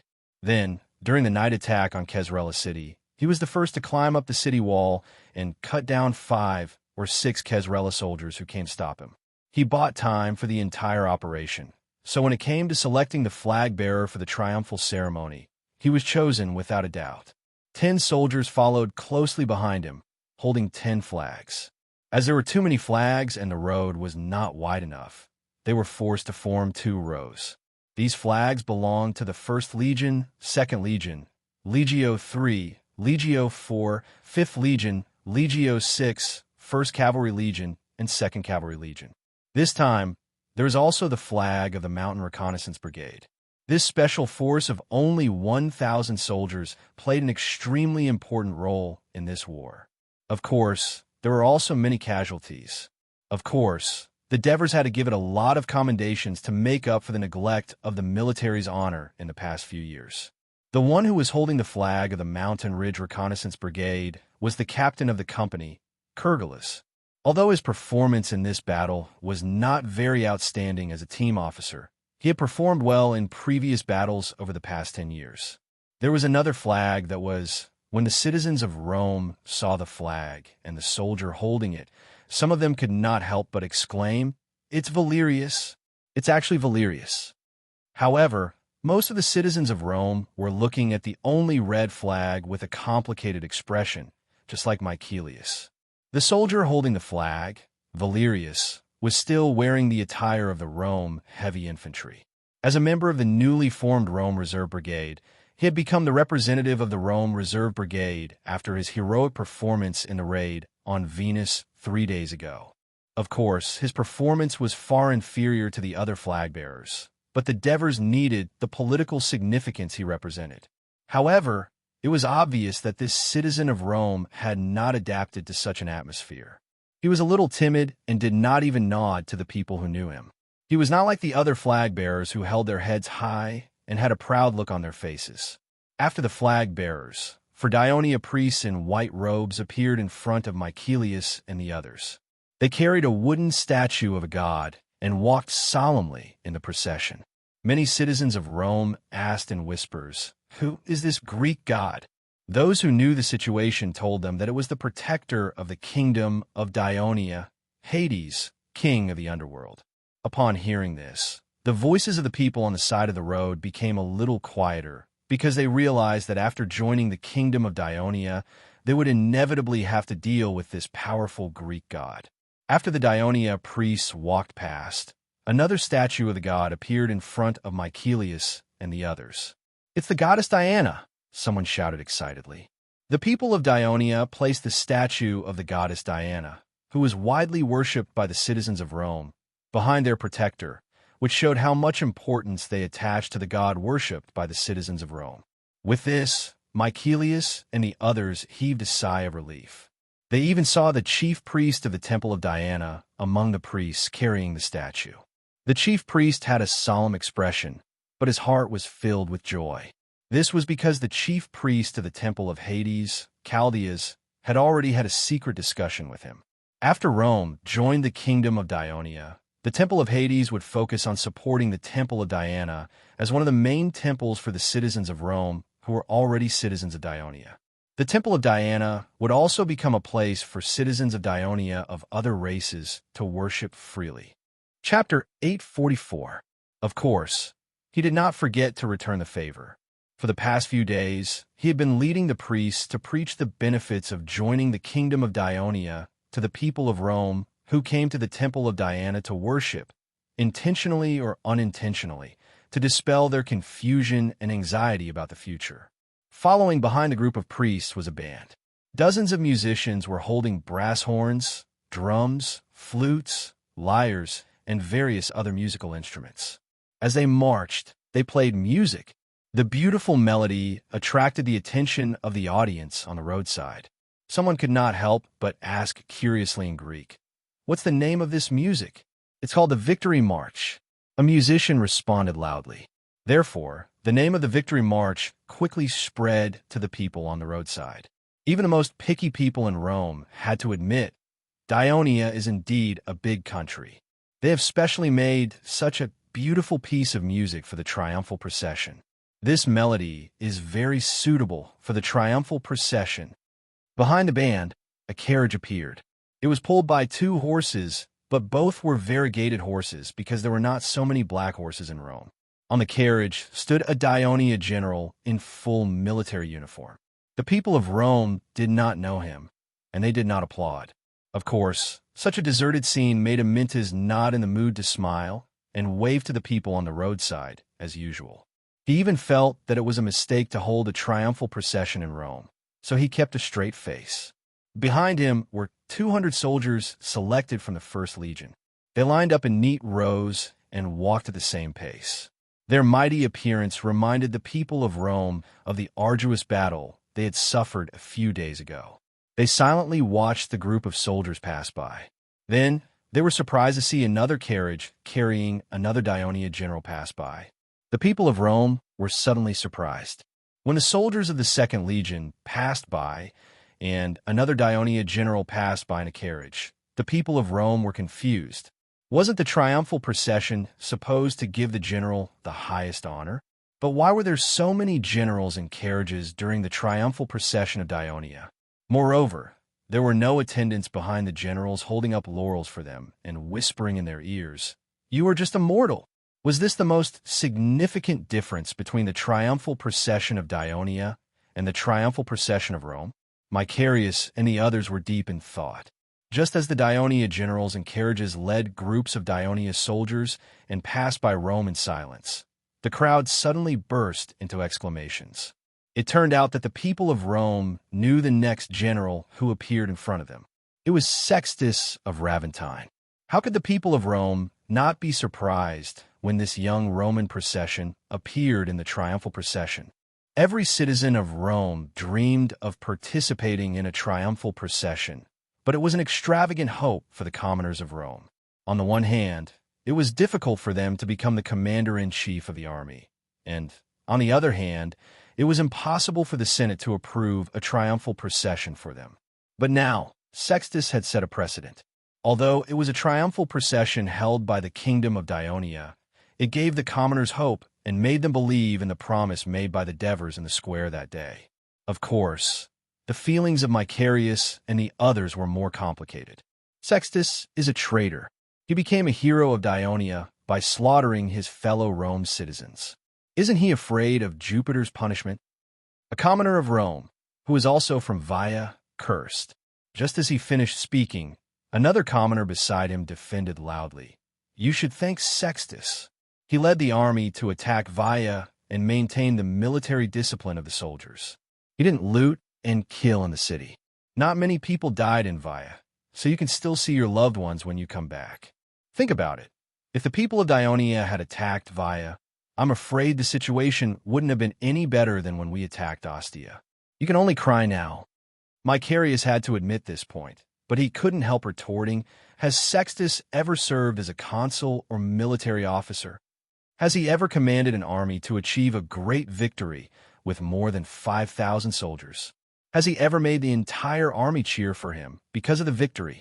What right does Sextus have to ride in a carriage during a triumphal procession?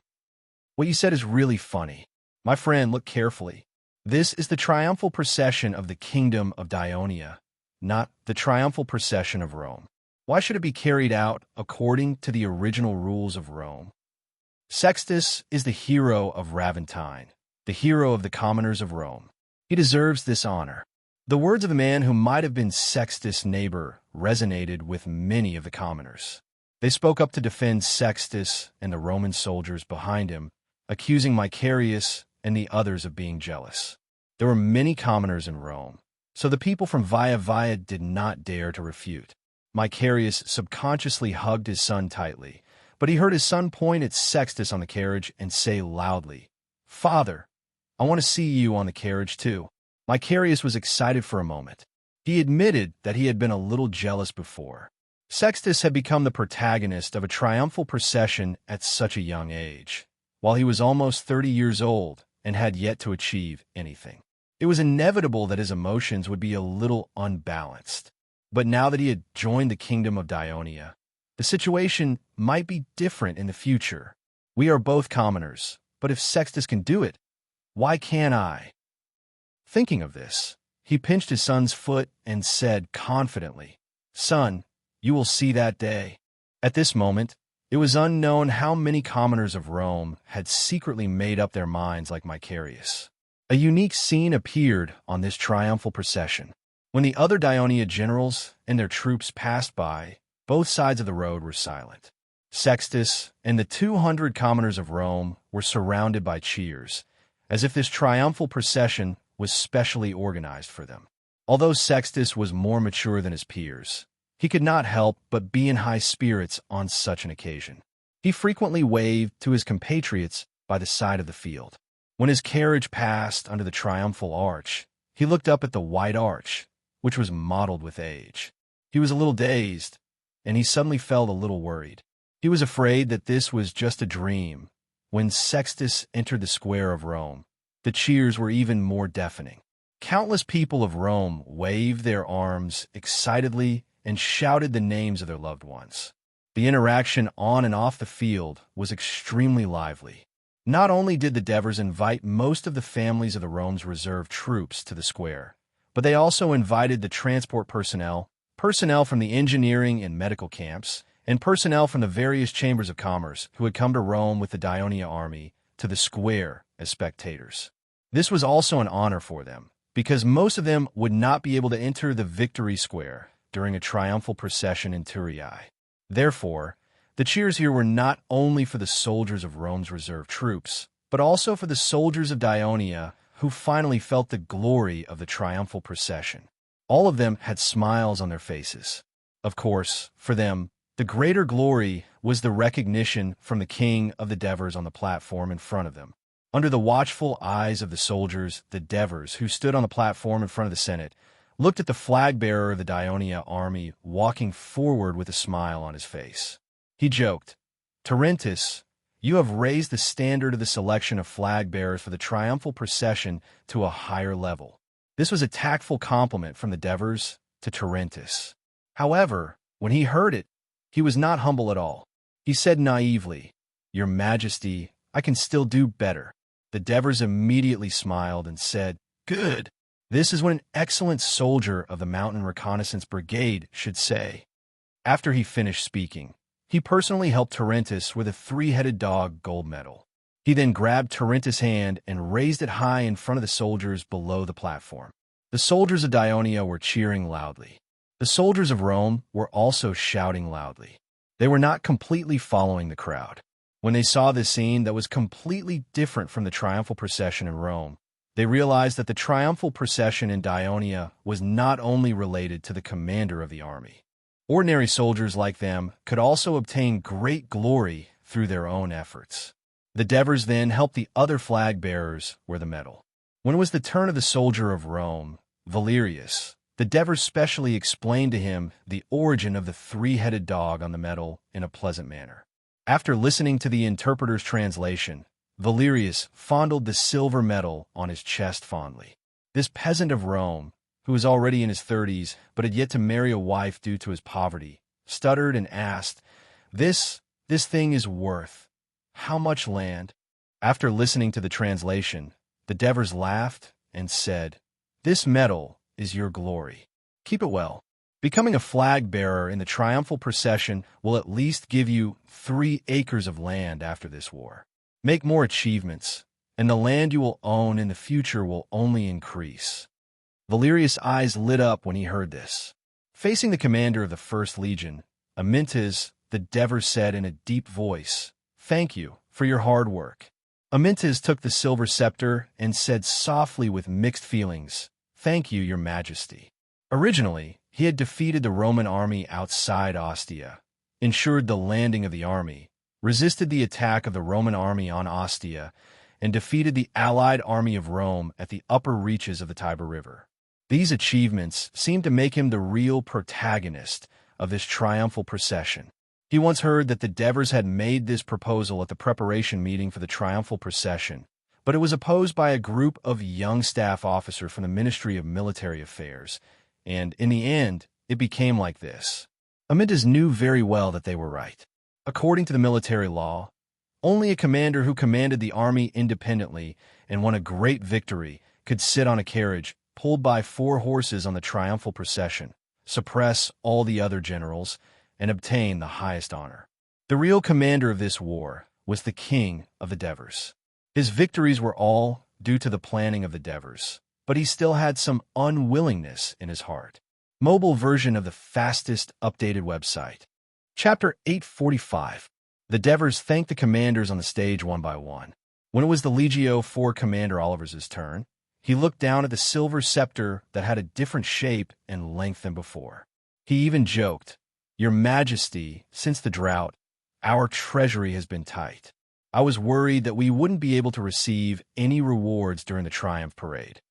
The Devers replied seriously, Rome has enough gold and silver, and there are also good craftsmen. Of course, since you care so much about the treasury, you can donate it to the finance department. The finance department wouldn't care about such a small piece of silver, Oliver said with a smile, but he held the scepter tightly in his hand. Sextus stood on the stage with the commanders, listening to the thunderous cheers of the soldiers and the people below the stage. He was both excited and nervous. The Devers came in front of him and said with a serious smile, Sextus, thank you for your contribution to the kingdom of Dionia. I am very pleased that the kingdom has such an excellent citizen like you. The Devers said as he handed the silver scepter to him. Thank you, your majesty. Sextus expressed his gratitude excitedly, then took the scepter carefully. He looked at it again and again, not wanting to put it down. I look forward to the day when the Triumph Parade is held for you. The Devers encouraged him again. Divers' words, and this scene made Sextus very proud. Learning from the other commanders, he put his feet together, held the scepter in his right hand, and struck the left side of his chest forcefully, performing a standard Dionysian military salute. Your Majesty! The last commander on the stage rushed to give a military salute to the Devers first. When the Devers saw him, there was a hint of apology on his face. Why, Zam, this scepter should have been given to you a long time ago. Why, Zam was straightforward. As long as your Majesty can often think of the Mountain Reconnaissance Brigade in the future, you can forget about the Mountain Reconnaissance Brigade. The Devers laughed and handed the scepter to him. Why, Zam waved his scepter in the direction of the Mountain Reconnaissance Brigade. Seeing the soldiers cheer, he said to the Devers, This glory belongs to the entire Mountain Reconnaissance Brigade. However, I think Printos is more suitable to sit in the carriage than I am. Devers said lightly, I remember Printos' achievements. You don't have to worry about him anymore. After the generals and soldiers on the platform received the cheers from the square, Devers walked to the front of the stage. Half of the 20 voice transmissions behind him were Latin people who were proficient in Greek. The Devers shouted, whether it's the soldiers of the Dionia Tank Legion or the soldiers of Rome who have just joined Dionia, it's because of your heroic battles that we've won victory after victory that we can hold today's triumphant ceremony. The kingdom thanks you, brave citizens of Dionia. Victory! Victory! Victory! The square was filled with continuous cheers. We've traveled a long way to Latin to fight. mainly to make this place like the other parts of Dionia, where every citizen can own land, every citizen can enjoy equal rights, and every citizen can live a good life with their families. In order to achieve this goal, you've made a great sacrifice, and this war is far from over. There will be more sacrifices in the future. Citizens of Dionia, will you be afraid? Will you back down? No, no, no. The Devers nodded and shouted with passion. As long as we work together and are not afraid of challenges, any enemy will be crushed by us. Rome will become a peaceful and prosperous place like southern Italy. By then, your achievements will be engraved on stone tablets and written into history books for the people to admire. And you will also receive the most generous rewards of the kingdom. At this point, the Devers could not help but shout, "Victory, warriors of Dionia!" The excited soldiers immediately responded with continuous cheers, including many civilian soldiers of Rome. Long live the kingdom of Dionia! Devers, long live His Majesty the King! The cheers echoed in the city of Rome, overshadowing the families of the nobles. It also made Stolo, who was standing in front of the window with his walking stick and looking at the square with a solemn expression. At this moment, his wife, Cornea, came over and hugged him tightly. Sensing her trembling, Stolo knew that his wife was afraid. These days, she had been worried that she would end up like the other male nobles in Rome. They would be escorted to some strange place by the Dionia soldiers, leaving her alone in this hostile city. It was not only his wife who thought so. Even Stolo himself had once thought that he would be captured by the Dionia soldiers and sent to another place. After the assassination in the temple, some people who resisted Dionia were arrested one after another. As one of the masterminds, he thought that he would suffer the same fate. Although the patrols of the street where he lived had increased, no one had ever broken into his house. Stolo became cautious and stopped interacting with others. At the same time, he had been thinking, why is this happening? Of course, he did not know that the Devers were interested in and respected him because he was a well-known historical figure. He thought that the people of Dionia must have known about his special background and were waiting for him to surrender like the other civilians of Rome. But he would not surrender because his father-in-law was still defending the Capitoline Mountain. His father was fighting outside the city of Rome. If he surrendered, what would happen to his family? Stolo, there have been rumors in the city for the past few days that our army has been defeated. Is this true? Cornea asked with a trembling voice. Stolo regained his senses and immediately comforted her. That's a 70,000-strong army, much more than the Dionia army. Moreover, they're led by the dictator Camillus himself. Even if there were one or two defeats, it would not affect the entire army too much. This is just a rumor to shake our confidence and make us surrender. But Cornea was still worried. The rumors of Way AI and Casrella being occupied should be true. I have seen many villains passing by the door these past 2 days. Even if Way AI and Casrella are really occupied by the people of Dionia, there is nothing to worry about. Stolo continued to comfort his wife. The Celts had occupied more towns, but in the end, they were still defeated by us. As long as our army is still here, and Lord Camillus is still here, we can definitely, finally drive away the people of Dionia. At this point, Stolo quickly changed the topic. What are we having for lunch today? I'm a little hungry. Since the barns and cellars at home were plundered by the damn people of Dionia, what else can there be to eat? Every day, we're given a little flour and a few dry fruits according to the number of people. Cornea said loudly. Her resentment towards the people of Dionia was clear in her words. By the way, the people of Dionia did send a few river fishes here in the wee hours of the morning. Finally, there is some meat, but the smell of the river fishes is too strong. We can't eat it if it's not cooked properly. I have to go to the kitchen to inform the servants. Cornea finished speaking and hurried out of the room. Stolo's face became heavy again as he stared out of the window. The triumphal parade had ended. The people of Rome who had dispersed from the square were returning to their new homes in groups. Mount Sirio was the area where most of the people were settled in Rome. The people were discussing the triumphal parade that they had just watched. Their voices were so loud that even Stolo, who lived on the mountainside, could hear them clearly. Whether it was discussing the difference between the two triumphal parades, lamenting that Sextus and Valerius were one of the protagonists of the triumphal parade, or discussing the speech of the king of Dionia during the triumphal parade, Stolo could hear the same emotions and excitement in the people's words. Compared to the occupation of Rome and the defeat of the army, what worried him the most was that the people of Rome were acknowledging the kingdom of Dionia. Turn Rome into a fair, wealthy, and peaceful city, Stolo murmured. This was his ambition since he became an adult, but he knew how difficult it was to achieve this goal. Now, the enemies of Rome were using this to win the recognition of the people of Rome.